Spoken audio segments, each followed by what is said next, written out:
The Snapdragon Pro Series is brought to you by Snapdragon Elite Gaming, Samsung Galaxy S24 Ultra, Monster Energy, and DHL.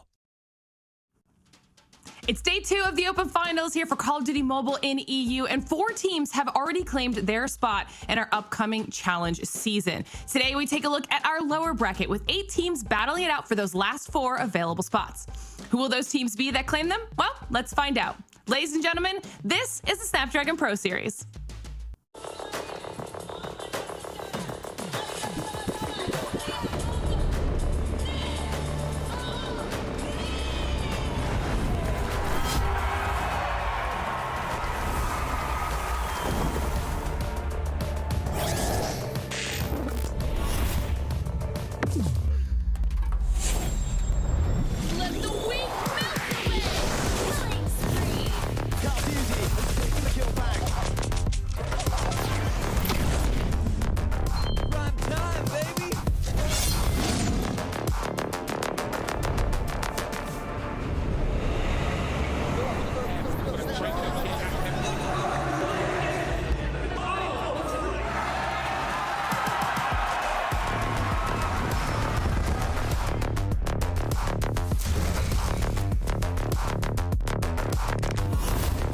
Looks like the players are ready.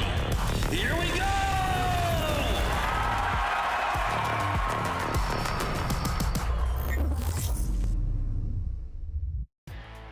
Hello, everyone, and welcome to the Snapdragon Pro Series, where today is day 2 of our Open Finals, and we will watch as 4 more teams fight to claim those last remaining spots in our challenge season. After what we saw yesterday in day 1, I expect today to be another exciting day of action. My name is Glitter Explosion, and I'll be your host. And of course, we've got to get the boys in here as well to help us get through all that day 2 action, Infinity and Proper. Brody, it's going to be a good day. It is going to be a good day. I didn't really know what to expect coming into this season of Europe, right? I mean, with all the roster changes, I thought maybe there'd be some kind of closer gameplay. I certainly didn't expect yesterday. So if we're getting anything like we saw yesterday today, man, I'm in. Get my seatbelt on. Yeah, I'm ready to go for this ride. Right. I'm also feeling the vibes with the shirt today, Brody. Okay, we're going to need more of that on the show. And Proper, talk to me about your thoughts from yesterday. I have more thoughts just about the 100 different button downs that Brody probably has in his closet. But I mean, off of yesterday, look, when we get into open finals, it's one of those things where you always suspect that, like, you got the top teams that are probably going to make it in 3-0 fashion. Yesterday, we kind of got surprised with all the best of 5s that actually reached map 4, reached map 5. Europe's looking to be pretty competitive once we do reach the next stage. And I expect a lot out of these teams to really give their all in the lower bracket. Yeah, well, speaking of that next stage, if you guys don't want to miss a single second of any of that action, make sure you're following us on social media, okay? We've got X, Insta, and Facebook. As long as you're following us on there, you won't be able to possibly miss it. And you'll be able to catch up from what we saw yesterday. That's going to be important, and we'll show you that in just a second as to why. Also join our Discord, discord.gg/Snapdragon Pro Series. Join our community, hang out with us, talk all things Call of Duty Mobile. And now it's time for us to start talking about these matches. I mentioned how important it is to talk about yesterday. That's what we're going to do right now. You guys already said how crazy some of those best of 5s were. Well, let's take a look back at some of the highlights so we can refresh everybody's memories at home, Brody.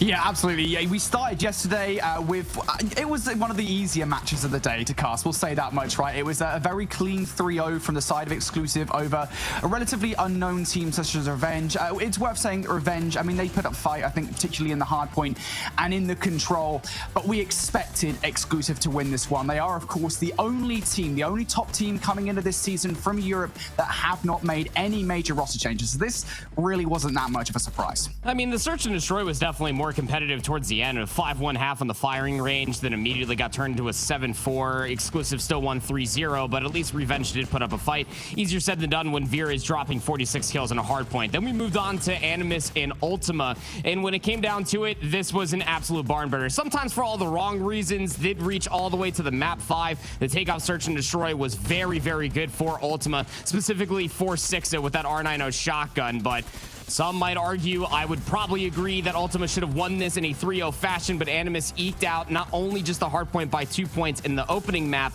but also to close it out in the standoff hardpoint in the Express Search and Destroy in convincing fashion 7-1.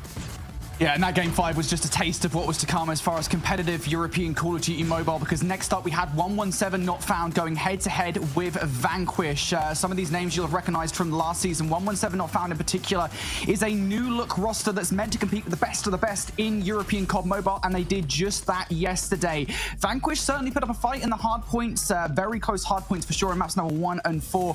And of course, they actually took our very first Kurahana Search and Destroy. The control, though, is where we saw 117 Not Found come out to play and prove why they are able to be considered one of the best teams here in Europe. It was a swift 3-0 on that raid. They ended up finishing the series here on Hacienda Hardpoint, and again, a very close fashion. So awesome matchup. It was great to watch.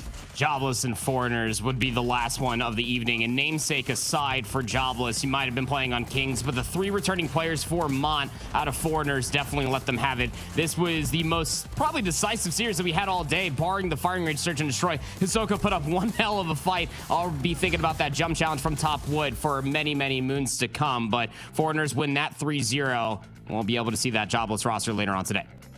Yeah, and you guys can see just how wild this bracket was at the end of the day. Some really, really close gameplay across the board, and our first 4 teams have been selected by the end of it all. Now we're going to be focusing our attention on that lower bracket. We need to still find 4 more squads to round out our challenge season, and all of the teams that lost from our upper bracket yesterday will still have another opportunity to fight here today. Like you just mentioned, Proper, Jobless, seeing them right out the gate going up against Infernos. So this will be a really, really fun first match to kick off the day. But between what we saw with the rest of our teams from day 1 that are now all playing here, I think all of these matches are going to be really close. I got my eyes on that last one. I mean, Revenge versus Nexus is going to be interesting. Nexus, of course, a returning team that we got to see back in SPS Season 4. But that Revenge team, that Search and Destroy definitely opened up my eyes going up against Exclusive. I knew it was going to be a 3-0 for sure. But the fight that we at least got to see out from Revenge, specifically for Raptor and Maba, definitely has my eyes on that last one. Yeah, so hopefully everybody at home, I hope you guys are ready for some more Call of Duty Mobile action today. I can't wait to see what our teams are going to be bringing to the table now that you know the schedule and how everything played out the day before. Also, let us know your thoughts on the SPS and how it's going so far. All you have to do is scan that QR code right down below and tell us what you're thinking, how you're feeling about all of it. And when you do that, you'll be entered to win a $100 gift card. It takes like 5 minutes. Trust me, it is absolutely worth it. So just head on over there and do that. Now let's start talking about match number 1. You saw it on the schedule. Jobless versus Infernos. A known versus an unknown kind of situation here, Brody. Yeah, look, I mean, we kind of know what to expect, or at least you think you would know what to expect from the Jobless roster, right? I mean, yesterday, I think you see that trio of Inferno, Raiden, Drari, currently reigning champions in the European SBS. You expect them to come in a Season 5 as one of the top dogs, and yesterday, they just really didn't look like that whatsoever. Now, I know the roster has been overhauled. I know it's very far from the very same roster that we saw back in Season 4, but still, I mean, it didn't look like the same team whatsoever.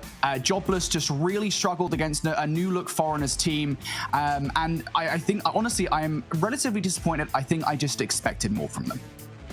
Yeah, how can you not? I mean, when you think about everybody that's on that roster minus Owner, they've all played on Kings once and before of their tenure. They're going up against Infernos, and Infernos, again, as a roster, to your point, Lauren, the known versus the unknown. Not a whole lot of information on these guys. I mean, what do you want me to say? Like, it's an Italian ex-Spanish roster.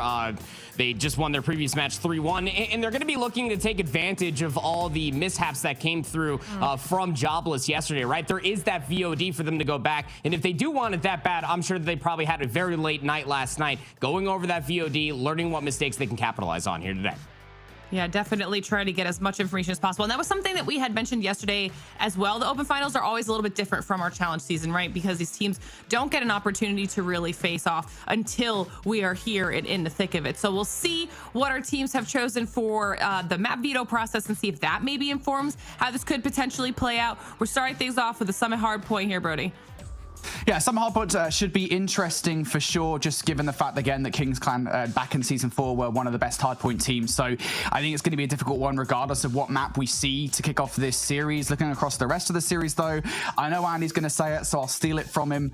It wouldn't be a European series without a firing range, search and destroy, so it's there in map number 2. And the Hacienda hardpoint, don't forget about that for map number 4. Should we actually get there, of course, but very important to find out that Jobless aren't actually having any repeat maps that they played yesterday, besides the firing range, search and destroy. And again, it's firing range. Very rare do we see a best of 5 without that map within a single set. But for the old guard of Kings, they've been here so many different times before. Depending on how this map 1 goes, they'll have that comfort pick for the map number 2. All right, I like it. I like it. Could potentially go right the way of Jobless. And you know that that's something they're hoping for as well, because we've mentioned quite a few times this. The majority of the team are currently the reigning champions. Them missing out on a challenge season would be shocking, to say the least. But we've seen time and time again the teams that we don't have too much information on surprise us with their performances here in the SPS, as that's what it's all about. This is the one opportunity where they have to kind of make a name for themselves. So we'll see what Infernos can bring to the table in this first match of the day. And as always, everybody at home in chat hanging out with us, let us know your thoughts on match number 1. Do you think it's going to be Jobless that will claim the 5th available spot in our challenge season, or will Infernos kind of surprise us and have a little bit of an upset here, or just tell us who you're rooting for in general, even if you're not thinking it might go their way? Because I want to see where everybody falls on this one. As far as I go, though, I'm pretty much done. Match number 1's ready to go. Boys, let's kick off the day. Alrighty, look, this first match of the day, I think we kind of expect this to be a Jobless win. I know that Jobless disappointed yesterday, Andy. I know that, again, we walked away yesterday, we're like Jobless, like the disappointed child that came back with bad grades from school. Jobless didn't do a good job yesterday of proving why they were once, or at least 3 players were once champions of Europe. Today, They should. I mean, if they don't win this series, I don't know what's going on anymore. That just felt like such a deep cut and maybe projection. It did. I'm feeling that bad kid. Did you come home with bad grades one day? Look, I'll agree with you, man. I think if Jobless are disappointed in anybody, it obviously should be themselves. The way that they did play yesterday. Again, this is a roster where 4 out of 5 of them have all played on Kings once before. Hisoka is a namesake for this roster, and he was also the most consistent one as well yesterday when they went up against Foreigners, and quite frankly, when they lost. Again, consistency across all 3 maps and modes that were played. Gotta get some assistance from this guy out here. If it is Hisoka, if he is going to be that veteran that is coming in here, we do need to see that slaying coming through from players like Raid. We know that they have it deep within their soul to join the likes of Inferno and Drari to be able to accompany the long range and honestly belittling of damage that Hisoka is constantly laying down. They definitely felt like that they were, I guess, like discombobulated. They weren't really playing together as a team throughout the entirety of the respawns, but they definitely caught a lot of surprises when it came down to Foreigners in that firing range search and destroy. So, you know, at least they still have that in their back pocket. Yeah, I think that the thing for me, right, is a kind of a couple of questions around Jobless. You know, first and foremost, are we going to see those consistent performances out of the new or returning additions to the lineup, Hisoka and Owner, who yesterday, you rightly point out the fact that Hisoka had an incredible day. He was arguably the best performer yesterday on the lineup, and he looks like he's a good addition to the squad, but will Owner joining him in that today is the question for me. And the second question, I think probably the most important one that needs to be answered here, is where were Inferno and Rage yesterday? Because they were there for a couple of maps, but you got to remember last season on Kings, they were the 2 of the highest performing players, not just on Kings Clan, but also across the entirety of European SPS. So for them not to be consistently performing at that level, something feels kind of off right now about this Jobless roster where they haven't quite figured things out. But if you can get that on form, firing on all cylinders, Inferno and Raid back at it again, Jobless should be groovy to get through Infernos, but still never underestimate the unknown quantity that could be a team coming from a bracket. Inferno here in the lower bracket, as you said, they won their last series 3-1. They might well be a threat that Jobless don't expect. We'll have to see what they have. Their medal is definitely going to get tested here versus Jobless. Again, they have all been there before. They would love to be able to get back into another season of challengers when it comes down to the SPS. So starting off with at least on the favorite side of the map, if you could even coin it, that would be Jobless, but we'll give it to Inferno. They are at least fighting back, trying to keep P1 as mixy as it needs to be. Yeah, and this is always the thing with P1s. Historically speaking, they are pretty mixy hard points, but we do always make that exception that on Summit, it's one of those hills just because you can kind of set yourselves up with 5 players on the map here in Call of Duty Mobile to watch all of the entry points where you can actually get a wealth of time. We've seen teams do it in the past, so don't be surprised if that happens here. Right now, Infernos want to put that together. They've already got the first 20 seconds or left, more or less, off the back of this hill. Momentarily, the kill feed will light up blue in favor of Jobless. Now just Joe left inside. Big 1v1 against Raid. Raid will win that one. Now one more player to go inside would be Skinny, and they're going to get shut down too. So Jobless should be good for this scrap time here. They've already got players bartering over towards New for the next. Yep, sure are. Rogue player of Skinny. Gonna get a couple more spawn outs. Joe will spawn on that side of the map as well. So Jobless have a lot to do. Not only are they outside of the time, but they're also outside of the power position and the rotation. So I love that pickup immediately coming through from Hisoka. So what I'm talking about with this guy, he's been playing Summit Hardpoint since the inception of Call of Duty Mobile, looking to at least enact another pinch, but not enough to get rid of the sticky spawns. And Inferno are coming up on top, at least in the Hardpoint for the time being. Jobless finally break back in. That's a big break coming through from Jobless now. 35 seconds left in this hard point for them to grab. Coverage from up top is, well, was being presented by Inferno, but he's going to get cut short. So that's going to allow Infernos, which is, I've just realized that's going to get really confusing, this matchup. Infernos allowing in towards the hard point once more, but they are being cut short, and now Jobless want to make their way through towards the next spawns. Right now it is Infernos in control. This is one of those hard points where if you control the spawns correctly, Andy, it can be a money kill. Inferno, the player, is having a good start to this. 10 kills already. P3 has now to be open for the rotation, and all of Inferno's, the team, is kind of backed all the way back to the spot. They thought that maybe it was going to anchor out the spawns, but too many blue members on this side of the mini-map. You have so much to do if you are Joe. If you can go 1 for 1, that's fine. Can't even walk away with a single kill. So now Jobless all the way to the backside of the map, and Infernos have been able to walk in for free. Yeah, that was a not great sequence of events, I think, from either team. The fact that Infernos very quickly lose the spawns and then just as quickly are able to get back in towards the hard point is an indictment of the level of play that we're seeing here in Europe. And that is an overarching story that we'll continue to reference throughout this season of the Snapdragon Pro Series in Europe. Europe needs to get better. And right now, we're not seeing that top-tier play off the back of that hard point. For now, though, Jobless should be good for the back 30 here. Inferno still have a couple of players spawning in that backline, and they've got 3 approaching for the middle of the map as well. So Infernos, they still want to grab this 20 seconds if they possibly can. Drari isolated inside. 1 kill. There it is. Doesn't recognize that the second player is going to hit through the front. Xanax is able to pick up that first kill, but again, it is trades galore. In the end, Infernos will grab that time, and now they have a lot of utility on side. That's 4 operators ready to go to try and break the hill that already Jobless have control of. I mean, it's just about like a 7-point game in between these two teams, and it's resources at the end of P3 that Jobless probably didn't want to use, but were forced to do so. Otherwise, they were going to be stuck inside of a spawn trap. 4 operators now online for Inferno as they're from the outside looking in, looking to get this break on P4. There we go. Got to make sure you break these back spawns first and foremost. Now, the equalizers coming up from Raid. Not really going to find any value with it on the other side. Just seeing the Annihilator from Zeke. What can they do? Also Skinny with a Purifier now. This is a heavy investment. We said that it might happen from Infernos. They've already found their way in, but there's still a couple of pesky players trying to influence the spawns. One of them is Hisoka towards the backline, and while Hisoka does go down, they haven't dealt with Raid, though. Raid is still hanging about the joint around the back. You've got Jobless players threatening this one from the front, and while Infernos are currently in for this time, Andy, it is far from secure. Jobless just continue to force the issue time and time again. Raid still hasn't died around the back, by the way, on a 3 spree, trying to make it for Skinny. Well, he does eventually die down to Inferno. Raid has to hit the reload, but the kill is there regardless. Jobless, they are able to get that scrap time. Yeah, but again, it's not as much time as Jobless were hoping to get, right? I mean, they held the rotation. Yep. They had that side of the map locked down, but it was the 4 operators that all got popped sequentially for Infernos that let themselves back in. And the only one that popped any operators for Jobless was the equalizer out from Raid to open up P4. So you're feeling very confident with that of Drari still holding on to their operator, knowing that at least you have a 6-point lead going in towards the second set of hills. It just needs to be cleaned up a little bit when it comes down to isolating these players and recognizing where the power positions are located at. This is what we expect out of these names that are being represented under this Jobless name. Yeah, this is just not what we expected whatsoever from Jobless again. You know, I want to give the benefit of the doubt that this is just the open finals and they're taking it relatively chillaxed, but that's not what we want from these players whatsoever.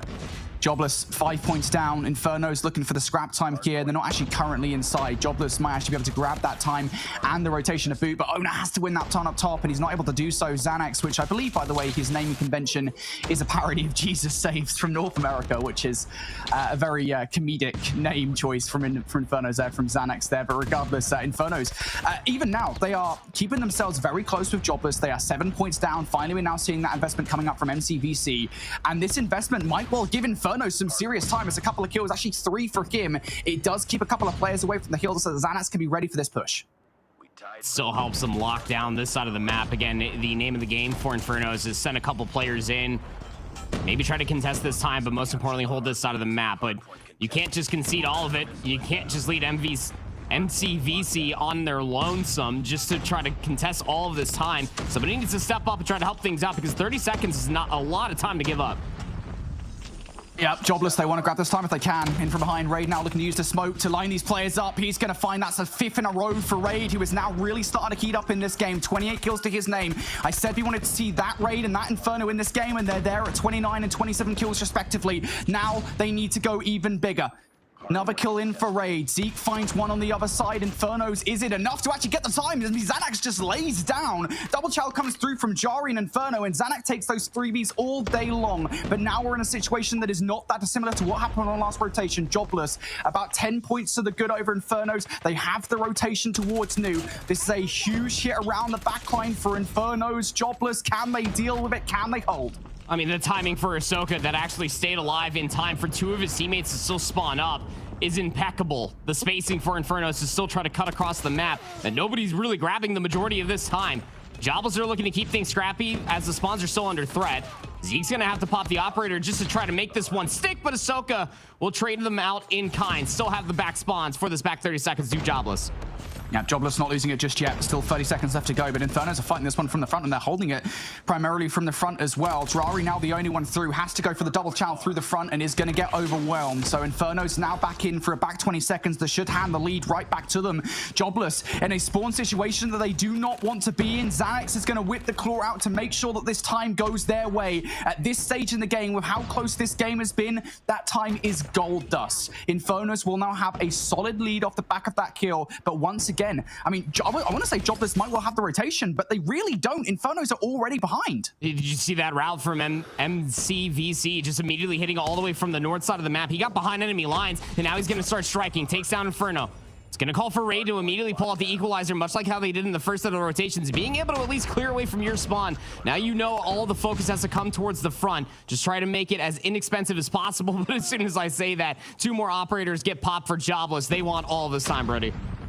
They have to have it. This has to be a solid hold from them so they can actually have a bit of a cushion, comfort in this game, in which has been relatively rough for them. First couple of kills are going their way, though. Investment from Owner doesn't go all that well. He's going to throw the Hunter Killer drone out into the open, and it is going to find one, but now more kills starting to come through from Infernos. They're challenging around the top line here. Xanax, excuse me, Zeke and Skinny all in there looking for these kills. Now just Raid on the other side. Ray needs to go huge, and he does find a double. Is that enough now for Jobless to get in? Well, Hisoka and Owner will follow up with some kills, so it should be, and Jobless will get that scrap time. But again, this lead is far from convincing. It's 3 operators to get popped for the 0 for Infernos to at least work in towards that break to keep things scrappy. Look at the kill disparity. I mean, you have just shy of 80 eliminations between Raid and Inferno, and this is a 20-point game. Something's not going right as MCVC is immediately popping the operator, pulls out a War Machine to open up P1 just to try to belittle all the Jobless, but the kill feed erupts in blue. Split spawn starting to incur for Infernos. Jobless looking to soak up time. They're about to be over 200 points. I think I just felt that lean forward from Jobless there as the kill feed, as you rightly point out, mate, does light up blue. But here we go, Inferno's now fighting back. They managed to string together 4 or 5 kills, and just as quickly as Jobless get in towards the hard point, they are swiftly removed, evicted, and now Infernos can pick up this back 20 seconds of time. Here comes the hit, though, from Jobless. It's going to be Raid on one side, Hisoka on the other. Raid goes down. What can Hisoka do? He's going to find 1 kill. Owner also finding value on the other side for a couple here, so now just 1 more player. It's MCVC. They go down. There goes Zeke as well, and Jobless are fighting back for this time. They want to maintain that 20-second lead they built off the back of the last. That timing for Hisoka to be able to chow down low while Owner was still holding up top of the stairs with the Switchblade just works out so wonderfully for Jobless to be able to get the back 10 seconds. It's still a 20-point game, and Infernos hold the rotation over towards you. They're on the better side of the map, but Jobless are already swarming through the stairs. They're trying to get over towards this time. Well, Jobless are earning it right now. Infernos, they're trying to make a route happen in from behind. Skinny was the player that was going to do it, but Jirara's going to catch him off. So that play falls apart, and now we're starting to see the investment of the operators coming out. It's going to be a claw and an equalizer investment from Jobless. They want to finish the game right here, right now, but Raid gets naded, and there goes the other one as well. So both those operators don't really amount to that much, but the kills are made regardless. Jobless now just 15 seconds shy of victory. Infernos are scarpering towards the hard point. Skinny, at the very least, will get a contestation. Jobless might not be able to finish it here any longer, especially as Xanax finds 2 with the claw. Yeah, I mean, he'll find the claw. The break will come through, but the leader's advantage might be too big to climb back from. Look at the rotation. Jobless, through all the gunfights, through all the gun smoke, have gotten the rotation over towards new Infernos. Needs to take advantage in between P2 before P3 pops and work this flanker on the back. Yeah, this flood might just be it right here. You're going to have that grace period, which is now about to expire. So Jobless are going to start earning time right here, right now. Hit through the front, hit through the back. One of these has to work for Infernos. Will it is the question. Zeke with the Annihilator. Can he do anything? No. No more operators to speak of for Infernos. Now they have to do it just with the weaponry. MCVC does actually have the War Machine. It comes out to play, but it only finds 1. Joe now with the Sparrow. It's not going to get anything either. And Jobless towards the end of the game. Again, a lot closer than we expected it to be. It doesn't matter. Jobless get the dub.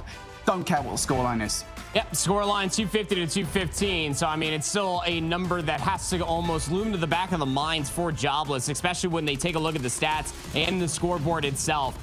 The kill disparity was definitely something that we're going to have to study for many, many generations. Jobless should have potentially had a much steeper scoreline, but Infernos, I mean, their teamwork and cohesion, the ability that they had not to fully break a lot of these hard points, but to contest a lot of the time.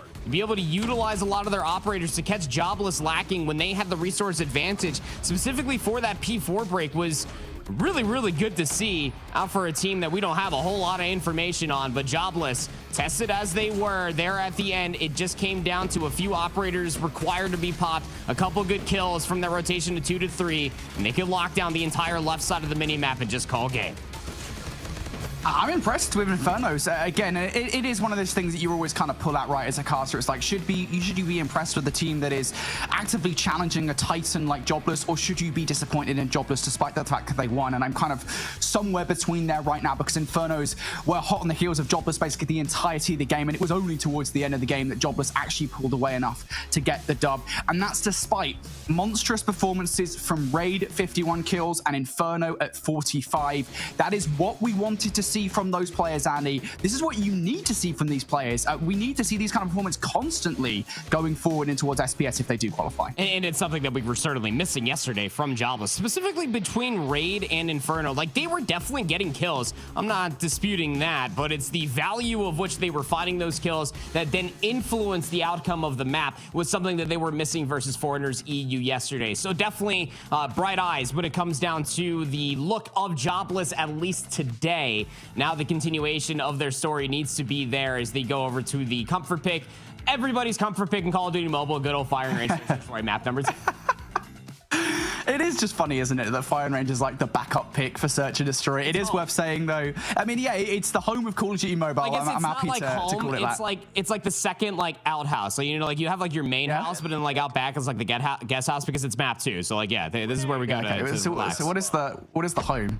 That's oh, for EU, it's Hacienda Hardpoint for sure. Hacienda Hardpoint for sure. I think that just might be got my ball on the whole, mate. Hacienda is a beloved map, and we're gonna see it later on during the series. For now, though, of course, this is Fire and Range Search and Destroy. We saw Jobless. I believe they won this one yesterday. So it was a close one, but Jobless still took it regardless. We're hoping to see that kind of same performance once again. They lost by 2 rounds to 4. Oh, they lost. Yeah. My brain. That was it was the only 3-0. Don't worry, it's all good. We'll get there together, buddy. 3v5 immediately. I mean, for the offense out of Jobless, there's just so many different cross angles that you got to be worried about. Now you're basically trapped inside a wood, hoping to maybe find a pick and open up one of these sites. Yep. Things are really slow here for Jobless, and this is kind of uncharacteristic. I know you've lost a couple of players, and that is definitively why, but still, you expect, again, with the talent on side, that these guys are going to go for ego chows like mad, and that was what you saw from Inferno there with the sniper rifle. Wasn't able to connect onto either of those players. Can he find any more value now with the advanced chow towards the point? There you go. Joe down for the count. Zeke is around the corner inside American, though, and I've got a feeling I don't think Inferno is going to go for this chow. Just get this bomb down. I don't know if Zeke heard that bomb plant. I don't think he did. I mean, that's pretty insane that Inferno is feeling that confident to be able to lay the rock, because the timing for the assistance out of Drari was a little bit late. Gets picked for... Oh my... All right. Retake. Oh, get your phase 5 application in right now, pal. That is actually insane from Zeke. Just the quickest peak, not only to take Jari out of the play, but then to immediately follow up with that kill on towards Inferno as well. That is one way to retake a site from Infernos, and it's a round that they're going to be glad they won, considering they started it with such a strong man advantage. But still, you're seeing sparks of hope for Jobless. Great decisions being made to try and get the bomb down and reverse the round. And now we're seeing aggression coming up from Jobless in towards this one as well. Dollar utility over the top. Zeke is ready for it, though. He's already drawn that first blood, and Zeke is piecing him up so easily. Things that make firing range search and destroy so difficult.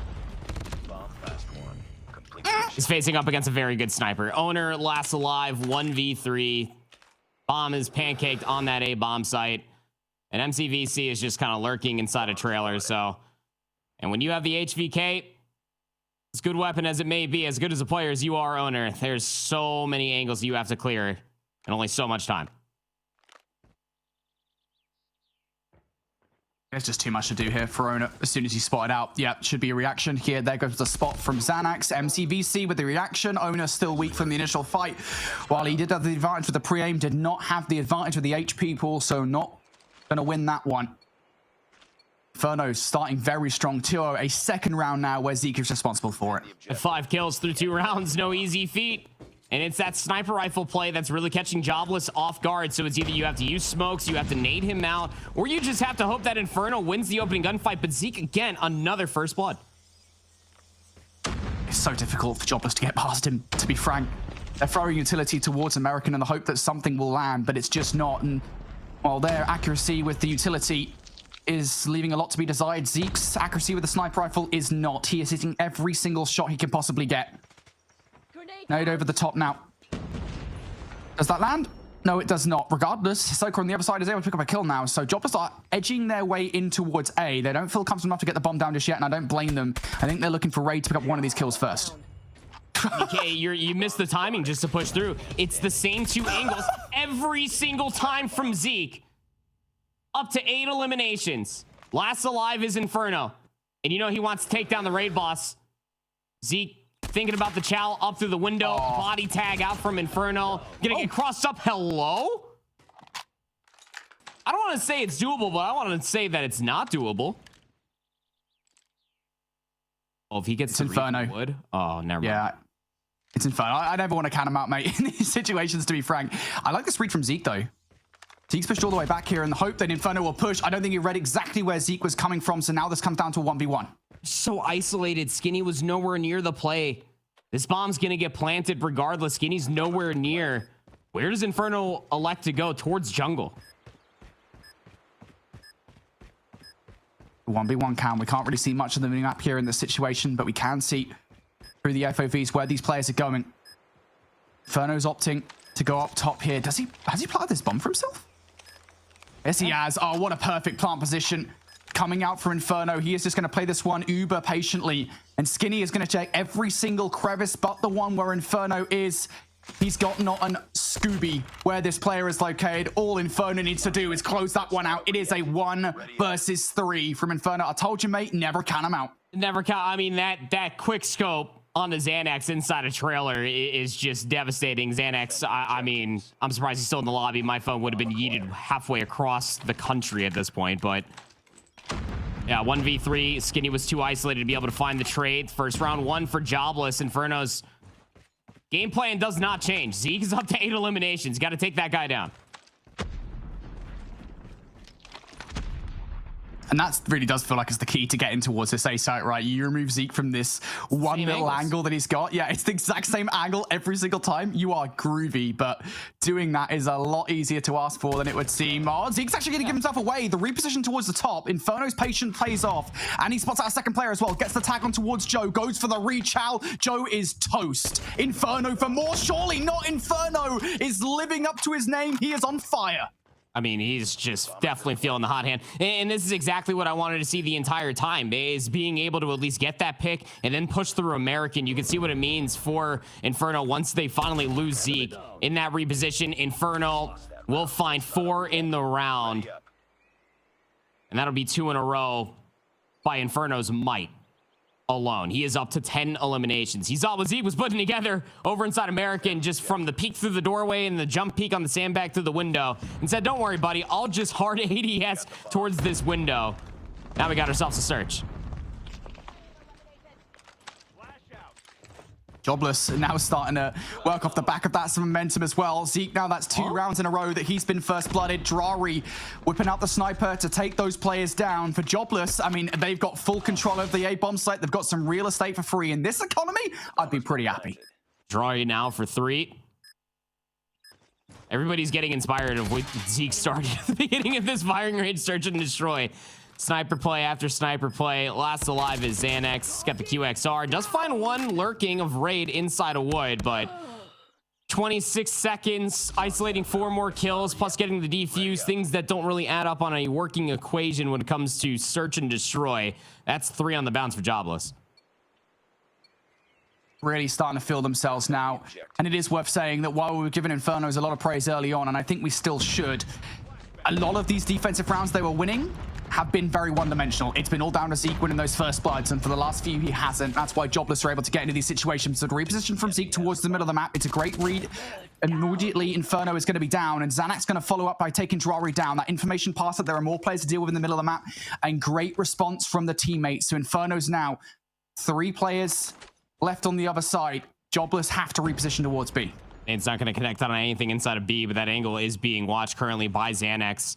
He's going to start encroaching forward, but he's the only defender here just laying down on his belly. That information will be mutual. Jobless still have a minute to try to work, but now their exit is going to be smothered as Skinny's on the flank through jungle. Well, Skinny is going to get caught out now, so that's one more option for Raid, but his options are very limited. MCVC is going to get over aggressive, and Raid takes that gunfight all day long. This would be a 1 versus 4, I believe. I don't think he got that first kill just in time for it to be a 1 versus 5. A phenomenal play regardless if he's able to pull it off. But the amount of X6 you can possibly take here is so limited. I feel like it's going to have to be through tires, but he's electing to go all the way through American. I mean, Zeke's still alive on the map. Surely not. Did you know it, Brody? He's back in that same exact angle. The timing's going to work out immensely well for Raid. Would be a very difficult read. Top 10 up on the second floor. But it might just be incredible timing. 27 seconds remain. Season 5's barely begun. Surely we don't see something like this. Surely not, Raid. Down to a 1 versus 1. That's what it's Zeke probably the play. is. Yeah, you didn't want to leave him in this situation, but you do know where Zeke is in it. So the bomb's going to go down. Bomb has been planted. Oh, he only has the sniper deagle to try to clutch this off. He's going to have to find the most impeccable timing against Raid, who is just going to be playing in one-off corners with an SMG. What you can do with that trophy, buddy? Hunter killer drone. Oh, nice. That is a nice trophy. Trophy's going to catch the Hunter killer drone, so you don't have to worry about that. Now a 1 versus 1 proper. Does Raid get Tetchy? Does he peek? How much time is left on the clock here? The bomb is beeping. It's getting a lot faster. The check is there from Zeke. Does he have time for the defuse, though? Surely he does. He's going to get on it instead. And yes, he is. Zeke prevents what would be a catastrophic downfall in that round. 3-3 half. And wouldn't you know it, it comes down to a clutch for Zeke that almost, to stop, what was it, a 1v4? Potential for Raid. Almost played that flawlessly. Just needed the one last kill, but through Inferno's might, they get inspired to win 3 in a row, but it's still a 3-3 half. Now, the question remains, can Zeke find this much value with a sniper on offense? It seems that they're going to try to back things up with a 4-player rush over towards B. This is a very fast hit coming out from Infernos at the start of this round. It's a huge play call. If Joe could have found some value, it would have been good, but I don't think he actually knows about this flank coming through from Soka. Now they most certainly will, because Skinny goes for the check, but that's not before Inferno has found so much value. 3 in this round, and number 4 for Inferno. Once again, setting this round ablaze. Yeah, and again, it's one of those things that why I ask, can Zeke find this much value on offense with a sniper rifle? Because we've seen it from Inferno, not just from that round on defense, but through 2 rounds on offense. That guy is a ready and walking highlight reel with a sniper. We need to see that same gusto from Zeke on sniper rifle duty if Inferno want to try to take as many convincing offenses as they did defense. The pre-fire from Inferno, hoping to catch somebody. Oh, the snipers have been everything in this search and destroy across both sides of this game. Inferno's not going to get anything. Drari will for that first blood. MCVC is going to be the one to trade for Inferno. So down to a 4 versus 4 we go. But as far as actually making any progress through the middle of the map here, Infernos have nothing to speak of. No, I mean, they're trapped. They're hoping for MCVC to potentially find a pick, top wood, but just look at the discretion out from Jobless. Like, they are not giving up any angles. Nobody's getting wildly aggressive. They know they just have to watch these angles.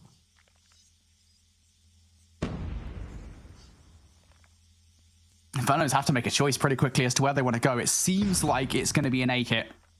Not too sure if that stun did connect on towards Sanax, though. Again, Inferno is paramount to this play. If he can pick up any more kills in this round for Jobless, Infernos might be done. Oh, first snipe's not going to connect. Xanax gets across. That's going to give Jobless some idea that this might be an A hit, but I think Infernos are still considering a B push. They still have time to do so. Nade's gonna get cooked perfectly through the window. Oh, bang. Well cooked. Call Gordon Ramsay. We got another chef on the loose. Joe Skinny last alive. And just as you start thinking that you had a play in mind, it all just gets completely swamped away. Joe does find one, but there's simply not enough time to be able to get that bomb, plant that rock, and being able to extend this round. Jobless are gonna have a 2-round lead. Yeah, Yeah, okay, I thought for a second there as Joe picks up Ahsoka that maybe Joe's able to get that little 360 no scope or whatever on that last player. But no, Joe is never winning that with 9 seconds on the clock. Jobless able to outplay Infernos there. Infernos just feel like they haven't really been able to do anything these last couple of rounds. It's going to be that same B hit that we saw a couple of rounds ago. Last time they were successful at drawing these first bloods and getting on towards the site. Will they be again? Owner around the back line will be the first player to encounter these players for Jobless, and they draw first blood. It is traded out by Joe, but Jobless know this now. They fully invested into defending this site. Xanax is ready to deal with it, though. He gets the kill against Hisoka. Inferno's now with the numbers. Still just playing the same angle all the way to the end of Banana. They're going to probably just look to hightail and escape over towards A. The only problem with this is that Girardi's still playing inside a trailer here in this 3v3. Now, Zeke is still alive. This is the biggest thing. You still have the game within a game of Inferno versus Zeke. Still looking for those angles, but Inferno is not a part of this defense. 3v2 on the site. Raid. Oh, somehow gets away with that fight. Skinny shots are far from crisp.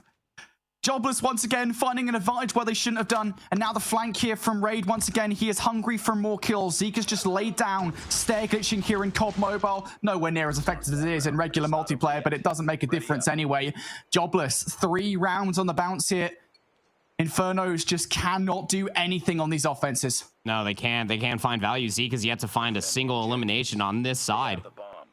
Still stuck at 11 kills, while Inferno's up to a casual 18.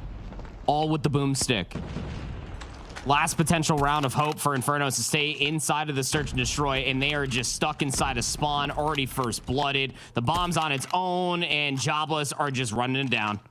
Oh boy, and I think you're right about Zeke. It feels like the bounce has gone from his bungee. 2 versus 5. Zeke's going to find one, at least some value to close out this search and destroy. For a skinny 1 versus 4, though, that's what you need to save this S&D. And, well, Xanax might save you, but it's not saving this S&D. 7-3 victory there for Jobless, 2-0 now in this series. I mean, hey, look, again, when it comes down to firing range, search and destroy as a whole game mode, let alone a map, you can just pull out the sniper and find immense value from this specific angle. But Brody, you remember back in like round number 2, I'm like, he's just playing these 2 angles. Realistically, it's the jump peek window on the sandbags and through the doorway that looks at AS&D. By the time that Inferno said, okay, I'll just give up 20 seconds of timing just to wait for you to peek this one angle, you got to see what it meant for all the space. That was Inferno's one, and I feel only game plan when it came down to offense and defense. Get Zeke in these positions, have him shut it down. And it was the only thing that was really throwing a wrench into the Jobless engine, if you will, for not being as well oiled as it once was. But once Zeke was dead, you just saw how confident they were to move through the entirety of the map. Infernos had no response once Zeke was dead. Yeah, I really do feel like the key to winning that search and destroy for Infernos, and you saw it very early on, is making sure their defense was airtight, right? Making sure they won every single defensive round possible. And as soon as they even lost a couple, considering they didn't win a single offensive effort versus Jobless, it felt like game over, right? I mean, I think as soon as we changed halves, I think we knew exactly what was going to happen. So you can see now a little reminder as to what the map set looks like below. 2-0 now are Jobless over Infernos. Next up, we've got a Raid Control. And look, Raid Control, it's a classic here in Call of Duty Mobile. It's one of the, I think it's the only control that survived in towards Season 5. And let me tell you a little stat line. Back in Season 4, King's Clan didn't lose a single Raid Control. They played 7 of them, they won 7 of them. So as long as that hasn't changed into this Raid Control, Jobless should be okay here to qualify. So are you simply saying because they didn't get the Raid Control and they got forced to play Seaside is the reason why they got 3-0'd yesterday? Oh, yeah, for sure. I mean, like, it's one of those conversation points, right? It's something we always talk about. How much of this early play for these teams in the Open Finals is we're testing maps, we're trying things, we're trying new strategies versus teams because we know that we're going to qualify anyway. That, you know, that kind of attitude. I know it's maybe not the best attitude to have, but it's always worth something, I think, entertaining that idea. Yeah, no, I mean, it's not a bad call at the end of the day, though. I mean, you do still need to qualify, and I think that coming into this with the Raid Control being as open as it is, yeah, I think that you definitely take this, you absolutely just run it down like what we saw from that offensive half on firing range, and you just let these boys have it. This is what we expect out from Jobless, again, from a namesake alone, for the players representing this name of Jobless here in the Open Finals. To win this as convincing as possible with your heads held high, you just want to try to show as much scare into the eyes of Exclusive as possible at this current juncture. Yeah, Jobless are looking scary. Yeah, Jobless are terrifying, mate. I mean, like, this new roster is looking pretty good. I think it's just a good point here that you do have to talk wider context while we wait for game number 3 to get underway, which is that ultimately Jobless are one of these teams that is going to be vying for a top spot in European Call of Duty Mobile. They are trying to take down the likes of Exclusive. They are trying to take down the likes of Animus and 117 Not Found, and they are going to have to be competitive in doing so. So as we get into the season, if they do qualify again, because we have to add that asterisk, there is always a chance that Infernos could reverse sweep the series and qualify over them, but still they're going to want to be the ones that get one of those 2 spots at the end of challenge finals for the Call of Duty Mobile World Championships in Atlanta. That is the key thing at the end of the day for Europe on the whole. It's something that we're going to revisit time and time again, is Europe needs the best of the best to compete in Atlanta, because let's be honest here, and I'll say this as a European, Europe has been dreadful the last couple of international events. It hasn't been good. Wasn't good at DreamHack Atlanta back in December, I'll tell you that much. I was there firsthand, and I got to watch all of that go down. Lovely bunch of individuals, but yeah, we would love to see Europe be more well represented when it comes down to against these top other teams. You know, NA always has the massive target on their back. Now we have to be keeping an eye out for what India has to offer, not to mention with the hodgepodge group of players that they've been making internationally for that Vitality roster. So, yeah, it's one of those things that, like, we're now at that threshold. Like, back in Worlds, back in Raleigh a few years ago, we started like suspecting there's like, okay, regional matchups are very, very fun. But then last year we had this conversation that was just, what happens if you just take some of the best players from every single region and make a super team? What does that look like for a lot of these teams when we do inevitably get down to Worlds? And you're not wrong to represent there for Jobless. All former Kings roster members, they are looking to make that championship run. And starting off here in the lower bracket for Open Finals, I feel like raises a lot of question marks. But hey, if you can do it underneath the radar and still get all the way up to top 2, more power to you. I definitely think that these guys have the ability to do so. It's just putting it together fundamentally. Yeah, that's the thing, right? I mean, it does feel like a lot of these roster changes that we've seen before we got into the season have been geared towards, all right, Europe very clearly needs some major shake-up, and I think that's why, for example, Marvel left the European scene to go join that Team Vitality roster, right? He's now on one of arguably the best teams. I mean, that team is meant to be the powerhouse team, to beat all powerhouse teams. It's meant to take down the Q9s, the Gallerus. You know, that's what it's meant to do. But for the rest of Europe, you have seen this flurry of roster changes, all of which here I think are very clearly geared towards, I think making a more competitive Europe, because you look at rosters like Omniscient last season where, all right, they were competitive. They almost took out Kings Clan in like the very first match of the season. But beyond that, it never really felt like, all right, they can be exclusive. All right, they can beat Kings Clan. They can be the #1 team here in Europe.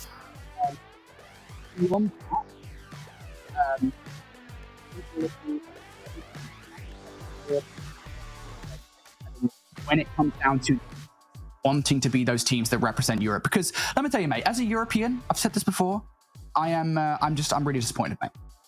So, as production immediately called it, yeah. So apparently Jobless had to use a banned attachment. So they just lost that previous map. So we're going to a map 4 either way. So boys. Yeah, so we're guaranteed to go to that map 4. So we'll just go ahead and put a little asterisk on the 7-3 loss right there. And Infernos. Well, did we not learn anything? Did we not learn anything from North America last season using banned stuff? Come on, guys. Come on. Nobody remember? Nobody remember that? Like, nobody remember Seminole versus Rejects? Anybody, please? What are we doing? What are we doing? Regardless, yeah, Andy called it, so that's why it took a while to get into this map. So we have a 1-1 scoreline now as we get in towards a map number 3, a raid control. It means we get a Hassie and a hardpoint, and as we always say, a Call of Duty Mobile Series would not be complete without one. So let's kick things off a raid control and a car bomb from a Skinny to take 2 players from Jobless down. All right, so regain moment for Infernos. That percentage chance that Brody just said about the reverse sweep just became a little more likely, given that it's not have to be reverse sweep. We are tied up 1 apiece and the most unexpected reasoning possible. So Infernos, what can you possibly get done here? Currently getting belittled across ring. And the lives aren't too far gone when it comes down to this opening break off. I like this setup for Infernos following said opening break. Enemy take. Inferno's doubling down on this B point. They've got a player now flanking as well through Art. So Raid Inferno here have to hold strong. I think that player did just get caught with their pants down. Now all the pressure coming from the front. Egregious challenges coming out there. I believe that was for Inferno on the point. Joe off the back of it, off the safe heady of Laundry, is able to take that player down. Raid was just chilling inside the coverage of jungle. So Jobless here able to now move off of the back of those moves. Starting to capture B. They've already got that B point gone, and now it is just going to be about A. And Jobless now looking to make their way through towards jungle side. Yep, already back Laundry. Already have players maybe considering to try to push all the way through Kitchen. It'd be Inferno, and he had himself one hell of a map to forfeit or not. Because of a band attachment, that guy was absolutely frying. 14 plays up against 15. Jobless only have a single life lead, but they're encroaching past the 50-yard line, looking to work this pinch from a Hosoka all the way back towards jungle. That kill starting to be made here from Infernos. So they're looking pretty good on the defense. Owner is just waiting patiently for the rest of his team. If he can take any freebies, he'll take them. And Skinny gives him one inside the basketball court. So that's an easy free-pointer for Owner. Raid gets over aggressive in towards bedroom, though. So that's the help for Owner gone. And, well, they're going to fall off the back of it. Nice double from MCVC. So Inferno now looking pretty good across the board. They've got full control over their own base. Again, though, Andy, they haven't put anybody up towards poor side. So these close spawns are in effect now for Jobless. It enables them to push all the way up. But again, the kills are being made from Infernos. Yeah, it sure is. Good returning gunfights coming through once they did lose that 50-yard line. Owner is going to be good for 2. MCVC, though, immediately pushing through all the way backside of Kitchen. They are just holding and maintaining these power positions. Only 4 lives remain for Jobless. Still can get it done. Yeah, as Raid picks up 2, this is still more than possible. Jobless, though, now down to their last 3 players. Hisoka, Inferno, and Drari. What do you got for us? Well, the former of those 3 players will go down. Inferno does find some value, so now a 2 versus 3. Make it a 2 versus 3 as Skinny's going to pick up Inferno. It's all just down to Drari in a 1 versus 3 scenario. They know where he is as well. Switchblade, I mean, it's great when you're up close and personal in these engagements. When you're trying to take long-range gunfights, it's difficult to pick up these kills. 5 seconds on the clock as well. Drari's hand will be forced pretty soon. Has to go for the ego child right about now, and Skinny inside the Tiki bar will not give him a kill for free. So Infernos, they hold strong on their defense in round number 1. That's such a power position from Skinny, just laying down inside of the Tiki bar, right? Saw that nameplate just come across, so you can isolate it. And like you said, I mean, the X9, as great as it is, you're going to have to take that long-range gunfight versus Wheelbarrow MCVC eventually. Not fun for anybody that has an SMG down by the Tiki bar. So they will hold on. Do Infernos to be able to take that opening defense. Jobless still able to at least get a full zone captured. That's going to have to be the name in response for Infernos on this offense. And judging by the opening break, it doesn't look to be a continuation of anything besides Inferno sniper spree from map number 2. Yep, Inferno doing Inferno things. We really shouldn't be surprised. This has been an indomitable start from Jobless. Significantly more convincing than what Infernos did on the defense in the previous round. And now you're starting to see utility as well. Owner coming out with the Annihilator, picking players off, making it so damn easy.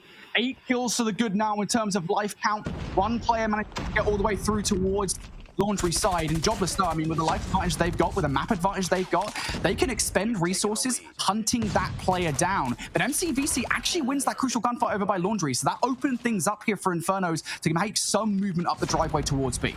MCVC, though, can't move, has to play for the regen for 1, but knows that he's probably going to be pushed regardless.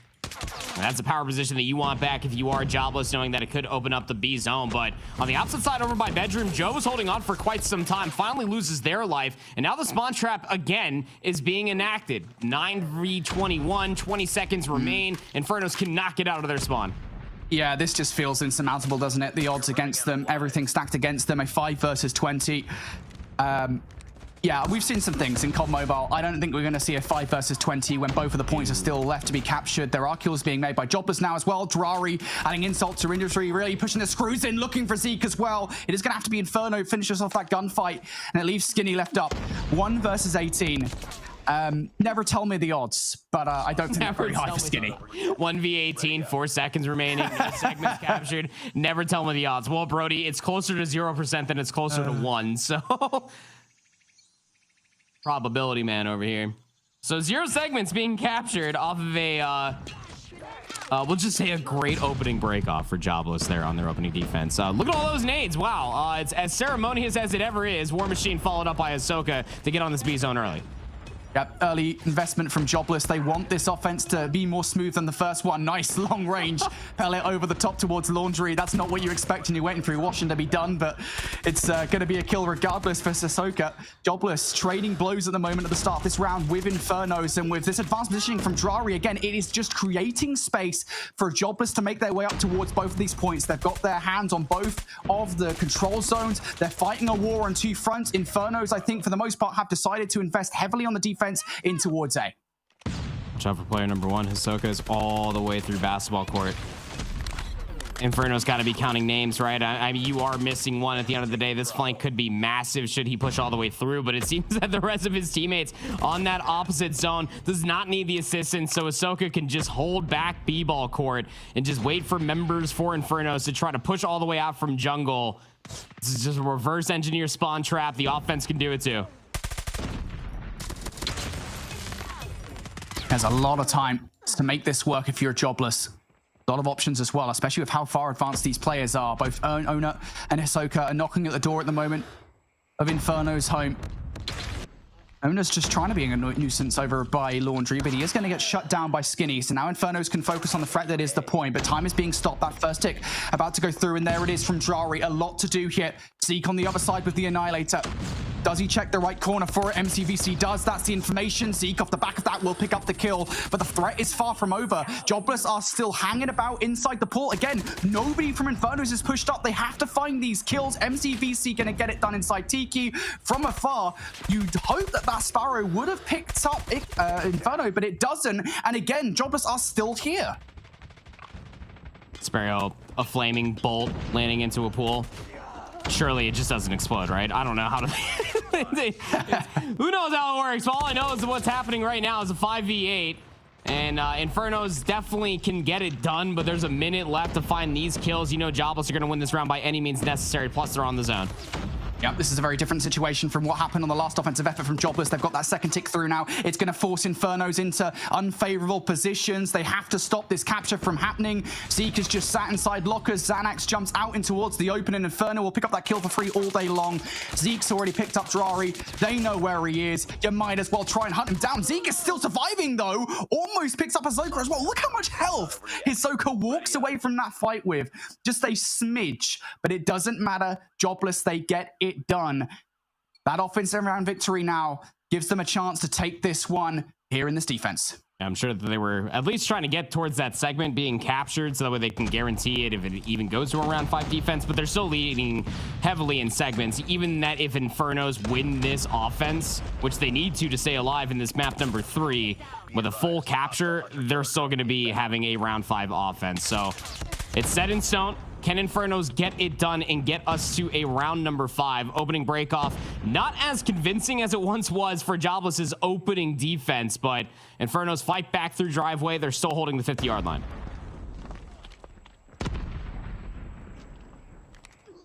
Well, this is, again, less convincing from Jobless than last time around. They are holding, but it's certainly not the 8 to 9 life advantage they had on the defense in that second round.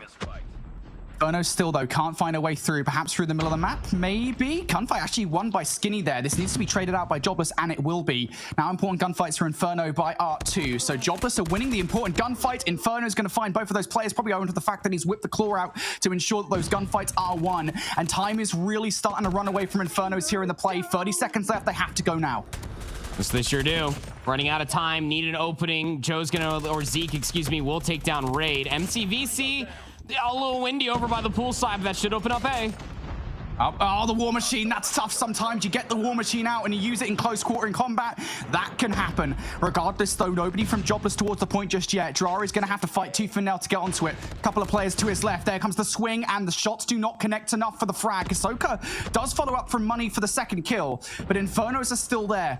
Time frozen at 19 seconds. 4 players on the point. Joe is finding value. And now all of this potentially on a flank from Raid. Is it red, though, is the question. Zeke does and almost gets turned and burned on. Zeke wins the gunfight regardless. Jobless still knocking at the door now from the front. Owner going to pick up Zeke, but it does not matter. An extra 60 seconds is added to the clock. It sure is, but look at all the exits. Making lives even, 10 apiece. Ahsoka actually invested the War Machine as well. This is a very expensive exit now that you're really hoping that you just close it out here and not seeing towards around 5. 2 operators are available for Infernos, and yeah, Zeke needs to push into a map 5. Here comes the operator, immediately shut down by Owner. 4 versus 8. You got to go now if you're Infernos. You've got 1 operator on hand, and you're facing down raids, equalizers. Probably the worst possible situation. Getting aggressive, and what a good play. It's going to be a car bomb to take him out of it. Drari's now going to respond. Here comes the operator from Joe. What can they find in a 3 versus 6? It has to be some serious value. Can he land for any more kills? Xanax is now out of the play, and Joe is firing so many of these arrows. Not enough of them are landing. Infernos is going to take him down regardless, and it's all down to Zeke. They ain't doing squat. Jobless. Close it out convincingly here on raid control. Yep, 3-1. I mean, honestly speaking, given how that opening round did start, it was just a handful of more kills from being able to get all the way through back jungle, and this would have actually been a 3-0 for the raid control. Infernos just simply had no grip on the map realistically until we saw that A zone capture that entire sequence come all the way through there in the final round number 4. But I mean, this was just a highlight reel and a half coming through from Jobless. They really did enact, or take advantage of, I should say, of Raid's map design, and that mostly just comes from the interior of Kitchen being able to work the long flanks. Got players on B, let's flank all the way around the backside of jungle, and Hisoka, much like how we saw when they were split efforting over towards B and A on an offense, started working a spawn trap bottom basketball court. That is a nasty head glitch that we've been seeing in Raid since it came to Call of Duty's history. 28 and 24 out of Jirari. Owner had a 22 and 17 and some really good heroic 2 pieces all the way from Wheelbarrow, given a lot of different attitudes towards what Infernos were putting together there at the end of that last offense. But a lot of kill disparities, much like how we saw in that map number 1, Brody, comes to life again here in the map number 3. I mean, you could argue that should have been a 3-0. To be honest with you, I mean, that first round was extremely close, and it was a deserved victory for Infernos, but there is a universe in which Jobless, with just a couple more kills going their way, could well have won it and won that control even in more indomitable fashion. Great performances from the likes of Jirari, Raid, and Inferno. Again, it goes back to what we said at the very start of this series, which is we need to see those same performances from last season's Kings Clan translated into this new look Jobless roster. Hisoka has already proven a great addition. We just need to see that same old Kings Clan players back again here, and we did see a highlight of that in that game. So Jobless now 2-1 up. Next up, it's time for a classic. It's time for a Call of Duty Mobile classic. You guys know what's up. It's time for Hassian Hart. And it's a classic too. So, I mean, given how the map 1 did end 250 to 215, Summit thinks perhaps the way that a couple of those spawns do pan out, you might be able to have a really good opportunity here when it comes down to the map number 4. I know I'm really just grabbing at mere inches here to maybe the gap that is in between these two teams, but for Infernos, it just comes down to the slang. Like, if you get maybe 10 more kills in that map number 1, you probably walk away with that map, given how close the scoreline was and given how a couple of these rotations were. Look, they're always playing for the rotation. We got to see that, especially through the Summit. It just comes down to those really key moments when they were getting broken and then going up against these setups for Jobless were also getting broken up in kind. So I think that this team definitely has the fundamental side of the hardpoint. It just comes down to the mechanical skill and potentially also the grit that is going to be this Jobless team. Very upset that they probably have to play a 4th map here. Yeah, for sure. Well, look, Hassian, a hard point. You said it, mate. I mean, the way the map is fundamentally decided, it lends itself to some of the closest Call of Duty mobile hardpoint games we have seen over the last few months. There have been countless iconic moments created on this map, and perhaps we're about to see another one as Inferno's now fighting for their Snapdragon Pro Series Season 5 lives. They have to win this Hacienda or they are done. They've already been handed a second chance. Well, I mean, I was going to ask what are they going to do with it, and off the start, it doesn't look like that much. No, but it's only death. Maybe some contested time, perhaps. Xanax is there to at least keep the contest alive through Fountain, but Jobless are starting off on the favorite side of the map, but there comes some of those spawn outs all the way over by the Garden Warehouse building. But still, all this top-down control for Jobless wins the war of attrition. Now they can look to soak up some time while holding this rotation ready. Yep, Jobless starting strong. In this game, kills being made. It's a dominant kill feed for them. Infernos, they do get a split spawn, though. 3 players spawning out onto the other side of that. Might make 4. It's just 1 player that has a lot to do on the rotation. Joe should be turned on by Hisoka though, and that is exactly what happens here as Jobless now should have control of the rotation. So scrap time will go the way of Infernos. A little bit of a spawn out now for Jobless, and now the situation flips on its head where it's actually Inferno that has a ton to do here around the backline. How much value can they find? How much damage can they do to the rotation from Infernos? Well, nothing. Nothing, not much of anything at all. But Inferno, I mean, great rotation coming through, and good trade to also have for yourself. You are Zeke playing all the way over by that P4 statue. So, you know, all of Jobless, they're spawning over by driveway. They're spawning in towards the front. Can you hold on to this 40 seconds? Inferno's winning all the fights here. It's 3 fights in a row again. You know that Jobless is spawning out around behind, so you know exactly where to look in the situation. Xanax most certainly does as they pick up 2. 1 rogue spawn up does come through from Drari. They've got Zeke ready for that eventuality. Jobless are being handily dealt with on this push every single time they try to get through. Infernos are there to deal with it. There is still a fight for the scrap tie, and Hisoka actually going to find 3 to ensure that Infernos do not get it. He's not able to grab it himself, but crucially as we turn towards the rotation, Jobless should be the first team to touch. This is what I'm talking about. I mean, Infernos always willing to play for that future. There was 10 seconds spawning in over by P2. They elect to go all the way through Garden, trying to influence this rotation over towards P3. And look at the spawns again. All of Jobless. They were trying to play in and around top and bottom Shark Tank and just get completely belittled by this push that came through from Garden. Yeah, Jobless have members around P3. They're soaking up the time, but Infernos are spawning closer. Inferno's picking up the kills as well. Raid now has to do a lot off the back of those kills to ensure that this hill is Jobless, and he's already done so with that. 2 kills, looking for number 3. Again, just outside the range of effectiveness, so he's going to get shut down by Zeke, but he does open the door here for Jobless to run straight back through. Hisoka opens things up with the War Machine and finds 3 kills. It's finally going to deplete now, and Xanax off the back of that will be able to take him down. So it's just a constant back and forth affair between these teams, constantly doggedly fighting for this scrap time. 15 seconds left. I don't anticipate that much of an early rotation here from Infernos. That's not what they've favored so far in this game, and it seems to be what's happening here as Jobless once again should be the first team to touch on new. So through 3 hard points, 2 Jobless players are averaging 5 kills per hard point. That's pretty good. That's pretty dang good, given that one of them is Raid. We got to see how confident they can be once they are finding these kills with an SMG in hand, and talk about a map that you could take full advantage of it here on Hacienda. Rotation is already here, keeping things scrappy, but numbers favoring that of Jobless as they are looking to finally flip the lead. Jobless do need to hold on. They've been broken too much early on these hard points so far.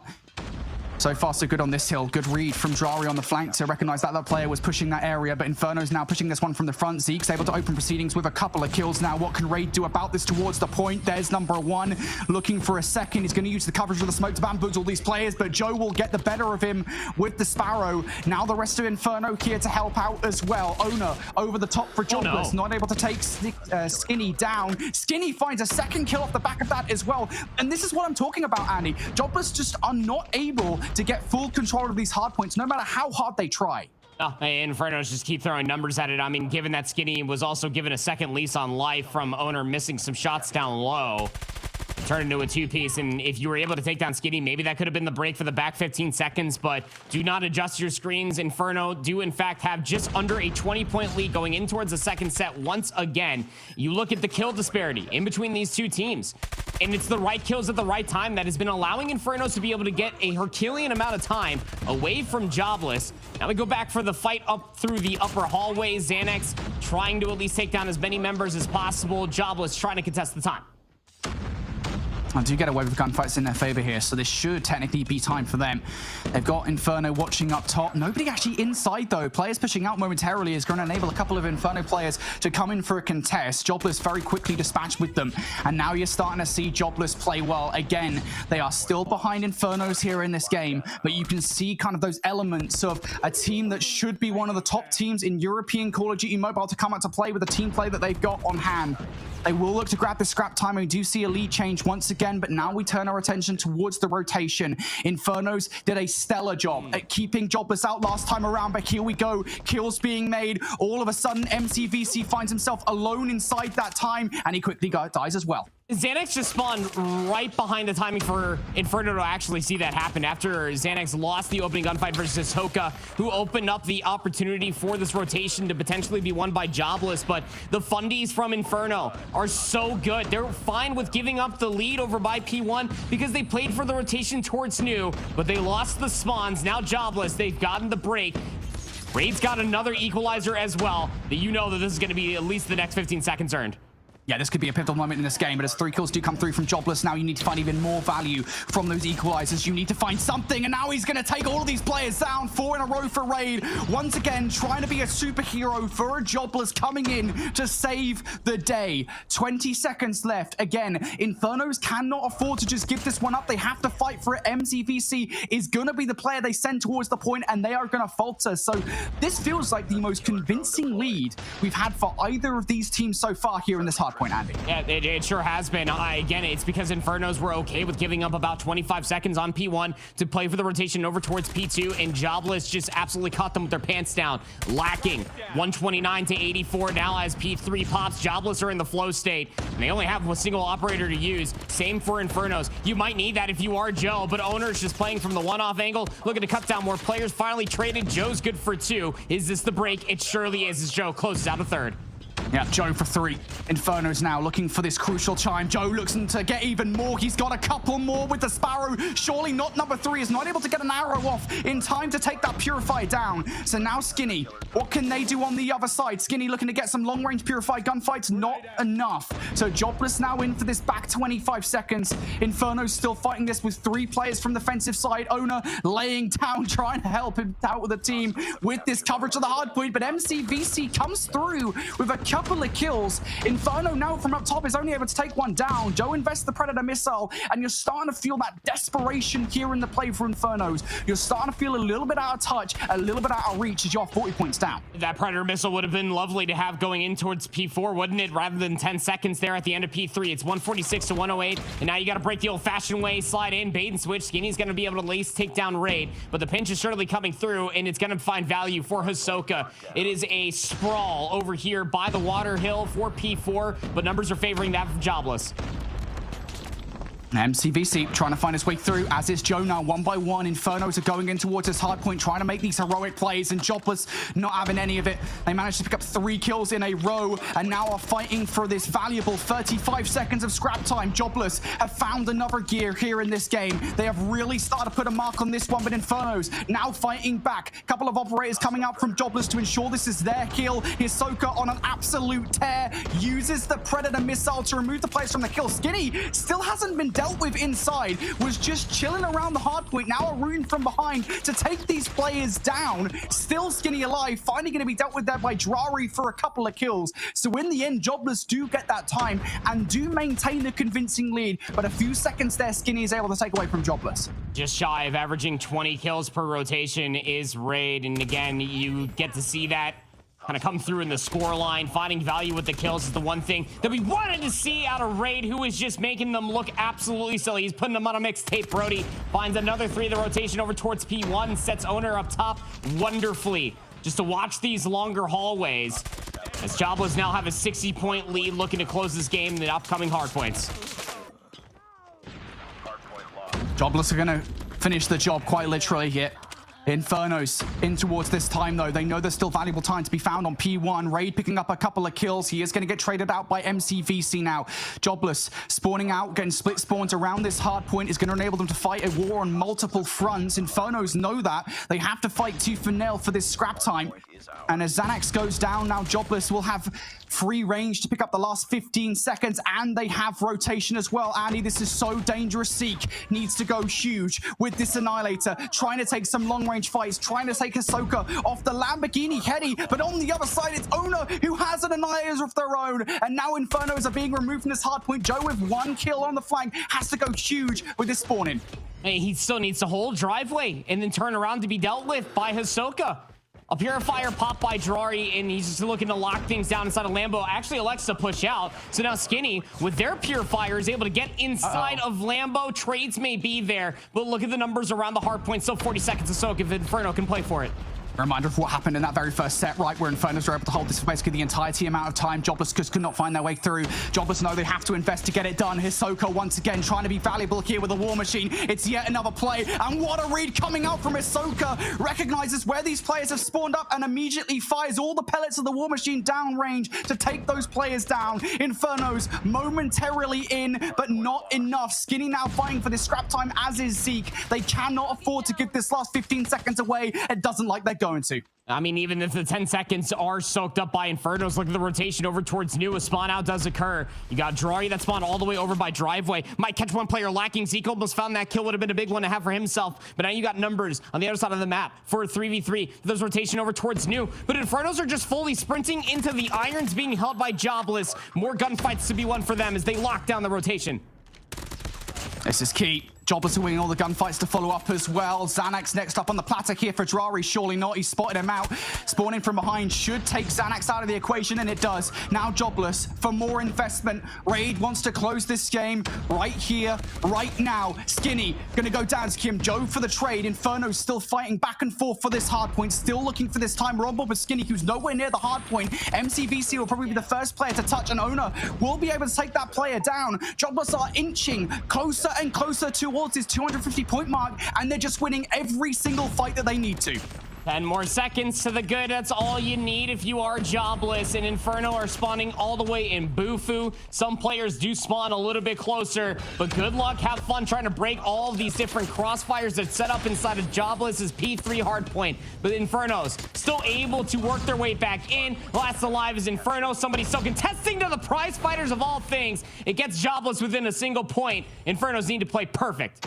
Yeah, one of those key phrases from casters, right? Needs to be perfect hard point from here on out, and it absolutely does for Infernos. They cannot put a step wrong against Jobless. If not, this game will be donezo. A moment of calm before the inevitable storm that will end this game. We've seen phenomenal comebacks on Hassi and a hard point. Could this be yet another one of them? Inferno's ready, steady for this push from Jobless. There's the first from MCVC. Jobless now looking to make their way through. Drari doesn't really find anything with the Purifier. Hisoka now from down low, trying to make the wrap in from behind. Joe gonna get cut down on the other side. Kills also being made. Hisoka going huge with 3. Has to open the door now for the rest of the team. Skinny on the other side though with the Purifier is keeping these guys away. Skinny for 4, and that's Inferno's holding strong for the moment. Over 200 points now, 8 more seconds, just a single more needed for Jobless, and they're electing to give up the old time and just stack through the middle of the map. A couple players playing for a few exits, but Zeke now with the sniper rifle in hand, looking to get hot once more. Yeah, 8-second Grey Spirit here is going to allow Infernos to make this rotation across. Jobless not secured this one just yet. One more wave of gunfights, and they will though. Raid picks up 3. Surely that should be all she wrote. Hisoka is going to put the final nail in the coffin and secure a ticket into Season 5 of the Snapdragon Pro Series. Jobless, surprise, surprise, they're in. I mean, yeah, I'm not utterly surprised. Again, it goes to 4 off of a technicality of a player breaking the rules with a weapon attachment. But, you know, I say, hey, look, it's one of those things where Inferno, obviously commiserations to them not making it to the next stage. But, I mean, that's now back-to-back hard points that you almost called the way back. Could you imagine what Infernos would have looked like if we saw operator usage, kills, and just setups like we saw there from the P3 to the P4? All map 4 long. We could have potentially been loading into with Tunisia map number 5 potentially, but look, when Ray drops 51 kills in the map 1, when he completely passes over that and goes 52, I think like almost 53 kills here in the map number 4, what possible response would you have? Because this guy with an SMG in hand is a problem. He is just getting so many kills and so many good timings because Jobless's ability just to hold irons from the front sets up his play continuously. 59 in 32, just 1 kill shy of the 60 bomb is insane. Not to mention how he was still getting hardpoint time, by the way, but the overall chemistry for Jobless look so much better versus Infernos here today in the respawns, barring some heroics that potentially would have been put together. But again, you know, I want to sit here and continuously give Jobless flowers because they made it to the next stage, but look at the kill disparity. You should not be having these many close respawn in moments in hardpoints when you are outslaying by that much. Yeah, I think there needs to be some tightening up for sure with Jobless. I think they're going to need to work on this moving forward into the season, but at the very least, they're going to be in. I mean, they're certainly making it harder on themselves than it needs to be.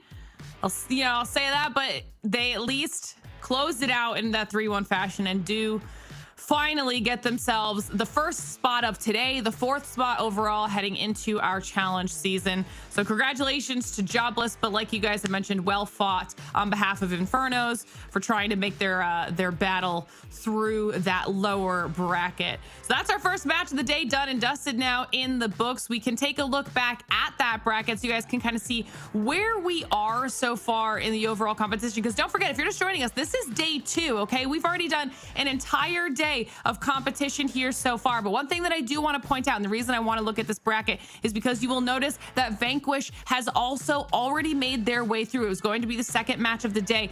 Well, Fusions actually decided to forfeit their match against Vanquish, so Vanquish has made their way through, claiming that 5th spot as well. So we already know 2 of our 4 teams on the day that will be playing in our challenge season. Vanquish, a team that actually did very well for themselves yesterday against 117 Not Found, so now they will also be going up against each other in the future. And then as we look forward to the next match, that means we'll be bumping on down to Ultima versus RM. So we're just gonna keep everything rolling here, and I think that'll be a fun one here, Brody. I think this is going to be a really good matchup. RM were known as Ricey last season in Season 4, and Ricey were a pretty competitive squad, especially at the very start of the season. Towards the end, we'll get into that in a second. You know, I think looking towards Ultima yesterday, what they were able to do, I think there is a real chance here that Ricey do not make it into Season 5, given how good Ultima looked yesterday. All right, well, we're not going to find out just yet. Before we get into the next match of the day, we're going to send it to a short break, give our players a little bit of time to get themselves ready. But don't go anywhere, guys. We'll be right back.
The Snapdragon Pro Series is brought to you by Snapdragon Elite Gaming, Samsung Galaxy S24 Ultra, Monster Energy, and DHL.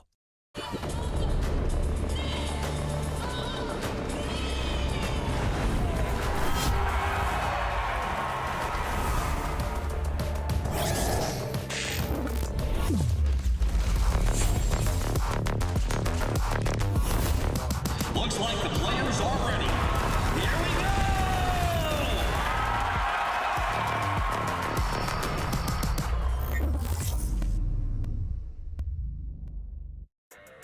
Welcome back, everybody, to the Snapdragon Pro Series, where we are on day 2 of our Open Finals here for Call of Duty Mobile in EU. If you're just joining us, 2 teams so far have made their way through to the challenge season, and that's going to be Jobless and Vanquish. And now we're looking towards our 3rd match of the day, and that's going to be Ultima, who we're looking at, and Ricey, RM, whatever you want to call them, a team that we've seen in previous seasons, now going up against Ultima, who had a really strong showing yesterday proper.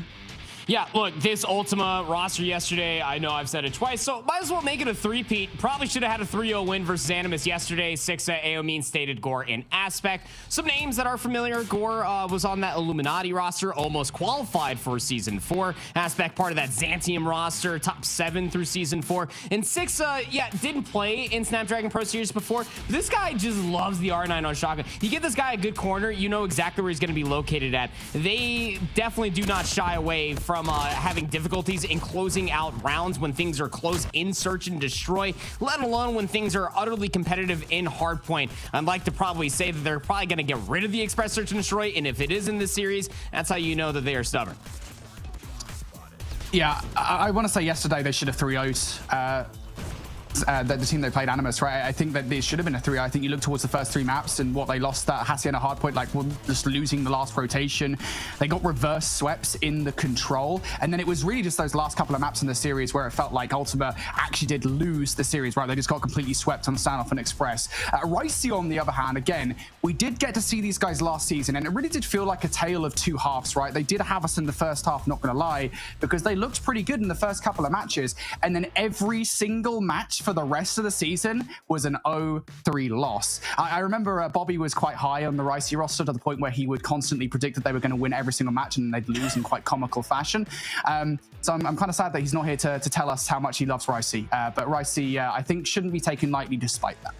Yeah, we'll have to see if they're able to turn things around from one season to the next. We'll also take a look at those map picks as well. You mentioned you want to see what they were going to do with some of their choices proper. So we'll get them up here on the screen and see if this maybe affects. Oh, we've got 2 new maps as well. We've got Seaside and Corona on there if we make it to the full 5.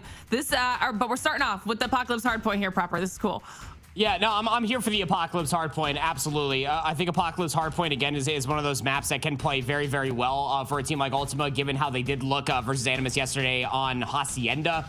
Very, very similar, obviously, yet different. Otherwise, it'd be the same map, for crying out loud. But the Express Search and Destroy is out of here. Not part of the best of 5, and I'd like to assume, and I really do pray and assume that that was Ultima's veto pick. I never want to see what happened with them versus Animus yesterday on Express Search and Destroy ever again. It was bloody.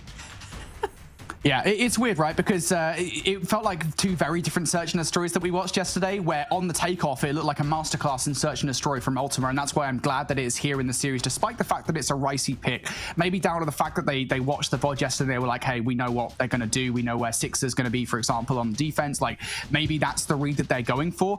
But you compare the takeoff search and destroy to the express search and destroy, and they are 2 entirely different performances, like to the point where it feels like Ultima turned their brains off for the express search and destroy, where they were like just the biggest, you know, like that chart of brains, that meme, they were like the biggest brain in takeoff search and destroy. It just wasn't there for map 5. Well, we'll have to see what both these squads are going to bring to the table here in this match. Chat, as always, let us know your thoughts as well. Do you think it will be Ultima making their way through to the challenge season, or will it be RM? I can't wait to find out, and we're about to do that because match number 3 is ready to go. Let's get into it. Alrighty, look, this could be another close one. We had what should have been a 3-0 sweep, let's be honest, to start the day if it wasn't for a banned skin. Again, guys, why are we still not learning from the banned stuff? But this one should be a lot closer. Ultima and Ricey, again, given how competitive Ultima were yesterday versus Animus, they should present a legitimate threat to Ricey.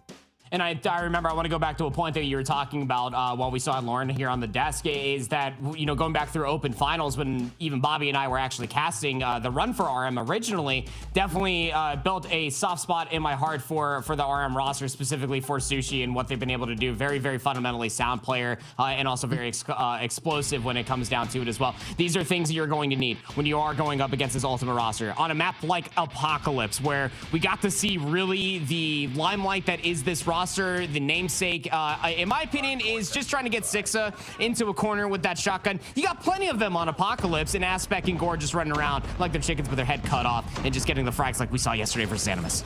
Yeah, so you said you wanted to see Sushi.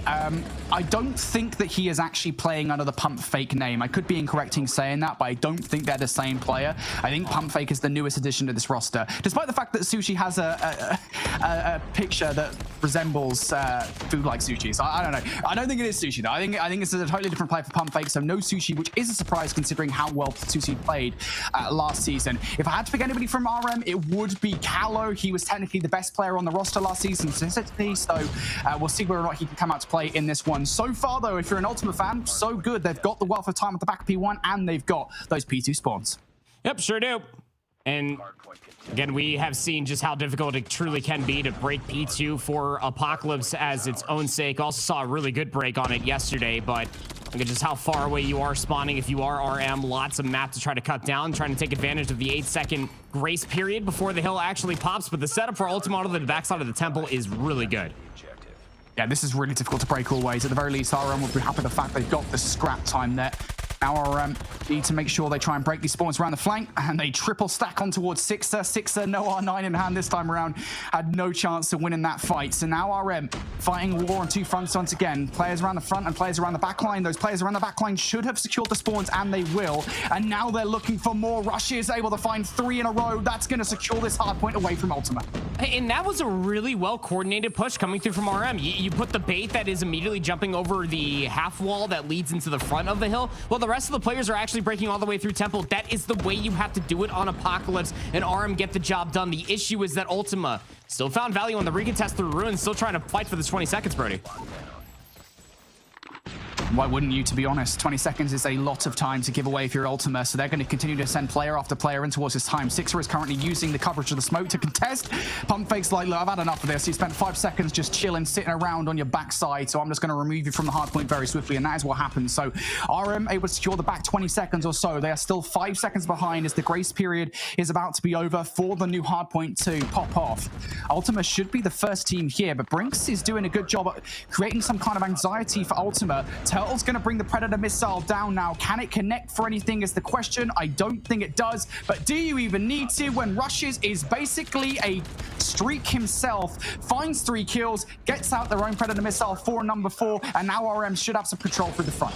That 7th spree finally put to rest. Turtle now up on a 5 himself, trying to go through the fallen Apache, will get gunned. And yeah, it's like you said, Ultima should be the first one here, but look at how sticky these spawns all the way back by the useless building. This could be a spawn trap, and a nasty one at that if you cannot find your way out. And even when Ultima do, RM still have the angles, they have the drop on them.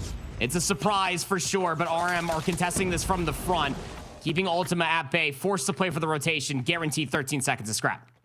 And this will be the second hill in a row here where Ultima have got first touch. Last time around they did get broken, you just saw it by RM.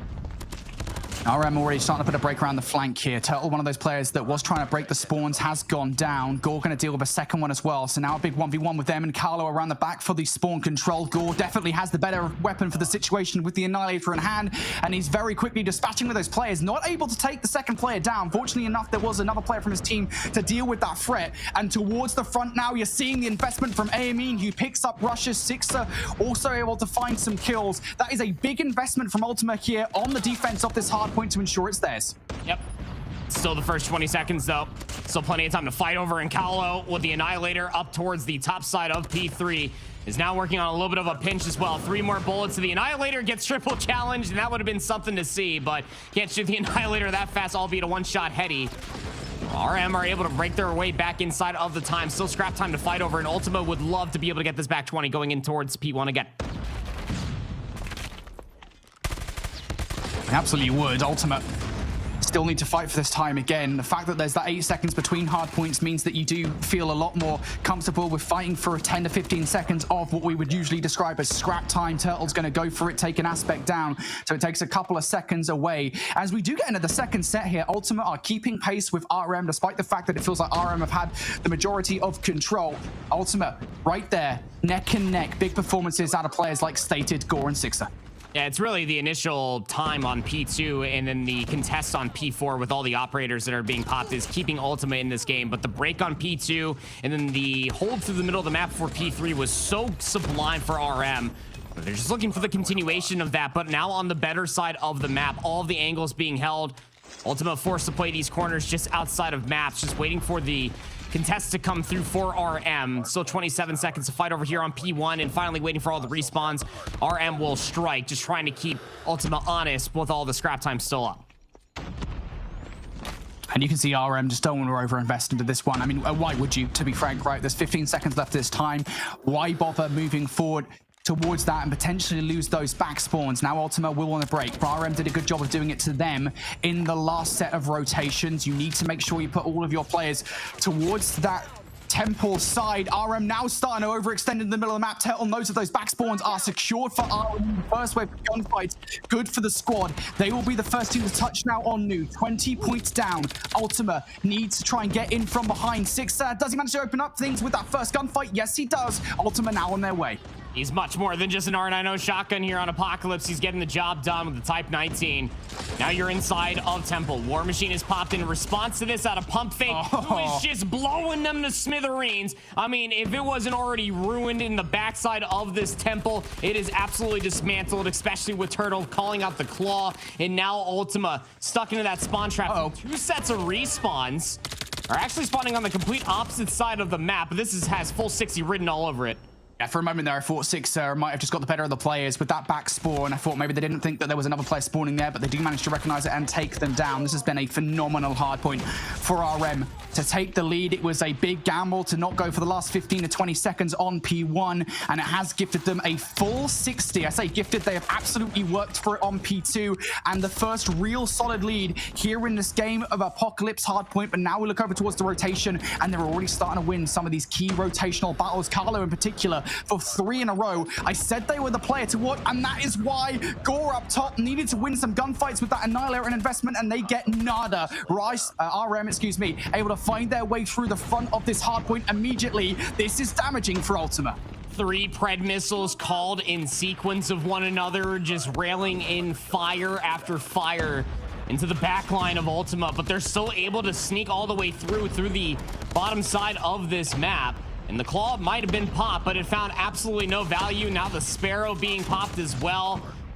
RM just simply can do no wrong. All of the return investment from their operators and all of their streaks have been accrued at the end of that full 60.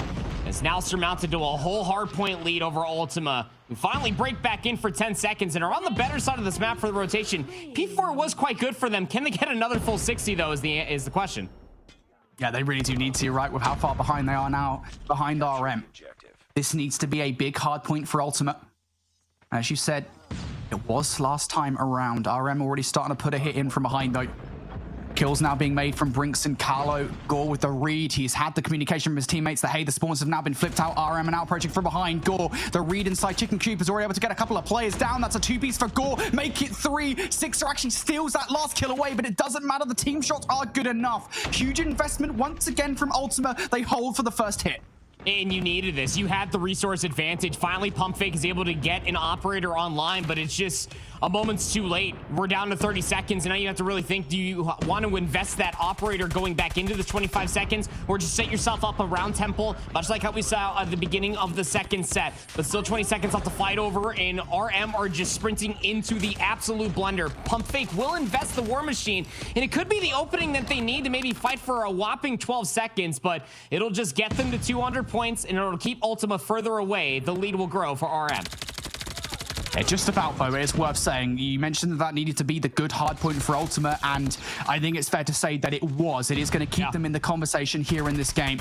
Now they want control of P1 as well. Amin is trying to do that with a couple of kills towards that lower side, but he's going to get shut down before the third can come through. So RM, good here for the first set of time on P1. They could still, if they get a perfect hold on P1, close out the game here. Stated, though, inside causing problems. He is being a real nuisance to RM at the moment, and just trying to buy some time for the rest of the team to come off the spawn and actually make their way in towards it. Just looking for a contest now, our Ultimate. Gore going to pick up one kill, Stated with another one as well. It is contest central for Ultimate, but they have that constant in their back of their minds about the next two spawns. Amin going to go down now. Next player in towards will be Aspect, and they're going to get shut down. And there's that rogue spawn from RM. The hesitation, the split decision needed to be made a lot earlier for Ultima, holding onto the P2 side of the map, but also giving up time on P1. And through all of their efforts, they got flanked, crossed up, could not contest the hardpoint as long as possible, but they still have the spawns over towards New. It's going to be 232, closer to 240 now to the 173. Ultima do have possession of the money hill of P2, but RM just need a single break to call map 1. Ultima can still fight this one doggedly. This has to be a worthy investment of the Annihilator, though. Gore starting things pretty strong here. Over-investment towards the middle of the map. Gore trying to line them all up. Turtle's going to find double. And now RM might well have flipped the spawns out. No, actually, great responses coming through from Ultima. RM now no force to move through the other side of the hill. Kills now being made. All just down to Gore inside the hardpoint. Down they go. Rushes decides to invest the claw. Stated on the other side, though. Their claw is a lot better. It's 3 from him. Firing those ricochet bullets in towards that area on the map. It's giving Ultimate control. RM not able to break just yet. Got rushes, one shot from the Hunter Killer drone. There is the final blow from Stated, but still trying to recontest this, potentially through the front. RRM, they just need 5 seconds, but they have to be careful here. Investing too many lives, it's going to give so much space for Ultima, who are over 200 points, to work away across the middle of the map, get top maps maybe, and get an angle on this rotation. Yeah, a bit of a small decision being made there that might well cost Ultima in the grand scheme of things, because Stated uses the Predator missile he obtains almost immediately. It's therefore not there for this rotation towards New. Ultima have to do it all with their weaponry. One rogue spawn in on the flank. It's going to be Sixer. Can they do anything here in this situation? They do take down Brings. They whip out the War Machine for a second kill, and they actually open the door for Ultima. They're going to be in for the time. And look at the spawns. They flipped. All of Ultima spawning over by Useless. Now RM had to cut through the middle of the map, trying to break through the back. Brings is going to find one. Trades galore. Ultima still favored here for the moment. They're doing such a good job at keeping RM away. Investment now for the equalizers. Brinks only finds one, though. Again, the value is just not there. And Ultima, the kill feed will be theirs. RM spawning out towards the temple side. Can anybody from Ultima stop them before they get in towards the time? Turtle for a flank. He's going to get cut short. Brings towards the kill. They go down as well. Ultima are about to do it. They're about to pull off the ultimate comeback versus RM. Down a phenomenal amount of points. RM, that is a tier 1 choker there, boys. Few things are certain in life. Death, taxes, and apparently very close hard points for Ultima. Oh my gosh. That is the third hard point that we've gotten out of Ultima in 24 hours that are also ending in about 10 points. That is massive. To say it was heroic is one thing. To have Herculean moments is another, but RM just got caught terribly.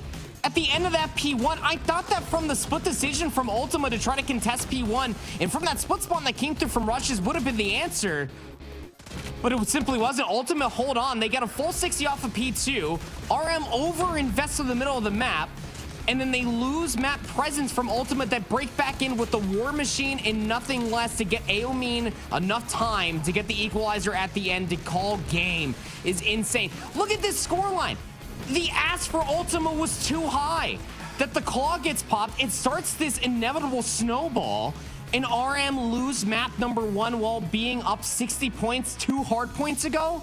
That is insanity incarnate. Stated drops a 40 bomb to the good. A lot of that from the claw usage that we saw continuously. Talk about grit, tenacity. This Ultima squad came to play. That's like the second time that's happened on Apocalypse Hardpoint, by the way. just Apocalypse hardpoint lends itself to that, and it always seems to be the rotation towards from P1 to P2, or P2 to P3, excuse me, that teams chuckle. It always seems to be that's the one that teams really struggle with. I think it was Seminole over at Masters. It happened to them as well. I think it was versus Galaris, I want to say that it happened, but still, it was not a good loss. And it's happening again here with Ultima and RM, with Ultima making the ultimate comeback. Just a phenomenal start to this series. We promised a really close one here, folks, and it feels like that's what's being delivered to us. A great start as Ultima go 1-0 up over RM. They want that spot. General Gore does not want to let what happened with him on Illuminati last season to happen again. Yeah, certainly not. Again, Gore is just one of those guys, again, has been putting up a lot of good numbers in the past 2 matches that we have seen out from this Ultima roster, just kind of being the tip of the spear, trying to open up the floodgates for his teammates and maybe find a couple more kills as well. However, getting ready for this takeoff, search, and destroy, you're very happy if you are Ultima. They looked great on this map mode combination yesterday versus Animus, and there's 2 things that could potentially be going through the mind of RM right now. One, potentially, oh, we just lost another map versus a top team. We don't forget what happened during SPS Season 4, or another, okay, guys, we should have had that map. Now, let's go into this next map with our heads held high, be as confident as ever, because you just barely lost that map, number 1. I hope it's not the former, and it's definitely the latter for a competitive takeoff, search, and destroy. But again, Ultima, this is their wheelhouse. Yeah, it's worth saying, of course, yesterday we saw Ultima on this, as you said, and a lot of what that went down was Sixer making these pushes on the defense early on, Turtle with a great read. We were wondering whether or not the homework would be done from RM to recognize that was the play, and I don't know if that was the result of the homework or not, but regardless, the outcome is that Sixer does not pull off the same stuff he was doing yesterday. Yeah, I mean, and Animus just continuously let it happen, that it was very late on this half that they were finally dealing with it, but hey, got that VOD to watch for a reason. 5v3 now. RM have numbers, trying to push all the way through control towards that B-bomb site. Numbers most certainly in favor of Ricey here. Or RM, excuse me. Ultimate down to their last couple of players. I actually don't know whether Amines up top on the balcony. If they are, I was going to say they might be able to stop the bomb plant, but they're not. Stated has to be the one to get it from the cross, and Stated loves this position. Yeah, it was a nice nade from Pump Fake, but he's going to be forced out of it here. Stated not going to be able to find anything here, surely. It's a 1 versus 4.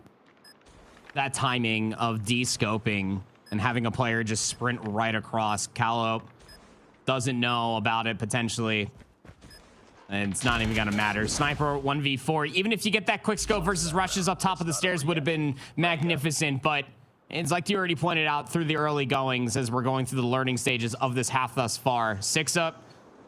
Got him be pulling out that R90 shotgun. You know he wants to get inside control.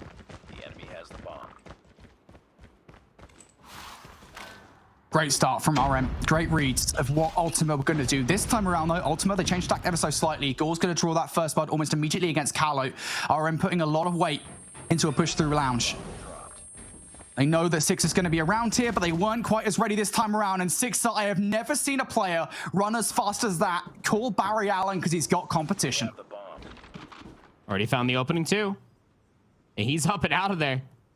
Has to reposition with the R90 shotgun, probably just going to reinforce over by A, utilizing their numbers for Ultima, potentially for the cross. A lot of information still needs to be gained, and it seems that Rush is going to be that guy up through the top of the scaffolding to maybe try to take a look at A, but the bomb is isolated. Turtles all by their lonesome inside of control. Sixer continues to be valuable to Ultima here in this round, Stated with another one as well. Turtle, 55 seconds on the clock. He has to prove his own name and misnomer because you do not want to be slow. Not a lot of time to work with. And look at the way Ultra are playing this, mate. I mean, they are a unit.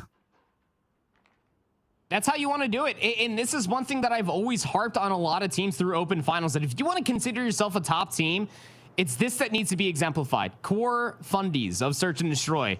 Got numbers. I mean, you don't have to all be holding hands and waltzing through the rose petals, but like, that's what you want, to at least not give Turtle all these isolated 1v1s, and at least play for the retake as your numbers would suggest to do. Turtle gonna commit towards the bomb plant because it's the only win condition he really has to set up for himself. That's gonna make this 1 versus 4 into kind of 2 versus 4. That's tough. That is tough. That nade check from Ultima is absolutely perfect. Turtle almost makes that first gunfight look easy, but he's going to make mincemeat of it and not even going to find any value there whatsoever. Yeah, I mean, we call it, mate. I mean, that is just a perfect way to play a 4 versus 1 from Ultima. Yeah. It's nothing too cute. Just playing for your numbers. Just stack over towards one bomb side. Play retake for the next. And 6, I believe, found 3 in that round. Absolutely does. So, hey, game plan works out for Ultima this time around. It was the stun that allowed Sixa to be able to get that space to work that first pick. Seems that RM are looking to put more numbers towards the Fountain side and maybe try to stop this. Again, RM know how pivotal getting rid of Sixa in this round is. And this is a great adaptation from Sixa. I don't want to go... he's taken the shark strat. We're going to call this the shark strat now, which is inching your way forward. But it is just an attempt to get to the other side of the doorway. I'm very thankful if you're an Ultima fan that he hasn't pushed all the way through in an egregious manner. Just holding fast at the moment. It's a game of chicken. Who's going to peek first? It doesn't connect, but Callow's snipe shot will on the opposite side. A takedown stated for first blood. It seems that the bomb carrier Brinks likes the call for that to maybe try to re-wrap over towards A. They're showing a lot of presence and utility over towards the B lane here, Brody. So maybe they're hoping to catch Ultima lacking for the rotation, but it's Takeoff, search and destroy, baby. You can see both bomb sites from a multitude of angles. Another kill now for Ultima as well. Another angle that Turtle wasn't ready for. RM now kind of pigeonholed into Stadium. I think their tickets might be a bit dodgy. Gonna have to make some kind of heroic play here. Carlo's gonna do it. There's not an immediate reaction actually from Sixa. It's a delayed one. Is it still gonna work out for Sixa is the question from me. He's got to check every single angle now in on this flank. RM are swiftly making this move towards A. Is Amin ready for this? Is Sixa ready for this on the flank? Yeah, Amin most certainly is. He's going to pick up that first kill. Good trade from Brinks, and now I imagine the pace will be picked up from Sixa on this flank. I don't know if he's going to stop the bomb plant. He won't, but he should be able to get some kills on the exit, and they will. So now Callow for a 1v2, or Gore on the other side. What can they do? Callow doubled up on again. The team play from Ultima is exemplary. I mean, they just love it here at Takeoff. Like, their dissection of the map is so pristine. And it's constantly throwing wrenches into what that first point of contact looks like over by control. Because, again, it's Sixa with the R90 shotgun. You cannot let that guy go unchecked. And through all the stuns and nades, the utility being thrown from control to lounge, it's given all of the understanding for Ultima, hey, you need to try to push through the middle of the map or over towards the A lane. And we have snipers watching this the entire time. Good adaptations coming through from Ultima to win the 2 in a row. First blood for Gore this time for Ultimate. Again, things just get tougher and tougher for RM. And even more so as Stated is going off. He loves this position across this way. And oh my goodness me, the ego chow from Stated. I mean, fair enough. Is it even an ego chow at this point when it's Stated doing it? No. I'll just answer it immediately. No, it's not. He knew he had the wing. He had the guy one shot, so he's not going to get double chowed, surely. Numbers immediately there within the first 30 seconds of the round. Players being scouted out. Callow will take down Gore, so mitigating the damage, but so many more picks required before you can even think about recovering the bomb for one. Callow's going to pick up Tated as well, so this becomes a 2 versus 3. It's winnable. Amin is on his own as well, and all of a sudden, this becomes even odds here. Ultima's choice of how they want to play this is by overextending in from behind, the hope that they can catch somebody off guard on the re-entry in towards the stadium. That's not what RM are doing, though. Complete flip of the map here as RM now coming from behind. I wonder if they know that they actually have the bomb down just outside of A door. But regardless, Sixa in aspect, again, Sixa with that R9. Just looking to maybe play the opening damage for aspect to find the trade or vice versa. Callow's got the sniper, Turtle looking to maybe try to catch up on a body shot if it comes through. Utility being thrown over towards the corner. Not going to connect with anything, so information only going to be good for Ultima on the defense, hearing those explodey boys over by A. Explodey boys. That's a new one. 10 seconds on the clock. It's enough time for RM to get this bomb down. Ultima going to get the running shoes on. Sixa runs headfirst into Turtle, though. This 2 versus 5 is becoming a lot more probable. Aspect was hoping that bomb was not going down, was trying to play chicken with the clock. It's not a game he's going to win, and he's about to be caught out by Turtle as well. A 2 versus 5 from RM. Oh boy, they're munching Ultima up. So you remember what we were kind of gassing up Ultima for when they were in a 4v1 and they all body stacked together and just like retook together? Yeah, that didn't happen besides 2 players in between Sixa and Aspect. And they just gave Callow, who's been very, very good for his entire tenure of Call of Duty Mobile with the sniper rifle and any weapon, realistically, isolated 1vx situations. And got ourselves an even game going in towards a round number 5. We'll see RM not really give any focus over towards control at all. So Six is going to lurk, and the bomb's going to slow roll its way over towards A. Gore with that first blood to kick this round off, though. Not sure it even means that much after the last round. Gore is still impressing, though. Another one down for the count. Surely not Brinks as well. No, Brinks will respond. He knew that was an important gunfight to take. He knew it was an important trade to make. So RM now bringing this down to a 3 versus 4. Again, those odds don't really mean that much considering what happened in the last round. But surely Ultima do not chuckle again. Stated has been key to holding that lane down. Down Stated goes. AME as well. Surely not. The ego chow from Turtle wasn't quite ready for the second gunfight, but Rushes will be. So trades galore. And now again, this becomes a 2 versus 1. Six has got the shotgun. You should know this. He catches one off guard, but a hip fire just a bit outside. Rushes will clean up 2 one-shot kills from damage that was found by a teammate, and then has the wherewithal just to check the flank because you know the last player alive is Sixa. He's probably going to be coming from that P4 control building. RM able to answer back with 2 of their own. 1 more round in this half. Man, that's 2 rounds in a row that RM shouldn't have won. Agreed. Ultima will be furious. Now they've lost first blood in this one. Sixa again is going to be that player that goes down. Stated does love that one line of sight, and it's, again, maybe a little bit readable. I will say I'm a bit surprised that RM weren't quite ready for it. So Stated is going to be able to even the odds down to a 4 versus 4. But never underestimate RM in these circumstances. No. Numbers don't mean anything to RM. Come on. We've been here for 5 rounds. If there's one thing we've learned for sure, there's a lot of rice in that bag. So you don't have numbers, but you still have Callow alive to maybe try to work one of these picks.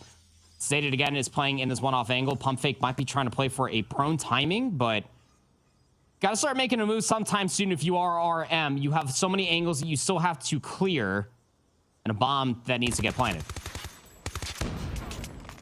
Trades galore over towards the site. Now a 3 versus 3.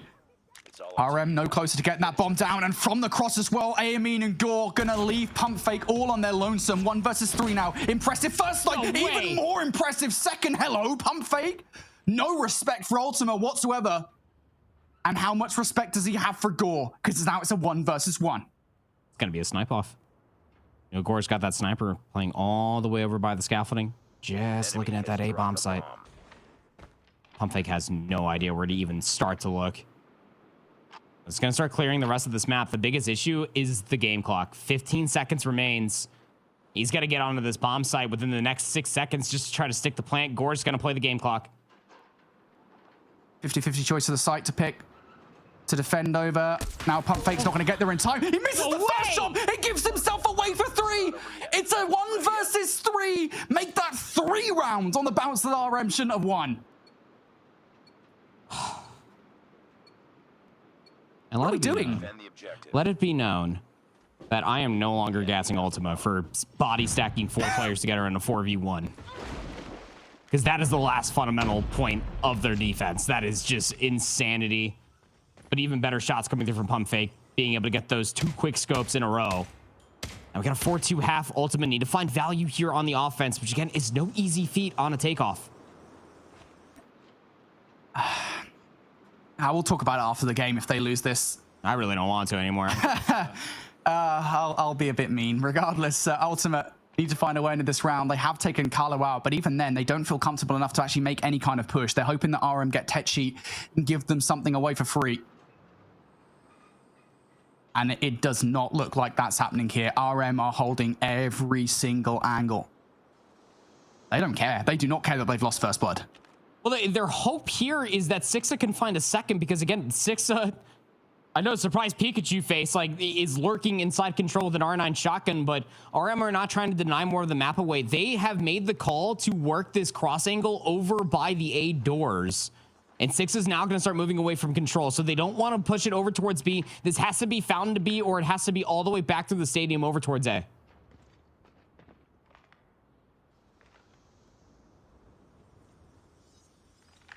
Here we go. 30 seconds or so left on the clock. Big fight for Sixer to get onto the point. It's an R9 versus R9 battle, and Rushes is going to win it. Trade from Gore, though. Now a 4 versus 3. Numbers to get on towards the site, especially as AME picks up Brinks. They have now breached the site. But Pump Fake on the other side is a problem. Ideally, you want him out of the picture before you get this bomb down. They've got to go for it anyway. The bomb being planted, Turtle being red on the flank. There goes Pump Fake too. Finally, some goodness from Ultima here on that first offensive effort. Yeah, we were about to have another moment of never tell RM the odds when it comes down to numbers disadvantage. Walking out from the blunder. And again, it's the gamble that the only player to be able to get another pick over towards that B side is with an R9 shotgun. He's not going to try to push for more space because he could get cut off from the range. And it's the same exact setup again for Ultima. Get 6 inside control, step 1 done. Callow's maybe trying to play for the timing. Might have saw the nameplate of 6 that he is in fact in there. But nobody is going to take any shots at each other. Not quite yet. Trying to play for a timing. Are both of these two teams playing so patient as the clock continues to tick?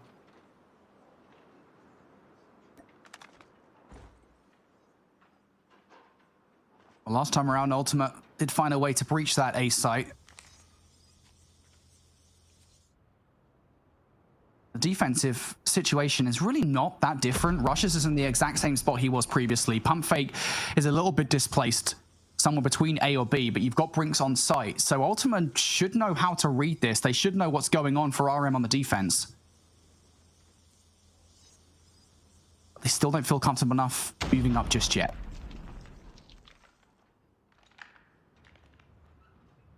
"45 seconds. Something's got to happen here." Nade looking to be cooked again for Callow. Maybe they're just waiting for all the utility to be dealt with first. Uh-oh. They finally work their way back out. Nade gets yeeted, but it's the snipes to finally come through for Ultima. RM got a little too antsy trying to go for these peaks. Yeah, Rushes is now repositioned as well.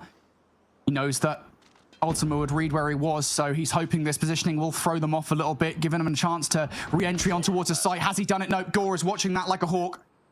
Turtle now. 1 versus 4, about as far out of position as you could possibly get. And I'll be honest, I think RM kind of chuckled that a little bit. They were happy to sit positioning for the longest time, and they blinked first. They gave away those opening 2 plus to Ultima. Yeah, and again, it's from all the late utility that didn't find information, so they have to hard peek it to be able to gain the information the old-fashioned way. And it's just at that point that Ultima are holding those angles and win 2 in a row here on their opening 2 offensive rounds. 12 kills for Gore, leading the entire lobby, leading his team with that boomstick in hand. He's been very, very good for it in the past 24 hours. As again, we go back to the old razzle-dazzle that is Takeoff Search and Destroy. Sixa back inside control. People waiting for the first peak to potentially come through. We could be here for the next 40 seconds. It's just funny how many of these rounds now have equated to a very different look than what we saw from RM on the offense, right? Where oh, absolutely. It felt like so many of their offensive rounds, right, were kind of bombastic. They were aggressive. RM and Ultima, the switching of the roles, Ultima were like, yeah, we'll take this slow and steady. We don't particularly care. Snail's pace is our pace. And it is just waiting for RM to make that first. I mean, RM did it last time around. Why wouldn't they again? That's what Gore was waiting for here. Absolutely. Waiting for the timing, somebody to push through control. But again, nobody's going to take that challenge versus Sixa, knowing that that's exactly where the R9 shotgun player typically goes. So now here comes the flip. Stated's watching through the middle of the map off of this jump peak top A seat. And they're trying to push through control, maybe try to get inside a lounge. Nobody's really directly watching that cross. They might be able to catch a timing to maybe get all the way across in towards the line of sight that is currently Callow. And yeah, absolutely the case. Takes him down. First blood strikes. And that first blood is all well and good, but actually getting that bomb down over towards B, especially when you don't have stadium control, is generally speaking the biggest problem. I think that's why you're seeing Sixa go over towards that to make sure nobody comes up from up top and is watching that through the windows. Aiming for the attempted bomb plant now. Turtle, I don't think he's going to stop this one. He's in fact looking for an exit frag, and he will find it. So now a 4 versus 4 again. Keep an eye on that battle towards stadium side. That might well decide how this retake goes, but towards the site themselves, Gore is winning the fight. Sixa now exiting out towards the middle of the map. Brinks is cut down. All of it now down to Turtle for a 1 versus 4.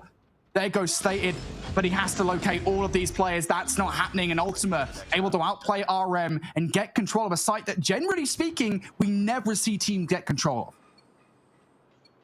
It was just for, it's like the mental conditioning that Ultima are doing through these 3 rounds of play so far. Like 2 rounds, again, like you get Sixa inside of control.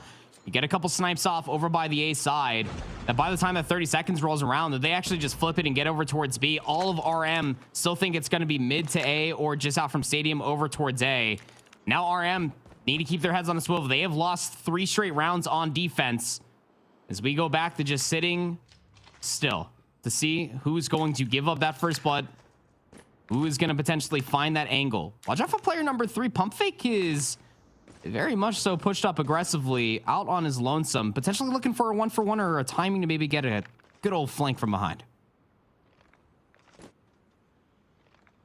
Forstade was about to bop Gore out of his line of sight. So I was like, hey, we're friendly fire. Come on, guys. We're not doing it. It's just like whenever I climb a tree, I expect you to watch, much like how when, you know, Gore's making the jump up towards top AC, Staded's watching. Can't not, mate. Gotta have your friends' backs. Yeah, gotta be proud of your friends.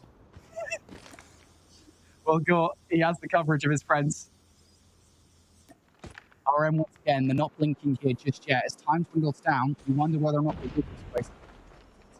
Will not connect on board points towards A. RM have repositioned. You can see in the middle of the map, it's ready for that push over towards B if it. Corner check here from Aspects. You now know Rushes isn't towards that corner. He's probably positioning towards Takeoff. There's Pump Fake for that first body from the fourth. Ultima out in towards A. Rushes for a flank. Better weapon situation towards the site. Amin's going to take Brinks down. So Ultima have got themselves towards the site, but they don't have the numbers to get the bomb down. Turtle's going to fall. Now maybe they do. Oh, Gore! Sniper, Deagle, doesn't matter. Headshots all day. Pump Fake from the flank, though, with the Fennec. Trying to get the job done. Callow finds 2 on the opposite side. Leaves it down to a 1v1. Callow's going to send Amin away from the site as well. 2 big kills on the flank there. Makes this plausible. Goes for the defuse check to try and bait Amin out. Amin does get some points, but no! Callow is better with the sniper rifle. RM with a clutch retake of the site. More accurately, Callow with a damn clutch retake. Yeah, absolutely huge moment for RM. Again, would have been the difference maker in between a tied game and a map point situation for Ultima. Finally striking on the defense. And the biggest adaptation was Pump Fake with the Fennec. Put the second sniper away. Worked all the way up past the fountain side, just outside control. And for the first time, 6 left control, but over towards B by himself. Gave up that first blood engagement. And RM were able to just suppress Ultima once they try to pounce outside of A. So now a pace change. Ultima want B, they want it quickly.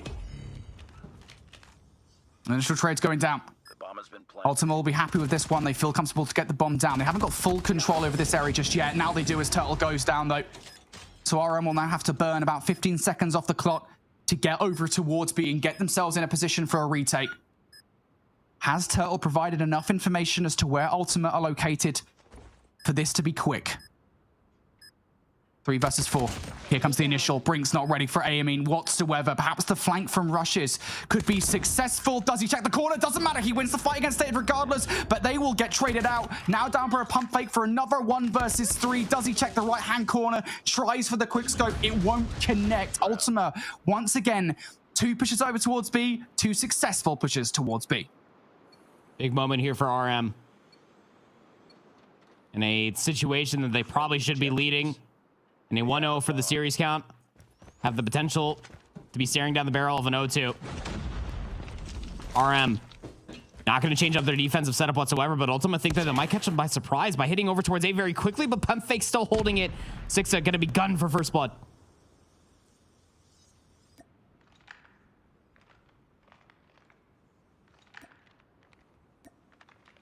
Ultima now need to find a way through. Again, they are just hoping for something free from RM.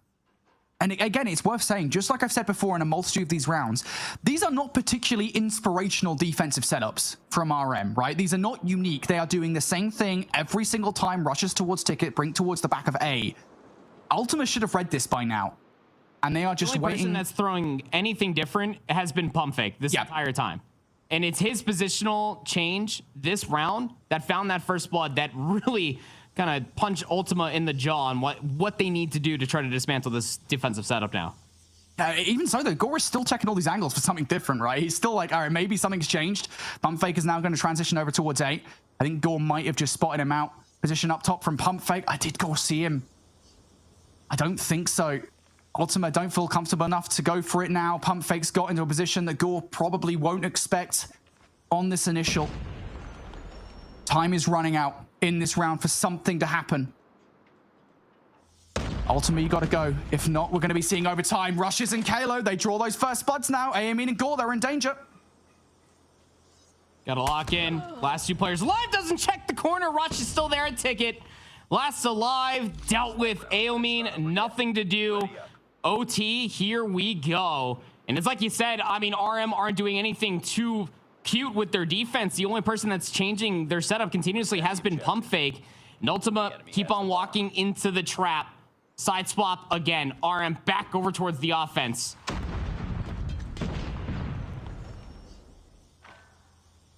Feels like an age ago that we actually saw an offense from RM.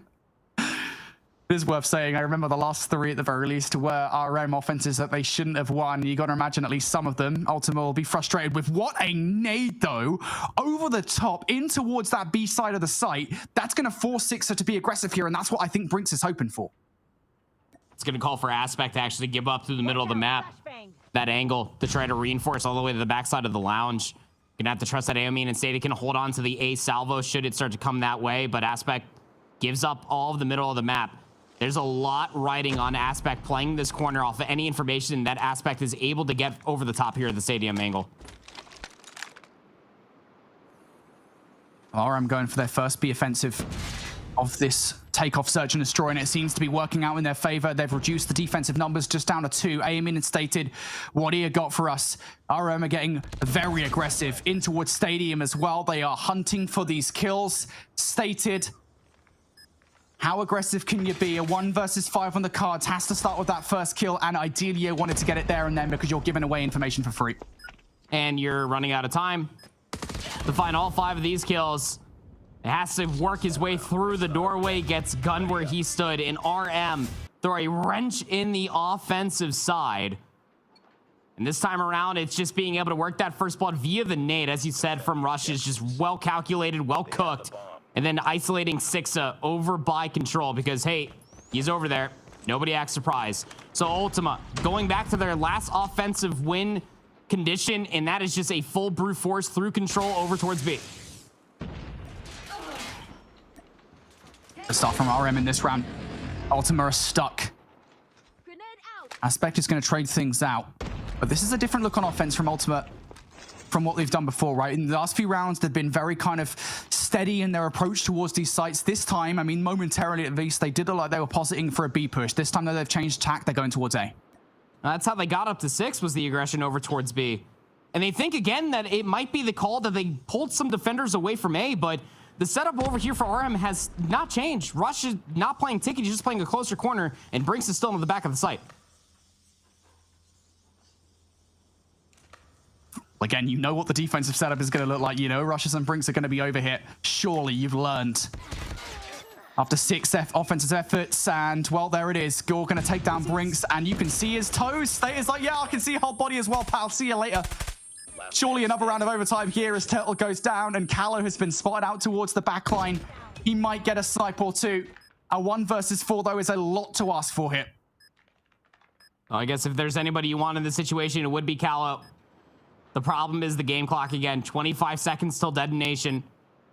And Stated's playing angle over through P1. 2 players stacked inside a stadium. Callow, you're pretty good, man. But I don't think you're 16 seconds fighting 3 kills and a defuse good. Another round of overtime will come once again. And it's a nice little fake to come through from Ultima, right? You find the 1-for-1 trade over through Control. You lost Sixa, and then you immediately call to go over towards A. You get the information via the toesies that Rush was playing a certain corner, and then you just isolate Brinks on the site. We switch sides once again.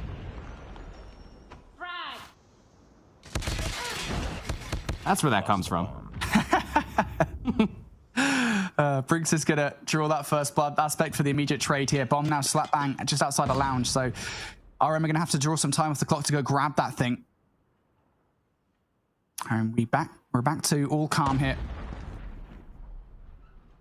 Ultima reliant on trying to pick something off. Oh, the angle. The timing for Gore just to fall down. Can't find the shot. You can see immediately just that one shot, just like RM just kind of stands still, just confused on what to do next. It may be a 4v4, but still so many angles you got to be worried about. And Ultima are adding more to that counter as they take more of control away. That bomb just being just outside lounge is so frustrating. Because even if you get on towards the site, you've still got to grab that thing, and you've still got 2 players against of Ultimate to go up against. Stated getting aggressive here. Oh no! Oh, Stated, you've whiffed. Buddy, you're normally 100% accuracy with that thing, and Turtle has just been gifted a free kill wrapped up like that. But now Pump Fake has to pull off the impossible. It's a heist to grab that bomb and get the hell out of dodge. He's going to go for it, and he does. Ultima had all their chips down on protecting that bomb drop, and they couldn't do it. And now they lost their A defender because Stated got too antsy and pushed inside a stadium for what? Now the A bomb is completely vacated. Aomi and Gore in Aspect on the complete opposite side. Gore wants to rotate over to defend this, but he's too late. That bomb's getting planted. RM are about to have a post plant. The bomb has been planted. All right, 1 man down, Ultimate. Let's see what you got. Systematic in picking apart the defense is what they have to be here. Aspect trying to thread the needle through players. Doesn't have the trick discipline to wait, so he's just going to go straight for that first kill versus Callow, but does run past Rushes in the process. Switches to the secondary weapon to get that kill. Not going to get it. Rushes now looking to double up. He will. Amin has already picked up Turtle, though, so now it's down to Gore. 1 versus 2. Just trying to take these players out. Does get one. Rushes is able to bait out his teammate for the other kill. Rush is crucial in a round there for RM to take the lead. Why Stated? Yeah. It just doesn't. Oh, yeah. It doesn't make any sense. Like, that was a guaranteed round win via the clock, just holding your angles, but he just scams. And now RM up on map point. If they can walk away with this defense, and Ultima are going back to the old Takeoff, tried and true. Hold the angles, cook some nades, see what info. Maybe a first blood might be gifted, but RM aren't really giving you much of anything.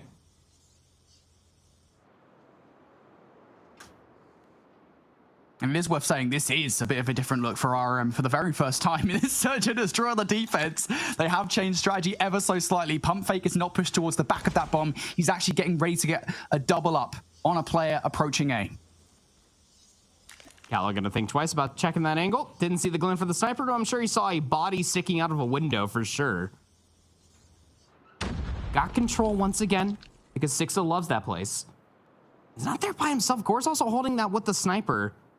But now we're about to be at 60 seconds. It's typical when you start to see the movement from the offense, trying to get a little bit more aggressive. Callow's got to be real careful with this peek. Doesn't see anything. Would have been nice for RM to maintain that kill. They didn't get it, though. Callow is actually going to get picked off by Gore, and that's the go signal for Ultima here. Straight towards B they go. If they could pick up Turtle as well, that is everything for this round to force another round of OT. Turtle, though, is firing back. Sixer down for the count now of 4 versus 4.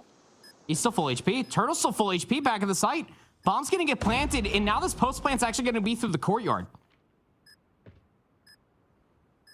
RM hoping they can pick up some straggler players that have got themselves out towards the open. Ultimate, do not give yourselves away for free here. Gore to 1-for-1 trade as Turtle trades things out. RM still don't have control of the site just yet. Still haven't located all these players that maybe they have now. Pump Fake and Turtle going to take Stated and Aspect down. AME no choice now but to check this bomb. He's going to be forced out into the open. Brinks is going to be looking over there. The stun will connect. Pump Fake is going to close out one of the longest search and destroys we've had thus far this season. The first overtime, and it ends with a RM victory. And it honestly shouldn't have. Let's be candid. Like, RM were able to walk away with a handful of their offensive rounds in a numbers disadvantage for no reason whatsoever. We're seeing this happen from Ultima, where they're giving themselves up way too easily. Even go down to the overtime round that should have been Ultima's. And Stated, the sole A defender just pushes inside of Launch Stadium for no reason at all.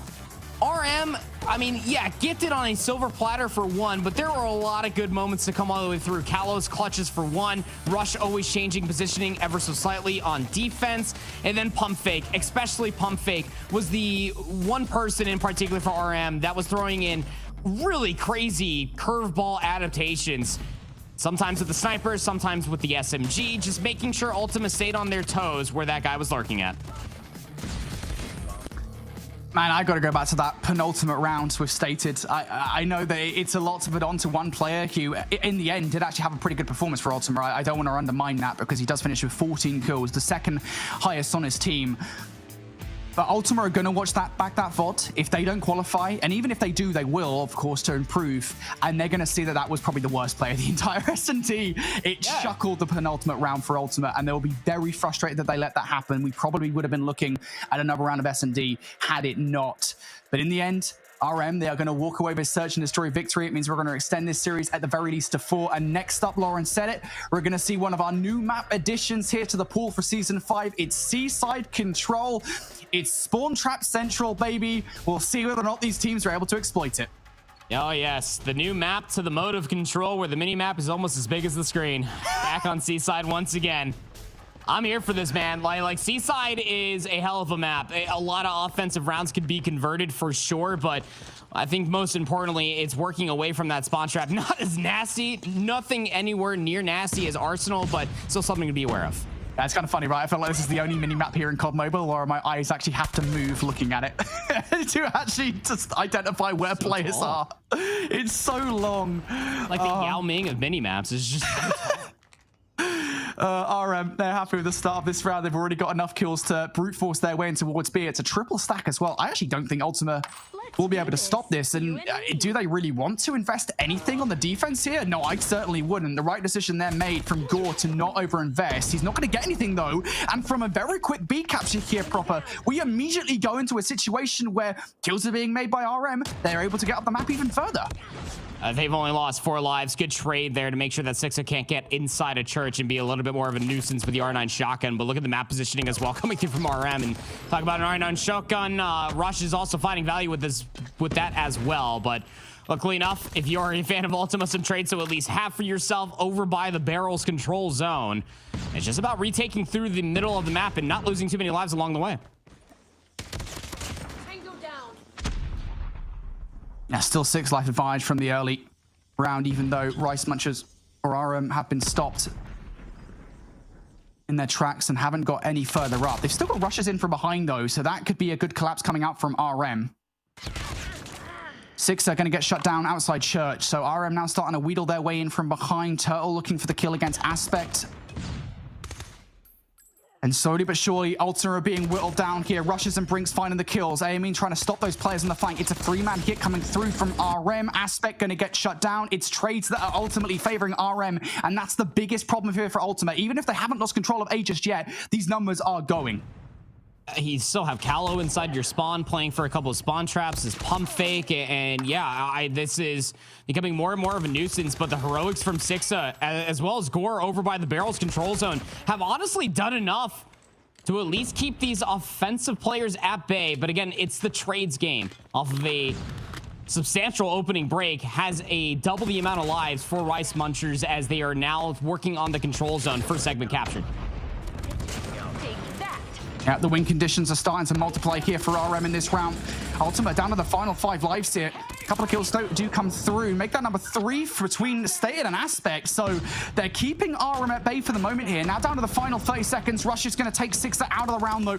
RM are knocking at the door, and all it takes is one breach. This round is done, so Aspect is trying desperately to not let that happen, as are the rest of the Ultima squad, but it feels just like such a flimsy option at this point. Pump Fake going to take Aspect down, just down to aiming. They aren't doing anything either. Pump Fake for 3 to close out that round. And RM, it really did feel like early on in the round in the game, that was where they won that one. I don't know if it fully matters. I don't think that they actually captured that first segment at A, but yeah, I don't think it matters. I mean, you just look at the kill disparity immediately. Not a very fun time for an Ultima player. Not here on Seaside. Need an answer back with an offense emphatically, you would fear, given the life disadvantage at the end of the first round, but an offensive win nonetheless needs to be the response over towards A immediately and able to get that first segment, our Ultima.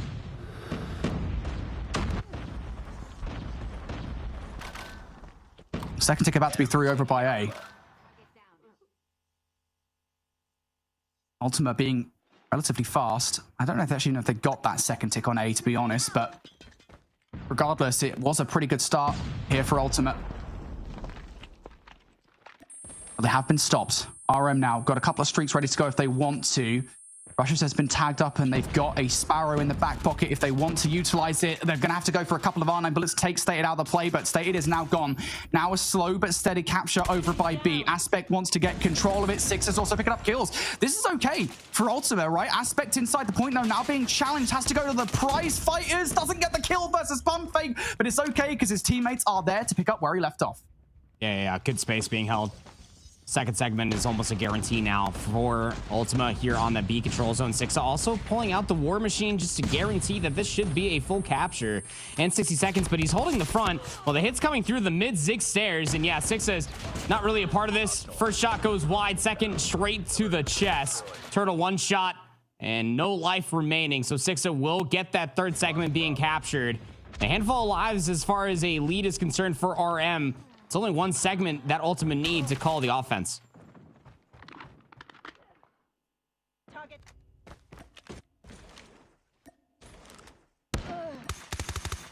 Ultima 7 lives down. They've only got really one tick and maybe a little bit on A to get through. I think it is just the one tick. I don't think there's any extra progression to be had on that second. But RM are doing their best to trap Ultima through. Six is now going to bring the Predator missile down for a bit of information as to where RM are defensively. They deal with the one player that was on the left side. So now they've got free reign to move up the map. A 10 versus 15 hit to make this move forward. And it's so difficult to get into Winery. But all it will take is one hit, one good wipe, and they will get that third tick and the offensive round. Here we go. Amin Gore going to open proceedings with the first couple of kills. Brinks is going to respond with the equalizers. He's only going to find one. Amin with the kill. Stated with another one as well. Can he find more? Yes, he can. Players on the point. Stated with the claw will close out an offensive victory. We go offense for offense at the start of this control. Biggest difference for Ultima is they did it via the segment captures. So again, very important when it comes down to that round 5 defense. But given how we've gone back-to-back offenses, I don't even know if you'd make the argument they would want that side if it goes all the way. We'll have to see. RM's opening break on the last offensive half was very good. The difference is they're not going through the middle of the map over towards A. They want B first and foremost, and they're going to have numbers on this side of the map so far, Brody. They can do no wrong. Amin trying to slide in to stop rushes early on in this round, and he's not going to be able to. Again, it's that question of that second tick is already going to be through. There's no stopping that for RM. So how much do you want to invest in this on the defense if you're Ultimate? And I don't think there's really anything that you can really say about this. The double stack is going to be through. You're not going to stop B going down. So you might as well invest numbers in towards A and to stop that flank from coming through. But there's already Callow who is starting to threaten towards the point, and I think Gore is going to very quickly dispatch with them. Job for player number 2, though. Turtle is now going to be working on a pinch. There's 4 players that he'd be immediately behind, knowing that the 5th just got gunned by his teammate, a pump fake over by the already captured B control zone, but Turtle dealt with. Wonderful pickup there for Ultima as they look to stack around the A zone, but most importantly, try to find where some of these players are located at, because you do not want pump fake lurking around your spawn forever. Has an operator, 17 kills to their name, looking for a few more spawners potentially to come through.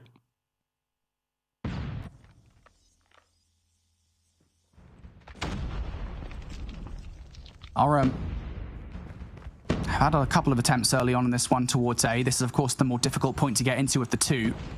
Russians have decided it's time to invest the Sparrow to try and break in towards Church. This is, of course, where the hill would normally be if you're in Call of Duty multiplayer, Black Ops 4. But it is inside the winery, which is what makes it more difficult. Russia's actually not going to get a lot of value out of that. Going to find a couple of kills against Aspect and Gore. And RM are now looking to break in around the backline here. Ultima have to get the players towards the point. Russia's is doing a stellar job. I mean, it gives RM a choice, an option to try and get that spawn trap together. Yeah, it sure does. And it's just splitting more defenders up. Now you got a 2v2 here. Down by the barrels control zone. Last player alive will be Brinks to take down Aspect and Aomine. So clock stalled out at 1 minute and 2 seconds. Gore will find that trade. Clock will start to be whittled down once again.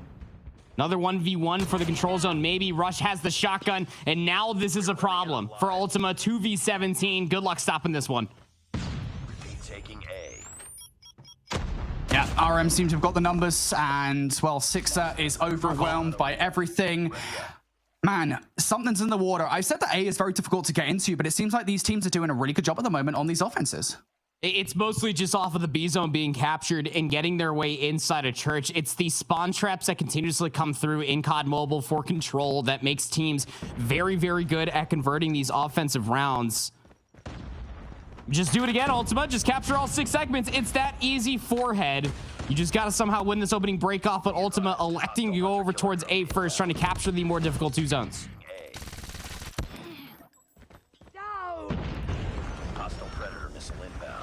Ultima chosen to go for A at the start of this one. They are less successful than they were previously. RM have done a good job at getting those opening gunfights, but they haven't quite got that spawn trap together just yet. So Ultima don't have to worry about that.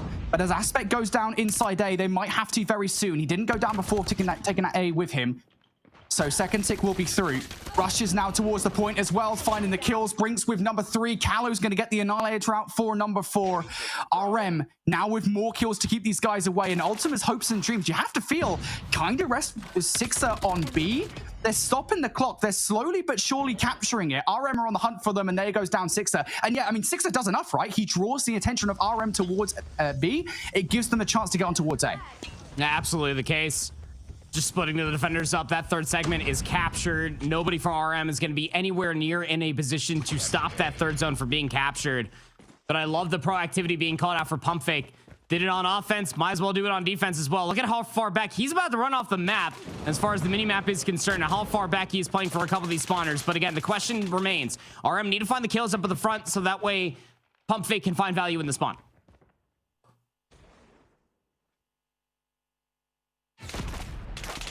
RM looking for a way in towards this defensive hold. Ultima now 3 stacking B. Just got to deal with Brinks really around the point. We've also got one player coming in the flank for pump fake. Brinks is going to win that first gunfight though. Is Gore going to be ready for this flank coming through? Pump fake's going to find one with the war machine, and he makes it a second as well. Pump fake will prevent the offensive victory here for Ultima, and now he's continuing. Yeah, it was a required war machine to be pop. Only thing is that RM technically would have offense if it goes down to round number 5, but they could just win this defense here. Operator usage completely off the table. Aomine stated. Aspect, they still have theirs. And I have to imagine that they have to use it given that they're down by so many lives.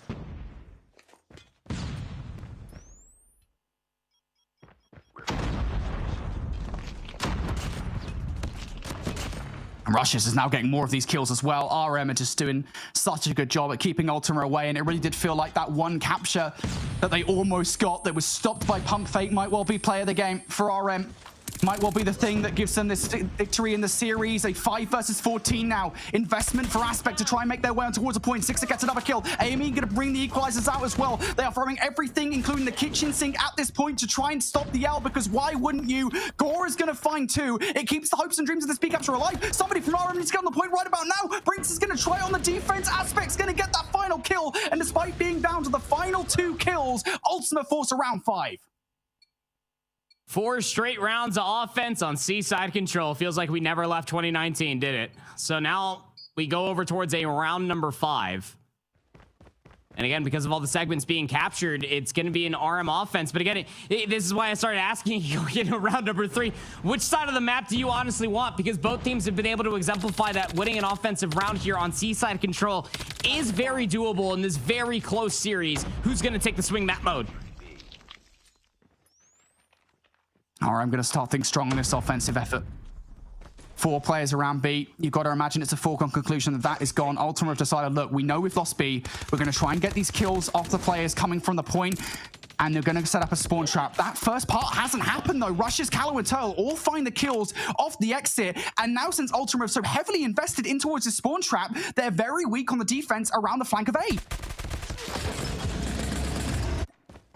They've only lost a single life so far in this round number 5. There's 2 minutes on the board. You got players swarming around church to the middle of the map. You got players inside of your spawn, though, if you are RM. But the problem is that you need to be able to find value on the opposite side. And so far, the former is happening so that way the latter can find success. Last alive inside the spawn is Aomine, finessing their life for what feels like forever. Dealt a swift hand to the life count that is RM, but still with a 5 life lead. The advantage has dwindled ever so slightly here. Ultima have been given a lifeline on the defense. But since we've gone offense for offense for offense for offense, I don't want to say that that's quite the advantage that they think it is just yet. Aspect trying to hold strong in the middle of the map, actually runs straight onto the open, so gives Carlo a free kill and RM an opportunity to get through Church. I think that's a domain that Ultima want to have control over. They would be praying at the moment that RM do not breach it. Rushes elsewhere, is able to find two through the front. Aspect is going to find a couple through Kirch. It is trades back and forth over and over and over again. RM coming out on top, and now they've got players on the point. And they sure do, stopping on that clock. Probably still looking to get it done via the kills. That's how they won the other two offensive rounds, but might be able to get the segments as well. It's going to have to be a brute force all the way from the courtyard out of Ultima, who now have numbers until Turtle looks to equalize it. Aspect will take him down in return. Good trade to have for yourself, but you are losing lives along the way if you are Ultima 7v12. Yeah, I kind of wonder whether that life disadvantage here with 50 seconds on the clock is enough. Whether Ultima can brave it. Utility on the side for RM as well. Two operators in the back pocket of Brinks and Turtle. You've got to imagine they're going to come out pretty soon. Brinks now looking for that opening blood against Sixer. They will find it. It's Turtle to use the claw. But Gore and Stated will combine for three. Right, RM batted away for the moment here. Pump Fake, the only one left alive on that initial push. He's going to have to wait for help.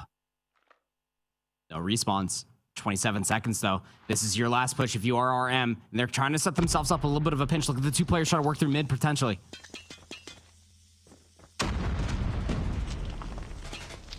Ayamin's going to open proceedings with his first blood. Keep an eye on Rushes on the flank here. Callow opening things up around the front of the point. Rushes is going to get caught on that flank. Ayamin's going to whip out their equalizers to win this. Now down to a 3 versus 3. 8 seconds on the clock here. Ayamin, he looks away at the wrong time. Turtle able to walk over that fight. Can anybody from RM touch the point though? You have to get on. 0 seconds on the point, and Turtle's managed to get on, leaving Sixer all by themselves, and Callow's going to win that fight. Literally 0 seconds left on the clock for RM to get it done. And they do. 0 seconds, Andy. I had to wheel myself back because I was all the way over here by the time that map ended, with the amount that I was leading into my monitor, thinking that I was just living vicariously through some of these competitors. I mean, my phone would have immediately flipped out of my hand from the amount of sweat that would be on my palms with how close this control was. All offense. 5 straight rounds of offense. Ultima, they capture every single segment to be captured. And RM are just like, screw it, we're getting the kills, man. 0 seconds. I mean, how many tenths of a second would you reckon was honestly there? Probably about like 4, maybe 5 of a tenths of a second there at the end for RM to get onto the point. And you really do have to feel for Aomin right there. Pop the equalizer. You get the 2 mega power close range SMGs in your hand. And you feel like God within that moment. Just pushes up a little bit too far forward. Gets caught with a bad timing on a side angle. Loses their life and leaves their teammates all by their lonesome on the control zone itself.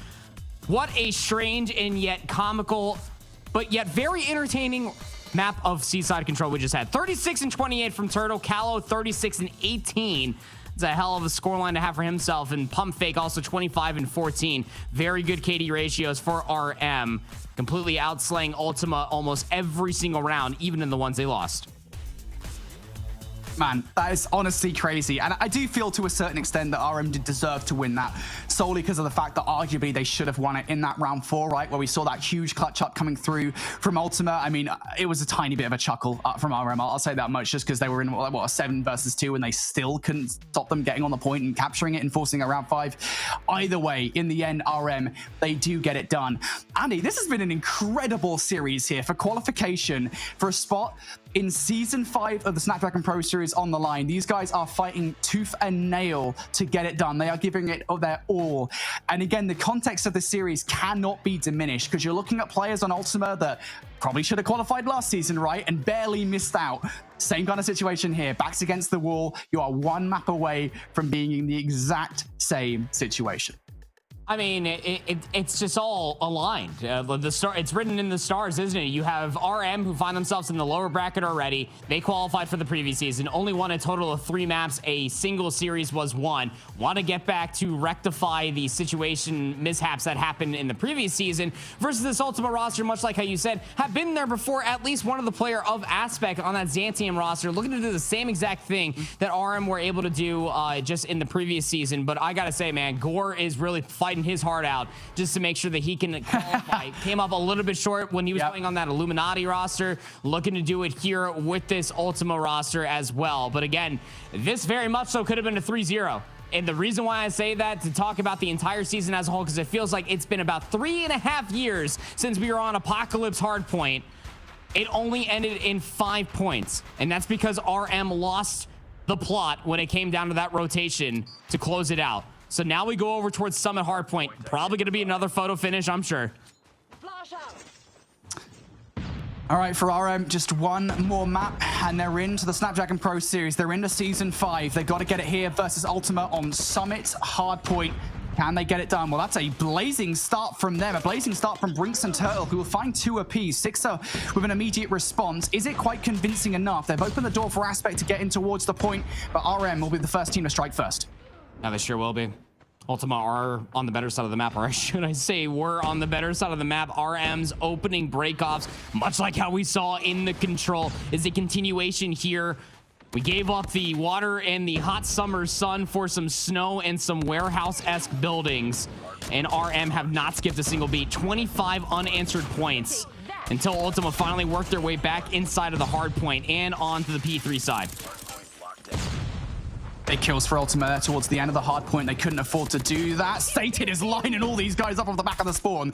Very nice exit frags. And actually, to be fair, with a basically full blue kill feed, goodness me, these guys are shooting now towards the end of the hard point. This should give Ultima first touch over the next one. That's the idea at the very least from me. Aspect from up top now trying to continue that. This has been a hell of a swing for the last 10 to 15 seconds in which Ultima feel like they've won a, what, like 15 versus 2 trade in terms of just raw kills. Ultima now need to keep RM out of the hill though, and they flood through the middle of the map while Ultima focused on flipping those spawns, so RM will now be in. What a pickup. I was just about to say one thing that you could exploit for Ultima is that nobody for RM was up top, but the moment I started thinking about it, everybody looks up top for the Batman play to come through. Sixa, Aspect, all investing a lot of good space, and Stated also utilizing the Pred missile to no avail whatsoever. RM still inside the time until Sixa Gore clean house. Just contested time for the time being, but you're happy with this if you're RM because you already have pump fake behind enemy lines around the ski lift. Big kills to make. Pump fake, big 1v1. Aspect's gonna grab it. So Ultima should now have those back spawns locked in, anchored down. While the next hill will be about to pop in just a few seconds here. There'll still be time for RM to push this one. Again, there's the 8 seconds between kills. So it'll give RM a chance to hit these spawns and immediately flip them out. Aspect is ready for it though. He is guarding that left lane like his life, and well, the tournament lines definitely do depend on it. It's time to invest earlier on for Ultima. Sixer's going to bring that war machine out to remove all those players on the initial kit, and Ultima, they're holding fast pretty good on this initial, and of course the cause now coming out from Stated as well. These guys definitely want control. Stated's going to find the double. Rushes also was tagged up by that, and Aspect Sparrow I thought might finish that player off. It doesn't. Pump fake able to come up from behind. RM are still challenging this. Yeah, they want to fight over this last 30 seconds. It could be massive, but most importantly, they want to get these kills in towards the back of the map. Could be another set of respawns that come through to the backside of the ski lift, but RM just not coming out on top of the trades. Ultima's close spawns are letting them reinforce the back 20 seconds now as Pump Fake will find 2. The number's too much to fight against for RM, and they're forced to concede the rest of this. Yeah, Callow might be playing for a couple of exits here over by the P2 scaffolding, but you have to just give it up. That is a very good hill coming through from Ultima. Now have themselves about a 40-point lead. Hardpoint identified. That was a big hill for Ultima. It's going to give them a solid lead here in their efforts to force a game 5 versus RM. Now RM want to do it back to them. Back spawn control for the moment. Gorney knows how important getting Kalo out of that position is, and rushes. Well, his kills are much more important, it would seem. Indomitable with the Sparrows going to find 3. Pump Fakers just pre-firing that doorway like nobody's business, and will actually land one with a small aim adjustment against Stated. Now that backline is threatened once again. 6 of one of those players. Brinks will have to finish things off after Pump Fakes. War Machine bullet does not land, but towards the point, Ultima seem to have breached. They managed to find their way up snow, and it's going to be Stated now just chilling inside that hill. Gotta get him out. Pump fake will be that player to do so, but again, it's the trade still coming up in electric blue. Ultima coming out on top of the trades. 20 seconds remains here at the end of this set of hard points, and it seems that it's Ultima's time to lose, as Stated finds another 2 in the feed, having himself a very good map number 4. 19 kills is where that will come to a rest until Pump Fake will find 2 of his own. But RM, I mean, you watch from like 2 and then the potential contest over by P3 off the 25 seconds they got from P1. It has been all Ultima towards the latter half of that set of hard points. Now have just about double the amount of score over RM. Yeah, I'll admit, Andy, I was a little bit concerned at the start of this game when RM started to take the lead, because Ultima, they look like they might be done here in map number 4, but it feels like the case has definitely flipped on its head here, with Ultima now commanding the lead in this game. RM now 60, 70 points down. Ultima, the lead just continues to grow as well as the kills go in their favor. Look at the amount of utility on side. Look at the kill feed, which is all Ultima in control. Amin's going to bring the Predator missile down to continue that dominance too. That's more information as to where RM are trying to breach this hard point from. And while that's going on, it's more and more time for Ultima. Finally, RM able to get through off the back of a couple of kills from Carlo and Briggs, but even that does not last long.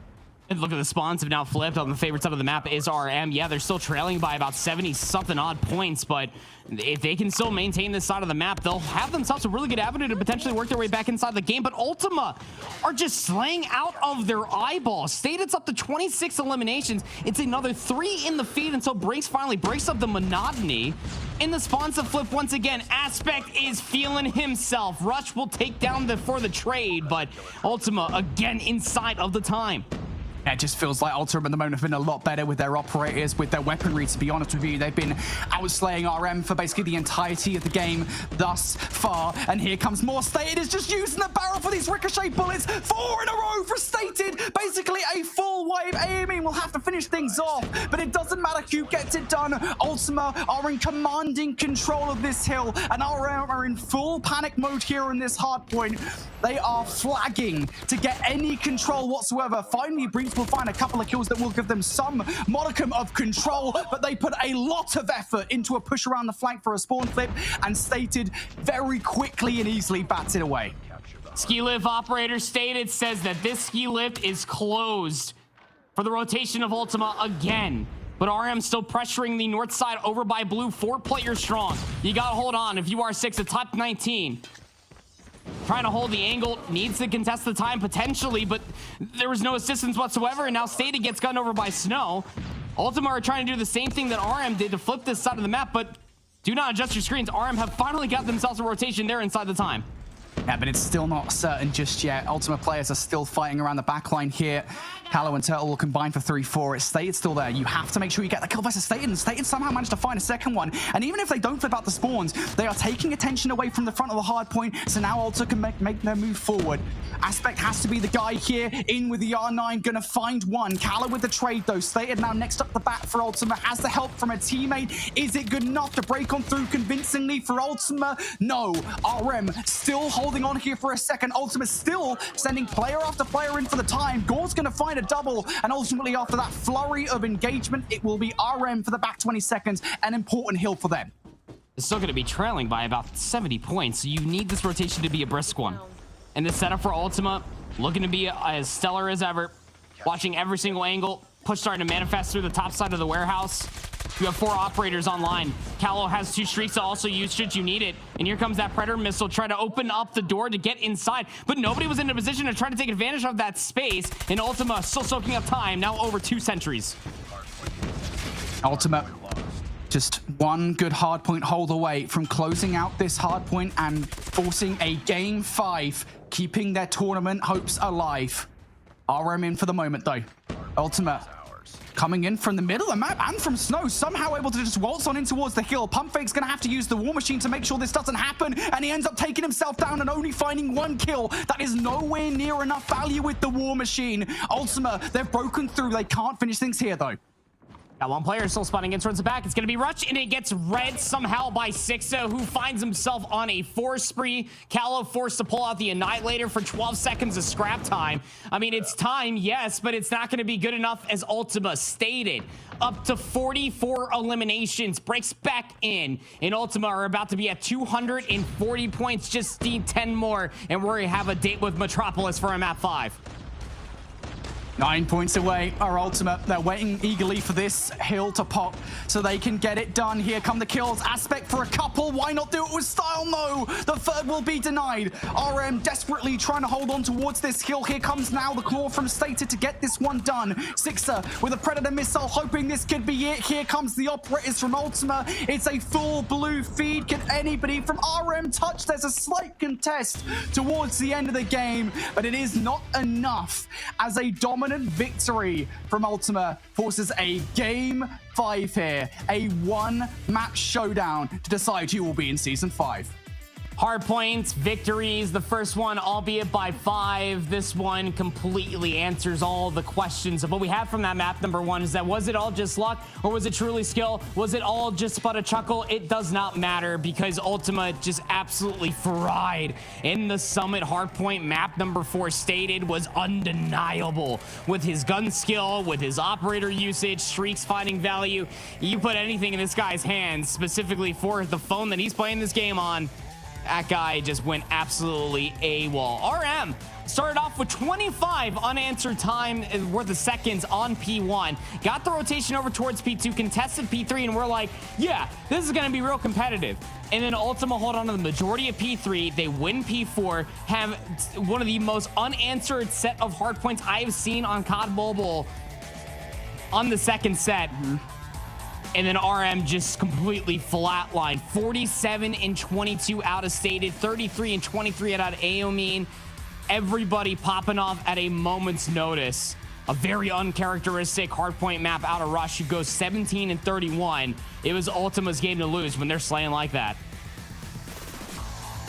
I mean, beyond the obvious full-head statement of, oh, Ultima just outslayed RM, which, you know, again, low-hanging fruit, but we will still say it is true. Can you name me one big operator play that we saw there from RM in that game 4? Even one? I mean, it had to have been maybe, what was the Sparrow there at the end? I mean, like, Turtle also had like a good value War Machine, but it was all for like 10 seconds. Like, no, it wasn't like insurmountable value comparatively to what we got out of Ultima. Exactly, and I think that was just the key difference maker in that game. Ultima with their operators is something we often talk about, is efficiency with the operators. Ultima, every single time we saw an operator in that game number 4, it was useful. For RM, well, I don't think we saw that much use whatsoever, but here we go, folks. It's time for our second appearance on Kurahana Metropolis for Search and Destroy. Let's see what these teams have got on the newest addition to Call of Duty Mobile. I actually got to see this yesterday for the first time, and wouldn't you know it, it was none other than Ultima.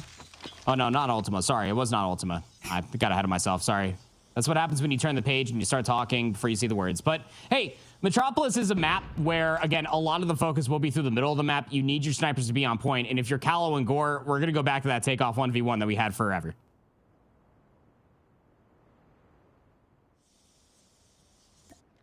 Man.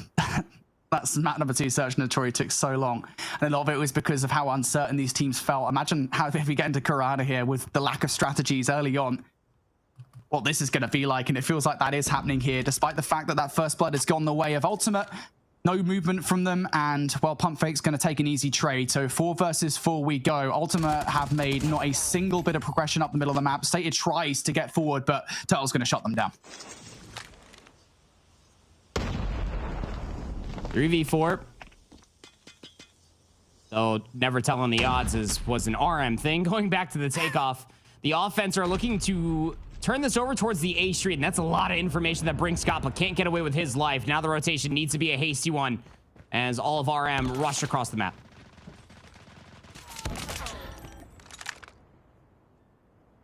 That's a huge kill for Ultima to get their way on towards the site. They flip the situation on its head now. Not only have they got onto the site, but they've got the numbers just down to Pump Fake and Rushes. Never count them out. They've got their trademark weaponry as well. Pump Fake with the LW3 and Rushes with the R9.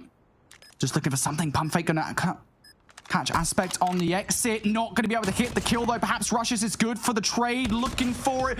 Gets caught between both of the players, but does find that second kill. So now 1 versus 1 between Pump Fake and Sixer. The former knows where the latter has gone. Sixer's going for a long rotation. I don't really know if he's got his sprint binded. I don't think he wants to sprint in this situation. Just keeping the gunny up.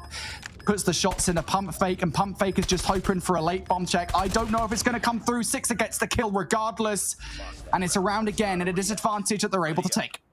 Yeah, really good call coming through, especially once you have the trades happen through the middle of the map. But I mean, ultimately for Ultima is that they made the right call. You didn't find any value over by the B lane. You found nothing through the middle of the map. So just triple stack together, worked that A street, worked wonderfully for them. So now a response potentially required. Do not want the ball rolling too much here on Metropolis. There's too many avenues to take advantage of a team over investing for numbers on either one of these bomb sites. How overwhelmed player on A is going to be in just a second. Yeah, Pump Fake is desperately trying to get away here towards the safety in the arms of Callow. Callow's actually going to get shut down, though, so that safety net will immediately disappear. First 2 bloods hit for Ultima. They've got full site control over by A, and Turtle goes as well. There needs to be something special out of Pump Fake and Rushes now. Never tell them the odds. Shotgun in hand for Rushes. Very, very good with it during takeoff and for Seaside control, but as time gets down to about 25 seconds, we need about a phase 5 montage coming through from Pump Fake with this LW3 Tundra, and he's not even going to be able to find a single one. Dead to right should be Rush, but still able to at least pick up the snipe. Don't think you're going to be able to do much of anything around this body stack. Oh, no way. No way. Clearly not. No! To him. Yes! Oh, no! Yes! No time for the defuse, but damn, that was cool. But it's not over yet. Ready Oh, no. Oh man, I love watching Rushes play. I really do. Just the stuff that he can do. Imagine Rushes. He's just like, it's like General Grievous, right? With the 4 lightsabers. He's got the R9 in one hand. He's got the Tundra in another. The Fennec in one, yeah. All the power weapons of COD Mobile, yeah. For sure, for sure. Not in this round, though. It's going to be first blooded. Flurry of kills comes down to a 2 versus 2. This has been a very fast and furious round, and actually it's now going to be a 1 versus 2 for Aspect. He's about to get pinched. Callow is about to be behind enemy lines, but Aspect. Oh, the audio cue, the pre-fire. Oh, no, and then the awkward walk away. Yeah, that's a little bit of a mistake there, Aspect. That's pop, maybe. But where has Pump Fake has just completely given up everything through the middle of the map, which is going to cause considerable doubt for Aspect in this 1v2. But he wants to get over towards A, give his win condition here. Enemy has dropped the bomb. Nah, Callow's going to pick him off. Yeah, too graphic to show. Too graphic. Way too graphic. Yeah, this is a PG-13 stream. I don't actually know if this is a raid stream or not, but you know, that's definitely why we didn't see that final kill. Regardless, Ultimate, they're on the board. Oh, dearie me. And that's an important round for Ultimate. They could not afford to go 3-0 down to RM. Give them the aggression, the momentum, but they have found that aggression once more and towards this one. Trades galore, down to a 3 versus 3. Now get a 3 versus 2. Estate takes brings down. They want to get on this bomb fast and furious. I mean, and they certainly did. Pump Fake Callow. Last 2 alive again. But it's against the 3 of Stated, Gore, and Aomine, who've kind of housed around the B side, and Stated's going to get some great timing. And now you cleared all the flank. Trade didn't come through there. Eyes front, boys. Do not give Callow a clutch. Aomine's going to be back to full elf. Oh, he didn't see him? He's got the Fennec. Didn't see him there. Now he does. Aiming down for the count. 15 seconds. You're still able to got time to draw these guys out in towards the site. Stated is ice cool, though. Callow for the check, and it does not make a difference. Did not have time to pull the cursor across towards the player. RM fast to get on towards that site and fast to win the round. Aggression looks really good on Ultima. It really, really does. Because, I mean, in a map like Metropolis, the way it plays out is that there's a certain amount of timing that's going to come through for the second player to be able to work that trade. And look what it does for the defense. Like, all of them. All of RM trying to stack over towards B. You got some bodies through mid. But Ultima are right back towards that A street. It's how they won their first round, Brady. Haven't lost the player yet. Steady towards A. Pump fake with the first blood, though. Looking for a second. Cheeky peek from Sixer. Pump fake not able to win the gunfight. They're going to have to get the hell out of dodge because they have no help whatsoever. The rest of the team are over towards B, and as Pump fake somehow finds a second kill, honestly, I would just stay the heck away from Pump fake at this point.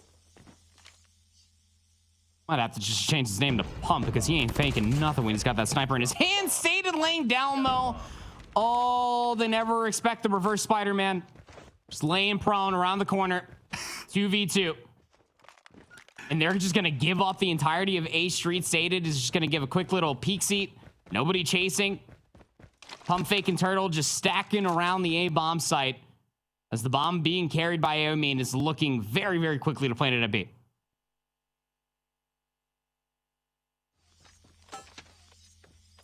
We're certainly not stopping this bomb plant. Utility going out. It's a bit of a wayward nade, to be fair. It's an aspirational nade, we'll call that one. Just in case, yeah. Just in case.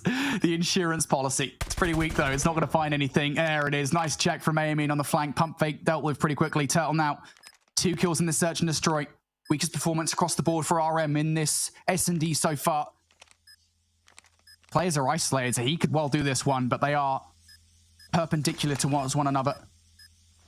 Diffuse fake to try and draw the players out. If anything, I don't know if that's going to favor them just because of the fact that if they push this at the same time, Turtle should be dead to rights. They're just going to jump on the diffuse. Yeah, good check coming through from Aomin.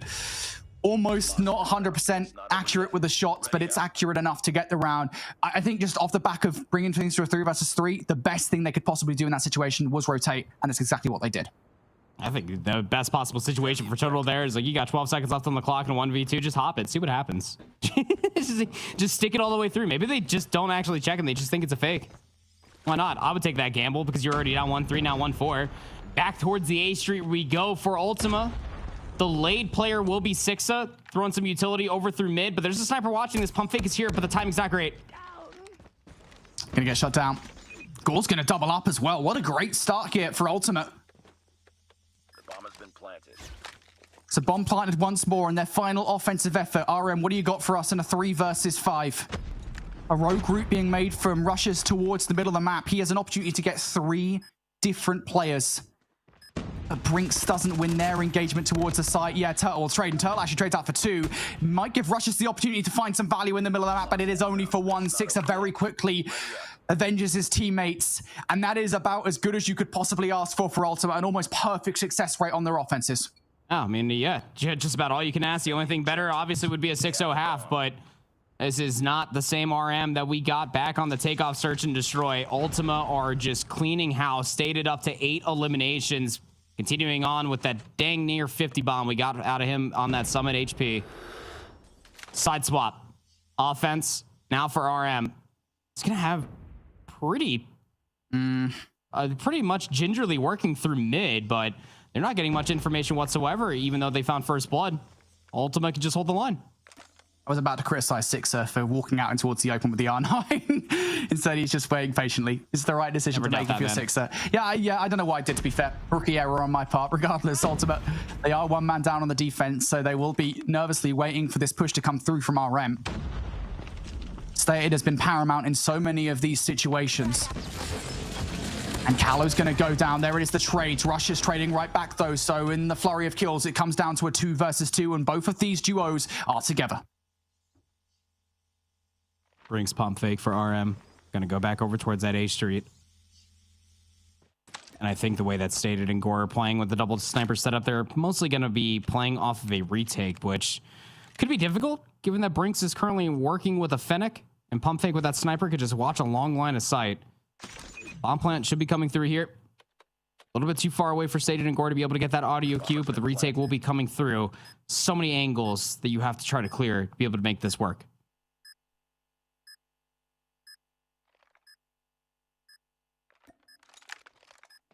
Alta playing this one slow for the moment. I think just a little bit too slow because pump fake might just be able to get some kills for free. Yep, there's number 1. Gore down for the count.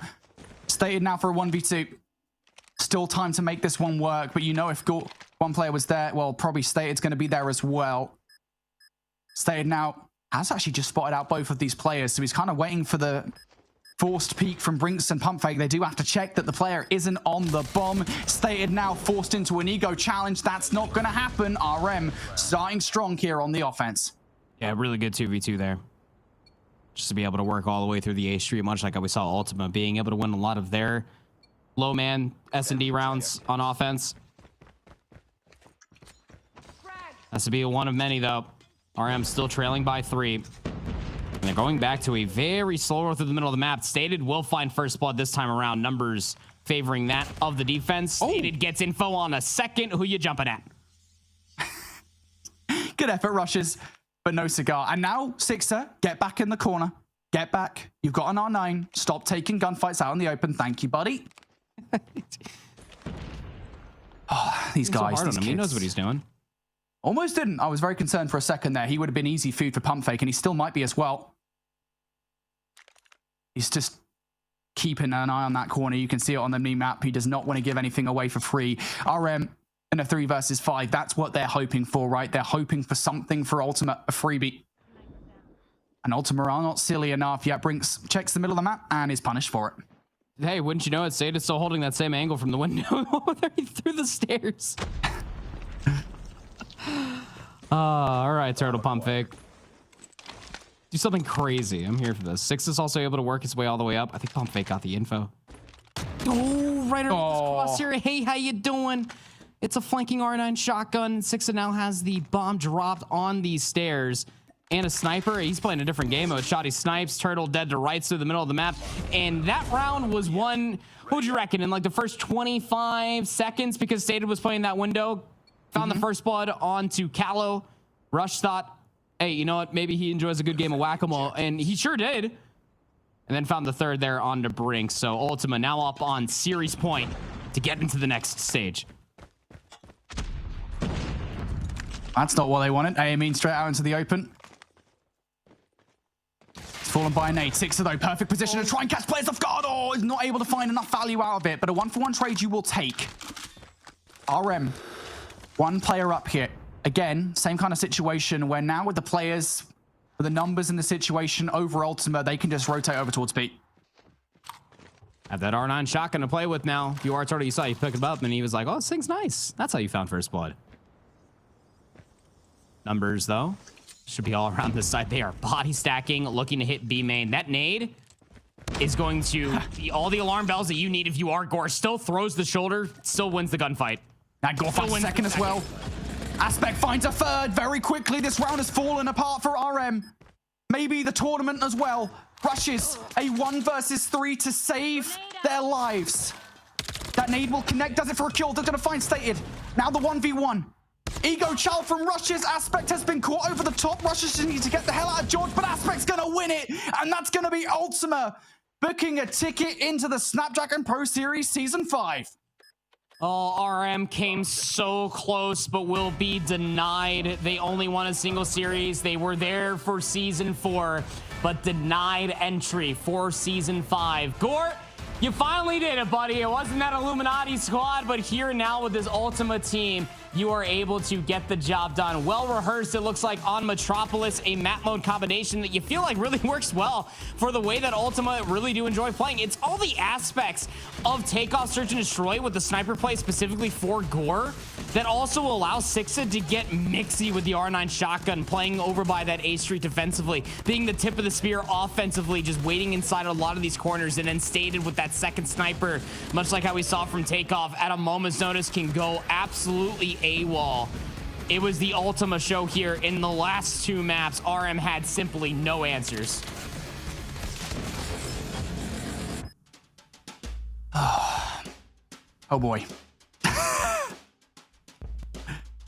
I mean, you said it was going to be close, Brody, before we got into that match, and that was like painfully close. Longest series we've had so far, and it was a well-fought battle on behalf of both of those squads. But we knew that Ultima was going to be a tough challenge for RM because of how well they played yesterday on day 1, coming out of that upper bracket. So, I mean, that was an impressive back and forth between, especially that first hard point was it hurt. It was so close. I mean, I loved it though. That's what the open finals are for. What are you looking at here, Brody? I mean, when you think about it, with how that Apocalypse hardpoint goes, and I'm pretty sure Andy is thinking the exact same thing right now, this should have been a 3-0. to RM because they chuckled that Apocalypse hardpoint, right? I mean, they should have won that one. RM will be kicking themselves that Apocalypse hardpoint happened. Well, they'll have a little bit of time that they could go review, maybe try to get in on the next season. For now, it's Ultima who claims the 3rd spot on the day, the 7th spot overall in our next challenge season, which means we are down to the last match between Revenge and Nexus. Revenge being that team that went up against Exclusive to start off our day yesterday, and Nexus, a name that we've seen in seasons prior. This would be a great way to close everything out. I think this is going to be fun, Prepper. Yeah, potential for some new names to be able to make it in towards the final stage for Snapdragon Pro Series. But again, another team, much like how we had for RM in Nexus, looking to make it back to the glory that is going to be the top 8 teams for COD Mobile Europe here for the Season 5 of Snapdragon Pro Series. Don't know which way it's going to go. But we're going to find out in just a few minutes. Before we do that, though, we're going to take one more short break, so don't go anywhere. You're watching the Snapdragon Pro Series.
Pro Series is brought to you by Snapdragon Elite Gaming, Samsung Galaxy S24 Ultra, Monster Energy, and DHL.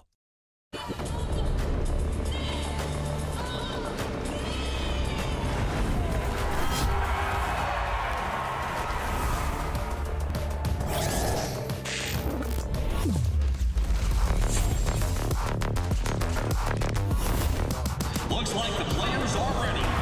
Here we go!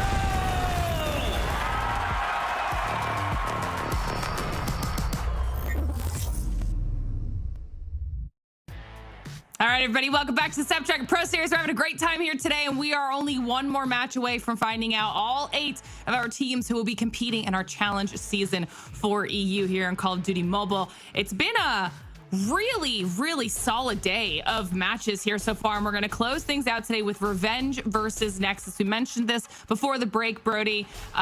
Revenge went up against Exclusive, and they were a really tough competition for them, but then Nexus is a squad we've seen before in previous seasons.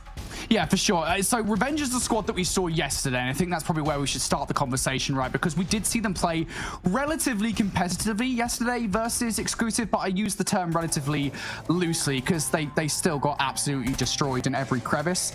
And that should have been a surprise just because of the fact that Exclusive, again, they're this dominant roster. We anticipate just off roster changes alone that Exclusive should be coming into this season of SPS as the #1 European team. So it's hard really to pass too much away from a series that you're always expecting a team to get absolutely demolished in.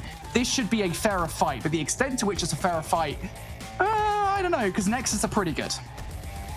I mean, Revenge, look, I want to shout out one person in particular, maybe two. For Meba, when you get to that search and destroy, it's going to be a problem with that sniper. Raptor with the Fennec, or any weapon realistically, makes really explosive plays. But yes, going up against Nexus, this is a roster, names alone, that I'm sure both of y'all will recognize. And if you watch all of the previous season of Snapdragon Pro Series, you will recognize this name, maybe for all the wrong reasons. They finished dead last in Season 4 of Snapdragon Pro Series. They currently find themselves in the lower bracket, but I digress. This is a team that has been there before. This is a team that has core players sticking together as well, looking to get better along the way. So you feel like that Revenge, again, kind of got the short end of the stick and a very tough shake, having to face the #1 team of Exclusive yesterday, and albeit the last place team from the last season, they still have to face off against another team that has been in the Snapdragon Pro Series before. Yeah, sometimes that is just the luck of the draw when it comes to how you're getting seeded into these, you know. But we'll see if their map picks and bans maybe shake up how you might be viewing how this is going to go. We're starting out with the 7 hardpoint, Brody. Yeah, Summer Hardpoint, this is going to be a fun one, I think. We didn't see it yesterday for Revenge, although, again, there's only so much you can actually take away from that series. We will be seeing the firing range search and destroy in a map #5, and that we did see Revenge play Exclusive on yesterday, and it is worth saying it was probably the most competitive map of the 3. So if it goes to 5, they might well have a good chance against Nexus. The only problem I would say is that Nexus are very good at search and destroy, so if you want any entry to the series, probably you don't want it to be that. And I think Tunisia honestly could be a really good look when it comes down to the way that we saw Revenge actually playing on firing range. Not saying that the maps are anywhere, shape, or form very similar, but there are opportunities for Meba to be able to have those very explosive and impactful moments with a sniper rifle as well. I think someone's going to be a really good feel-out moment to be able to see what these two teams do look like stacked up against each other as far as pace is concerned. But the Arsenal decider, the control, is what's going to be very interesting for me personally, given that Revenge got absolutely mollywopped on that yesterday by Exclusive. Well, it'll be a fun way to close the day out. And chat, we've got a chance to ask you here as well for the last match of today. Do you think it's going to be Revenge who makes their way through to our next challenge season, or do you think it will be Nexus? That final match is ready to go. So let's close the day out, boys. All right, you know what? I'm so glad that Lauren hasn't got to the point yet. We're only 2 days into the season where she's asked us for predictions. She hasn't done that to us just yet, but hopefully that doesn't happen. I probably shouldn't have said anything, to be honest, because she probably wouldn't have asked. Regardless, if I did have to make a prediction, it would be hard not to say Nexus at this point. Something that we didn't get a chance to note during the roster screen is they have made a couple of crucial changes. Probably the most important one of the lot is Balance joining the lineup. Now, Balance was a player that played for Omniscient last season. He was swapped in about midway through through the season, albeit Omniscient did get slightly worse after bringing him on the roster. Individually, at least, it's hard not to give Balance a lot of props. And I feel like as long as they're able to figure out things strategically, Balance is going to be a very good addition to the lineup. Now, I'm going to go ahead and guess that Balance is playing under the name Die por favor, which I assume is just die please, which is great. So we're going to go ahead and call them Balance on the assumption that it is Balance. Nexus, though, you should be favoring them. We've seen them in the SPS before. Let's see if they can get this done. Very proud of you, Brody. Look at you reading Spanish. God damn, the kids grow up so fast. Bilingual, mate. Oh, man, you're going to go places in life, buddy. Better side of the map there for Revenge. Naturally, they will have at least an opportunity maybe to get up towards the high ground, but a very good start for Nexus as they just wipe the slate completely in their favor for the opening 13. Good start coming out from Nexus here. Kills in their favor for sure. And the kill feed is going to be fully in their control. I was kind of hoping for some kind of fight back from Revenge. It doesn't really happen beyond a couple of frags to speak of. Now a little bit of a contest coming through. Maba, one of those players that you noted had a good performance yesterday. Can they do anything for that time? No, and it gets worse as well as HBC is going to find a couple of kills. So Nexus will get every single second of time possible outside of the contest that we saw. Revenge got nada from that opening hardpoint. Yep, if it wasn't contested, Nexus got it. 37 seconds off of P1 is no easy feat. They didn't even have to break the spawns. They just all held the stairs. They all just held inside of the hill itself. And wouldn't you know it, they have a nice little waltz going over towards the next hardpoint. The issue is that Steve was there with an R9 shotgun, but Kel from above with a Predator missile from the P1 incursion will just completely break open the monotony that is P2. Nexus back soaking up more time. Yeah, I've just read as well. Felony is in the game. I don't know if Felony is faint. I'm gonna go ahead. Or Denicio. I don't really know. That's we'll Carolina Royal Ravens, Tyler Feller, right? We got T-Fell Enterprises in the game. Who knew, eh? God, we're making a load of references that a lot of people probably won't understand. Regardless, something you guys do understand is that Revenge are in the hard point here for the moment. Nexus now having to force their way through the front. Fellow and HBC. Oh, God, I'm calling him bloody Fellow now. Felony and HBC line themselves up for a couple of kills. Draco will be the one to pick up that kill, though, and will at least attempt to get the scrap time. Meanwhile, though, crucial gunfights going down for the spawns. Kel is trying to take down a couple of players here, not able to do so, finds himself overwhelmed in a 1 versus 3. So Revenge here, again, they seem to be winning the trades, but the numbers for Nexus on that push through will give them early control over P3. As just Psalm and Raptor were putting on their best Leonardo DiCaprio impersonation in the backside of the ski lift and just trying to hold on for the reinforcements to come all the way through. And Nexus just break through the entirety of the backside of the main building. They will now be in possession of the close spawns for P3, and they will also be in possession of the kill feed, the lead. I could sit here for just a few more minutes potentially and tell you everything that they're in possession of, but right now they can do no wrong as HBC pops out the Annihilator, because why not? 13 kills to their name. Big kills, big time for Nexus here. Revenge haven't had a lick of a look at this hardpoint. I don't know if that's a phrase, but it will be now.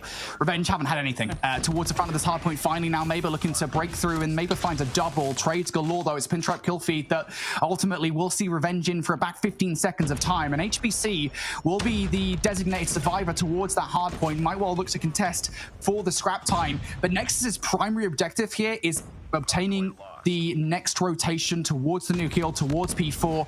And if that's their objective, they've been pretty successful at that. They've got those back spawns. Oh, why not? Outside one player, HBC is still over by the old time, just finessing life, getting more kills. HBC Predator missile to follow up with the one previous for another teammate, and yeah, it's as convincing as you could possibly ask for. 50 seconds still left inside this hard point. All of the push is coming through from the snow walk, and now all the kills coming through soon after. A rogue spawn to occur for Raptor. Fellow looking to pick it up potentially, but a gifted pinch potentially for Revenge to work in for the back 30. And Revenge have just not had a good go at things whatsoever. They really do need this back 30 seconds. If not, they might find themselves in danger. And look at that, Nexus decide, hey, look, just as quickly as we lose control of the kill, we'll use some of our utility to get right back through. It is only for a moment, though. Dracker is now in control of the time. It's going to be Die por favor that wants to get through. Legacy will find a couple of kills here. HBC for number 3. And again, I believe that's Balance. Will not really do all that much in terms of that scrap time. So again, a pretty important 30 seconds there for Revenge. But as far as control of this game is concerned, Andy, they have not been in the driving seat whatsoever. They've been well in the back seat. Oh, absolutely. I mean, 124 to 58 at the end of a summit where our hardpoint spawns are very, very sticky towards the backside of P3 and P4. Nexus wouldn't let you know it here looking at this map number 1. We go back towards the center of the map again. Revenge are actually in possession of the hill time. And again, this is where the state of the game for Summit can become a money hill for P1. Operators are being popped. Positions are being held. But Felony is able to work his way into a position to be able to find the opening for Nexus to work back in for some contested time. All right, so I've just been informed by a reliable force, thank you, Kuda, from Vanquish, that actually it's Dipole for War that is Feints and Felony is Balance. So we've got those names the right around now. Again, shout out to Kuda for letting me know about that. So now we know, guys, please stop changing your names to your actual in-game names. It really isn't helpful. But regardless, Nexus now 60 points to the good. We've got the names that are around. It's going to be Balance for 2 inside the hard point. And while Feints also finds yet another one. So Nexus here looking for that scrap time. They will get it. But more importantly now, as we turn our attention towards the rotation, you can see those blue arrows on the map. You can see Steve picking up a couple of kills and Raptor picking up the third. Revenge should get the first look at this hard point. If maybe I can perhaps put together a flank here as well, it would be good to ascertain control. They're still going to have to fight for this one. Maybe anticipating players coming off the spawns will at least win one gunfight. Steve on the other side for 1, but HBC towards the point is holding on. Revenge cannot get control. No, they cannot. Barely find a convincing kill feed, let alone control of the hard point. Draka able to at least trade out Legacy, trying to hold on to the side of the map. Steve having to pull out the Sparrow just to maybe hold on to all of this time. There's still 30 seconds left on P2 for crying out loud, and Revenge can still not find even more than just 2 in the kill feed. Nexus trade game just too strong. And Revenge will trade out in the end, though. They will get the last 20 seconds here. I can't imagine Nexus are going to over-rest too much into what would feel like inconsequential time in the grand scheme of things. As a matter of fact, they're trying to solidify these spawns around the backline now. A couple of players from Nexus have spawned out here, so these gunfights are all the more important for Nexus to win. One player might have just got in behind enemy lines. That's Steve. Let's see what they can do. Big shutdown from HBC, and now that should solidify these spawns for Nexus. Oh, Meba. Up to kill number 20, was just playing an off angle, looking all the way over by P3, was just trying to buy time for his teammates to find value, working their way out from the P1 building. And now Raptor feeling the pressure, pulling out the claw. HBC slides out, finds one, gets back in with his life, and goes for the ego chow of all things. But that's the claw. Exhausted. It only got a single kill. The spawns are still in towards the back, but Revenge are still knocking at the front door.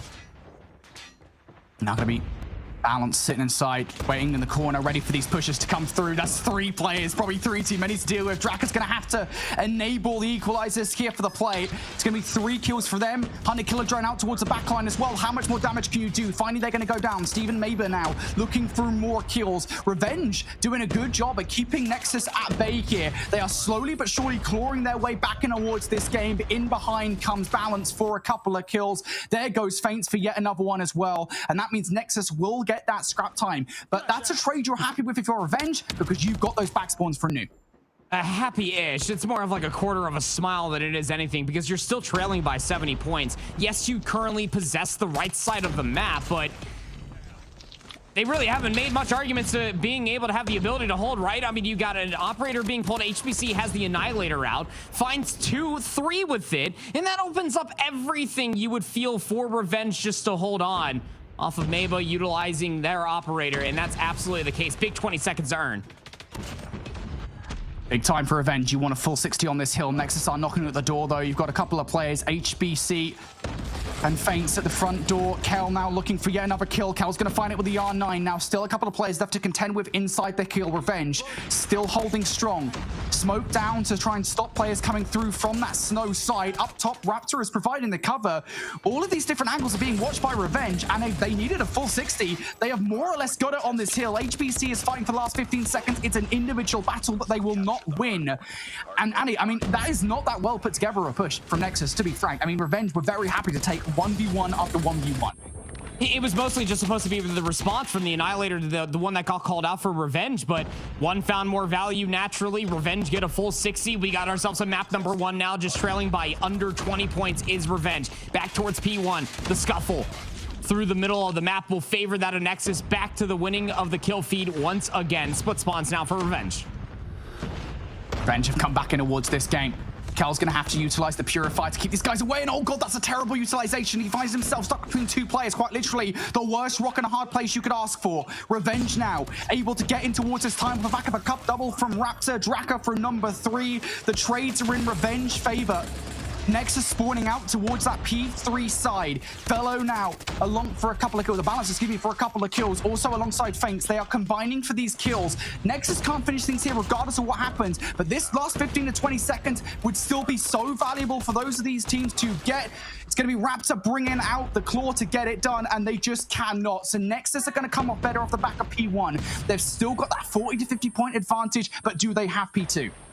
And the problem with P2 is that Revenge have really struggled this entire summit hardpoint, just not only be able to break inside P2, but to be able to do it convincingly, to be able to soak up a lot of time. And well, that's not going to help out your efforts, is it? As Balance is able to at least find 2 upon the exit. You got split spawns once again. That Legacy wants to try to unearth. Camera broken. Shots are windy, but still value for Nexus. Predator Missile looking to call game.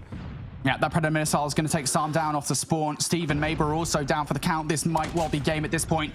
Revenge are getting the splits. It's all down to Draka with the equalizers. They're not going to be able to do anything. No other utility to speak of here, so it has to all be done with the weaponry. Raptor and Steve inside. Raptor's going to line a couple of players up. That's 4 in a row for Raptor now, but there's the trades immediately from players on Nexus's side. It's 3 kills in a row. Balance also getting involved now as well. Nexus are just a few seconds away from getting this one done, and as Kel finds that double, can Raptor touch in time? No, they cannot. And it was Nexus's blazing start. You really have to feel won them that game.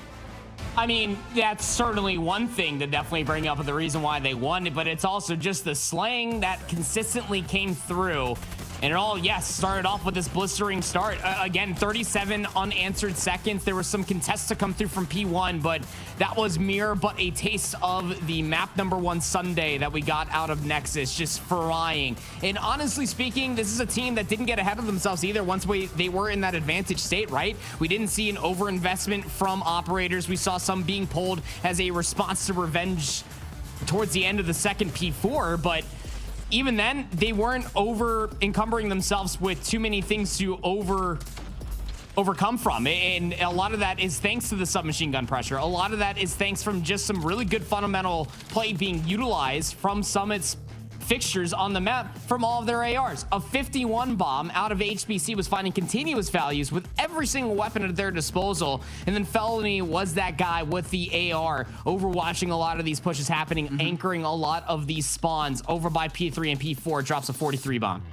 I'm kind of surprised, actually, Felony is using the AR. I mean, I know that Balance is, it is Balance, by the way, is an SMG flex, right? So they can run either the SMG or AR, but it's interesting to see them be the player that has picked up that kind of third AR for the squad.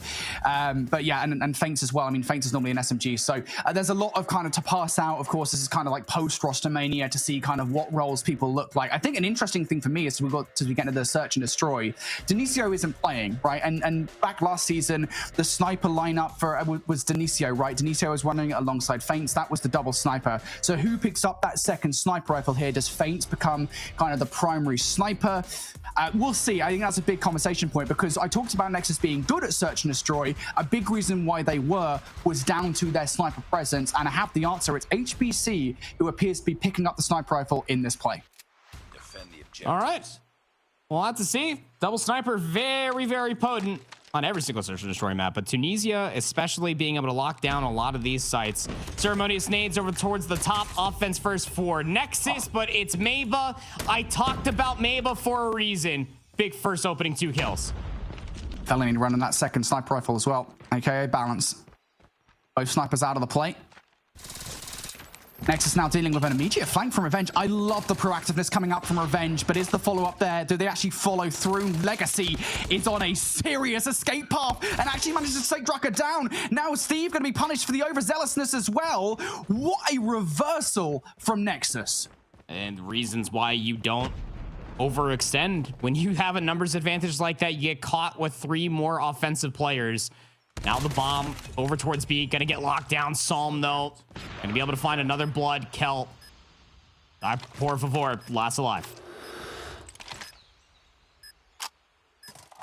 Yeah, Nexus don't have the numbers to defend this site.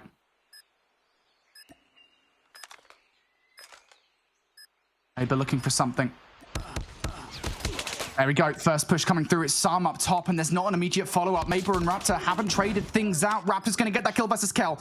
And now, just down to Feints here in a 1 versus 2. Feints going to find the first. Can he find the second is the question from me. Looking for the kill against Raptor. He's going to find the kill. Perfect defense of the site from Feints. Ready up. And that's just one of many different reasons why even in a 2v3, 2v-odd situation, you get that bomb planted and it's win condition central. There's just so many angles you have to peek, and by the time that you guess correctly, the pinch will be there or the crossfire setup. Wonderfully done for Nexus just to be able to stack their numbers, to be able to work over towards B. Can Revenge, let alone being able to find the first blood, will be denied. Now, what can they do in a numbers disadvantage? Now look how aggressive they're being here in this one. They're trying to ascertain early control over B, and it feels like they've done that already with 3 players down, a 5 versus 2 scenario. At least you've got a double sniper in effect for this retake. Maybe with that first kill against Legacy, it's going to make this more palatable, but a 2 versus 4 is still a hard situation to swallow. That sure is. Aid, cooked. What's the temp? Oh, nice. Medium rare. It's a juicy burger. And then the follow-up from Maba via the sniper, 2v2. And all of a sudden, more than palatable. It was like a nice 5-course meal. Maba looking for the sniper. Oh, he's not quite as tasty that time. HBC makes it hard to swallow. And now Sam, 1 versus 2. He's already been tagged up down to very little HP. I mean, you might as well just peek, buddy. Your time's not really on your side in this situation. Sam forced down towards the site. Kel's reposition is going to catch him off guard. Nexus, second round on the board, but they almost lost that one. Nice nade, by the way. I think it was Sam that threw that one, right? That was Maba. Oh, well, you know, you win some, you lose some. It's all good. Objectives. The reason why I was gassing up Maba at the top of this matchup. S&D prowess is insane. We saw the opening first 2 kills, but the rest of Revenge are just unable to really take advantage of just how good this guy is playing at this moment in time. Another aggressive push coming through from Nexus.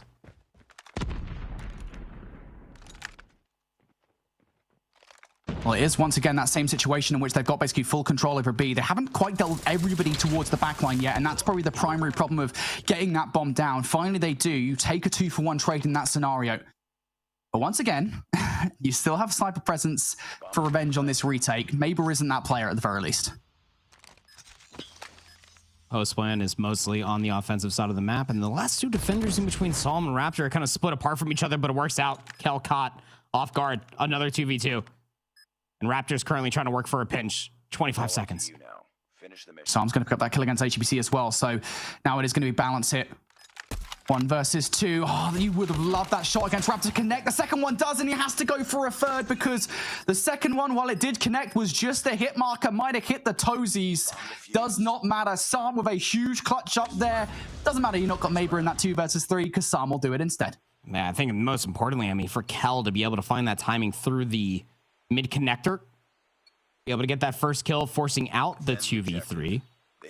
Just kind of thins the herd a little bit, doesn't it? The way that Nexus had to play that post plant. So Revenge finally get themselves up on the board. Any continuation of that would be fantastic. It's a very forward defense across the A bomb site, and it's a perfect read from Revenge. Nexus are here.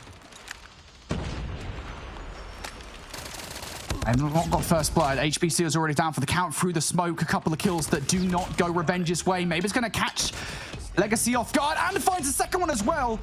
Could he find the third? It is just going to be Feints left alive. Now a 1v1. Sam versus Feints. Feints going to whiff the shot, though. Sam also has a sniper rifle battle. It's a 1v1 for the snipers. Never mind Nadeshot versus Banks. This is the one you care about, and Feints will come out on top. It's another round for Nexus. I mean, that is just sloppy and yet anticlimactic all simultaneously. I was hoping for the quick scope jump peek to come through, but you know what? The kill comes through in the end. You're able to get the job done. So Nexus now with another 2-round lead. Aggression over towards A was good, and they think that they're got the whole read on the scoop here, Brody. Another aggressive hit over towards B. Revenge drawing first blood this time around. That is different to what's happened previously, but great trades coming through from Feints. This aggressive push has worked out perfectly. Feints just eviscerates 3 different players. Number 4, why the heck not? Raptor, not a chance, buddy. Not when Feints is playing like that. No. What's the term? Revenge didn't have a Scooby that was even a possibility For Feints just to pull out a submachine gun rather than just relying on the snipers here on Tunisia. They somehow turn the pace up just a little bit more rather than an aggressive hit over towards B&A. This time it's the SMG able to get in your face and get the job done. And they loved it so much they're going back for seconds. That's not a surprise. It's been the favored site of attack for Nexus pretty much every single time this S&D thus far for the final round of offense. It's a 1-for-1 trade. They lost arguably the most important player in that, though. Of course, you know, getting on towards these sites, Feints has been paramount in doing so. So I think the fact that they've lost Feints, they've lost that primary SMG entry, is going to make them push over towards A. Yeah, what are you without the tip of the spear? Just stick at that point. But you can still get the job done with the stick. Trying to rotate over towards A. There are 3 players here defensively ready. Sam's going to whiff that first shot, though, and even worse for Revenge here on this defense. Now your presence towards the site is so limited because Steve is down for the count. Revenge full control. Sam is whiffing every single shot. Again, these hit markers. Man, that is not good. 1 man down for the retake now. All this post plan is mostly just inside of the bomb site as well, and Psalm's going to be able to find the first one, but Legacy for the pinch. SMG in hand, looking to get the job done. Kel there for the final blow onto Raptor. Was the last player alive. Had that information since the bomb being planted. It is a 5-1 half. And there were a lot of rounds that were won or winnable for Revenge, should I add, even especially that first one with Maba finding the opening first 2 kills. But Nexus, that pace, those aggressive hits, just too much. Yeah, well, we do switch sides now. So Revenge are on the offense. Worth saying, generally speaking, Tunisia has not been an offensively sided map, so things are not looking good for Revenge here, and this is damn why. Nexus getting over aggressive here works out perfectly. The only player left alive in this situation is Raptor, and I'm not actually sure he hit a single shot there on that egregious push towards Legacy. He does slide down in the slope, though. That's some solid stake stuff. Gets the second kill as well versus Balance. So, I mean, Raptor is making this 1 versus 5 look manageable, at least. Another isolated? No. Okay, never mind. I was about to say, yeah, I mean, do you imagine like playing that through like Legacy's brain? Just like, oh, I just saw him cross back in here. Oh, he popped a smoke for his exit. Just like, why can't I get in this room? He just gets his ankles clipped by the prize fighters. That's tough. Oh, Nexus still winning the round though. So now up on map point to take a very quick 2-0 lead. Revenge would love to have this. It's a 5-man hit through mid. Yeah. And they're winning all the fights as well very quickly. Decimated our Revenge down to their last life in the round, and it very quickly dissipates in front of their very eyes. A fast and furious search and destroy for Nexus. They showed us why it was their best game mode back in Season 4. Well then, so I have a lot of questions, but not really about the Tunisia search and destroy as much as I have to wonder, what does this say about exclusive search and destroy that they only won 7-4 comparatively to 6-1. You know, it's just food for thought. It's just food for thought. We don't have to. We'll let it marinate on the next stage. But yeah, this was the Nexus highlight reel again. Like, you know, Maba was definitely putting up numbers, was finding a lot of good kills, showing off a lot of good nade spots for sure for the retake. But it's just the confidence, isn't it? When you go back and you really kind of break down what was the difference maker in between those 2 teams during the Tunisia map number 2. They have 2 names, and that's Legacy. I mean, he was constantly just picking up where everybody left off, right? I mean, if Feints wasn't going to be the tip of the spear, being able to find the 3-piece, the other 2 kills were going to come through from Legacy. It's just an SMG difference, man. Yeah, for sure. And it is worth saying that Feints was probably their best performer last season, especially in Search and Destroy. So that's not particularly surprising to see him do that. I will say, I'm positively surprised by what we saw there for Legacy as well, because he was very good. As you said, a 0.91 last season in Season 4. Again, one of those players that you're always looking towards on Nexus to perform in Search and Destroy. And that's exactly what happened there. In that Tunisia S&D, you kind of knew it was cooked when they were 5-1 up at the half. And that was on offense. You kind of knew, okay, I don't think Revenge are winning this. So 2-0 up now, Nexus. Arsenal to potentially close things out. Nexus must be feeling pretty confident at the moment. Don't blame them. I mean, even if they went back and watched the VOD yesterday, they'll also see that Revenge got absolutely fried on Control. And give you one guess on what the map was. Just kidding. I already said what it was at the top of this matchup. It was here on Arsenal. Nexus have the hot hand. They've only lost a single life. That was a trade on the Kel via Psalm, but a very flawless opening break nonetheless. This is very fast. Taking Alpha. for Nexus on the offense here. It's so difficult. I mean, it's very easy to defend, but once you've lost control of the point, it's very difficult to re-entry in towards the point. Maybe not so much for Raptor and Psalm, though. They easily take down HBC and Balance, respectively. Now the spawn trap in effect, though. Kel gets 3. Legacy also here. He is watching these guys spawn in. And to be honest, I don't know why you particularly bother. The only reason he doesn't win that last gunfight is because he runs out of bullets. Oh, man. It's so gross. Third segment being worked on here at A. All connectors being watched, besides the one leading from kitchen. So maybe an opportunity, but there's not enough space left on the segment for you to even try to think about getting back in for revenge. Another 3 in the feed for Nexus as they are just cleaning house, trying to flip the map as they spearhead over towards B. 10 lives down. It's hard to imagine a situation where Nexus doesn't win this now. This would be a phenomenal comeback if Revenge are able to pull it off, but oh boy, it's difficult. Steve is going to find a couple, though. That's a good start to the resistance for Revenge. Nexus trying to rubber that resistance down a little bit. HBC's only able to get 1 on the flank here, so it's not quite as dominant. For the first time, it feels like Revenge actually have something worthy to say, but beyond that, it is only momentarily. You're seeing Balance immediately here pick up a couple of kills. Nexus right back on the point. Second segment looking to be looked on. Delayed flank out from the vents. That's never worked well for anybody in this map's history. So now it's just a push to the front. You only got 2 lives. Psalm, Steve, what do you got? Well, no lives at all. Psalm playing all the way to the back of the stairs. Would do well just to die. Rather than give up this third segment, we'll go through the contest. So death is imminent, and indeed it will be. You will win via the kills. 15 lives remaining for Nexus, but I'm trying to be as optimistic as possible for Revenge. I mean, they have to win this offense, 1, but they have to do it via segments is another, and that's just going to be very difficult because it all starts with an opening break-off. Yep, this opening break-off has to be good for Revenge. All their chips down on A. All their chips down and winning this initial. Look at that utility going out across the way. Stuns and nades galore. Eventualities into a faint 2-piece. Kel also going to find a 2-piece here in the middle of the map. And Nexus, I mean, look, I think it's fair to say they won that initial trade-off. Yeah, that's what the numbers say in the center of the screen too. So I'll believe it. Thanks, mate.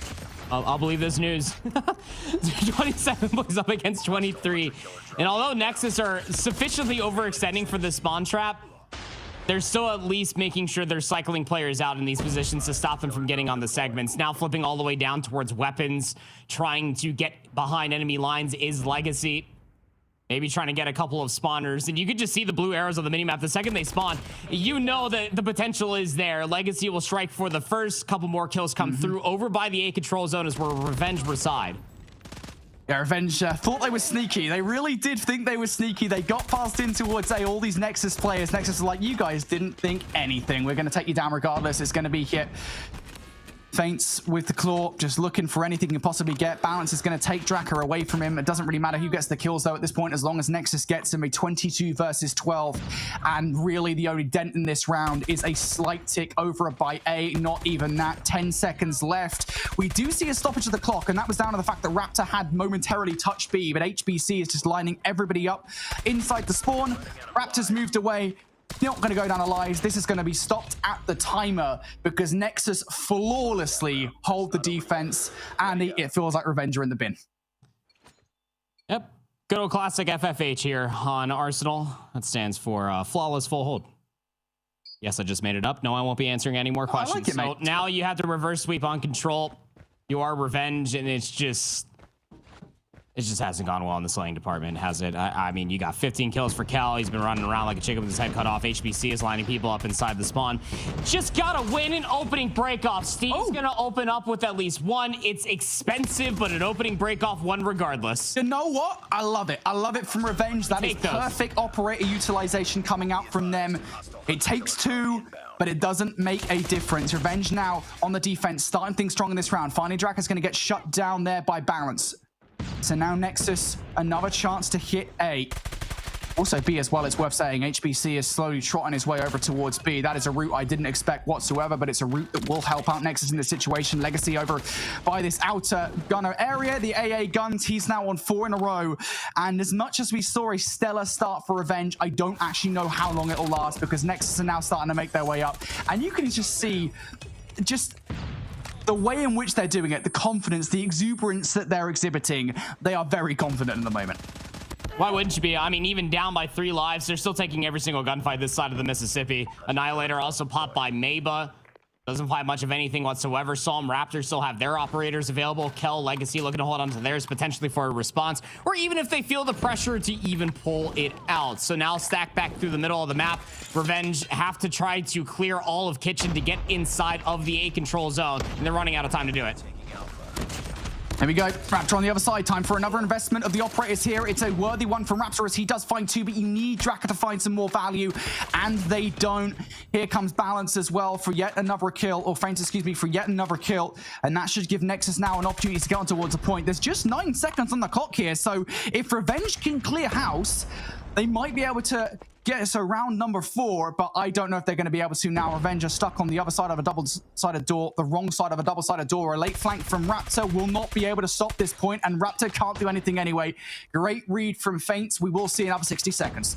Yep, life lead has now flipped. 14 plays up against 10. We have transitional gunfights being won outside from the kitchen, and Legacy is looking for a timing potentially through the vents. Operators being pulled. A claw out from Faints. One does get shut down from Kel, but it's HBC towards your spawn with an Annihilator you got to deal with first. 5 players remain. Revenge, I don't know how much hope you have left of winning this one. Legacy is just trying to put this one to bed. Equalizers, why the heck not? He is just burning through every single player. Quick check at the corner, and that's another player down for the count on the other side. Nexus are spawn trapping just down a Raptor now. 1 versus 7. Good luck. Have fun. GG's. Nope. There it is. Nope. Good luck. Have a grenade right in your lap. Golly. I mean, that was... There's door dashing, and then there's the drivers already at the restaurant ready with the food before you even hit send on the meal. That is insane. And again, we see this all the time through open finals. Same thing happens in North America as it does in Europe constantly. For we get matches like this in control. 9 seconds on the game clock. And Brody, you even said all Revenge have to do is just get a clean kill feed, just wipe them off of A. And that's one of the hardest things that Revenge had to do this entire best of 5 series. Nexus were winning almost every single gunfight that by the time it finally came down to, hey, we need to play the objective, they're like, oh, fine. What do you mean I can't fly towards their spawn? We'll stack around A. Surely. The operator usage was way better for Nexus here in this series, being able to respond in kind to when Revenge felt like that they were getting the ball rolling. That the only time when we saw Revenge in control of that map number 3 was that round 3 opening break off with 2 operators. I mean, it was a dominant performance for Nexus, but something that I think a statement maybe that they needed to make, at least heading into the challenge season. We've seen, and we've mentioned it so many times, just how many roster swaps there have been from last season to this season. So it's still going to be anybody's game. I know exclusive are kind of what we're calling to be the top of the table right now, but I think it's going to be a really spicy challenge season. We'll take one more look back at the bracket so you can see our finalized squads that will be heading through to the challenge season. 4 from yesterday, an exclusive Animus, 117 not found, and Foreigners EU. And then after today is all said and done, it is Jobless, Vanquish, Ultima, and Nexus that claim those last 4 spots. I think we've got some interesting matchups around the corner here, Proper. Yeah, I think we're in store for a very good stage. I mean, when we're thinking about just the amount of like map 5s, even map 4s that we had through these open finals, I think really does justify just how competitive these 8 teams will be against each other. Everybody's aiming at exclusive. I think nobody is denying that they are the head of the table, so to speak, but a lot of these teams have opportunities to be able to play upsets of exclusives want to win this season. All right, well, we've made it through 2 days of action, and now we have the challenge season that we keep mentioning, keep talking about to look forward to. So, Brody, give me your final thoughts after 2 days of open finals. It's kind of funny looking at that final bracket because it feels like, at the very least, we've got mostly the same teams that we had back in Season 4, and we know how that went. We do have a bit of a mix-up at the top. We've got more contenders now for that top spot. I think what Andy said about Exclusive being the top dog, the one that everybody is aiming to take down, that is absolutely correct. So it's going to be an interesting story. Here's a look over towards the format for you guys. If you weren't already knowledgeable on what it looks like right now, we're about to get into the challenge season, and things will look different because unlike last season where it was a round robin format, every single match will be more important because we're going to be in those GSL style groups of 4 teams. I think more particularly interesting as well is the fact that this decided the seeding this tournament. Jobless are actually going to be in a real tough position because they didn't qualify via the upper bracket. They had to do it via the lower bracket. So that's going to make one of these groups particularly stacked. I think it's going to be really cool, especially with this new format added in, to see what our teams can kind of do now that it's not about going around and kind of fighting up against these other teams. Also, guys, don't forget at home, if you've been watching and you like what we've been doing, use that QR code, scan it, fill out that survey, let us know your thoughts, what you like, what you don't like, what you think we can improve on, because you'll get entered to win a $100 gift card. There's really nothing wrong with that. It's a nice, quick survey. Very, very easy. Of course, if you want to follow along for all of the action coming through the challenge season as well, you can follow us on X, Insta, and Facebook. That way you don't miss a single update for everything we've got going on behind the scenes, especially with what we've got coming up now that we know the squad's coming through. And join our Discord at discord.gg/Snapdragon Pro Series to hang out with our community and talk all things Call of Duty Mobile and proper. I want to get your thoughts as well after 2 days of competition and now what we're looking forward to in the challenge season. How you feeling? Much like how Brody and I were starting off our broadcast yesterday when you asked the same question of what I was expecting for Europe, is that I just want to see this entire region just get better. I think that they need to take this entire season before Champs inevitably comes around the corner to get as strong as possible. Everybody's watching.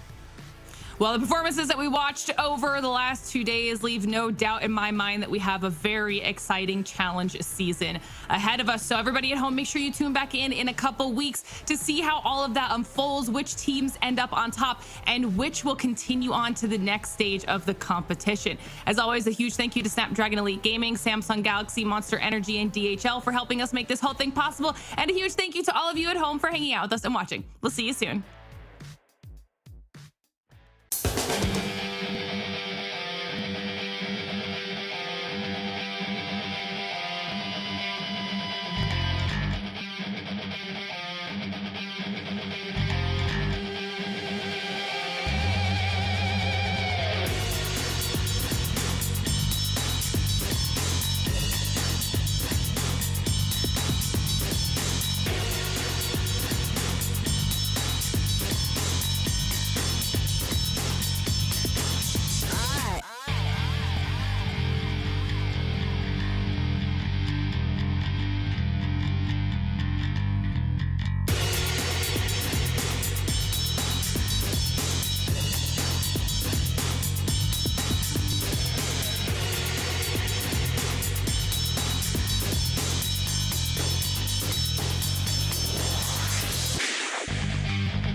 The Snapdragon Pro Series is brought to you by Snapdragon Elite Gaming, Samsung Galaxy S24 Ultra, Monster Energy, and DHL.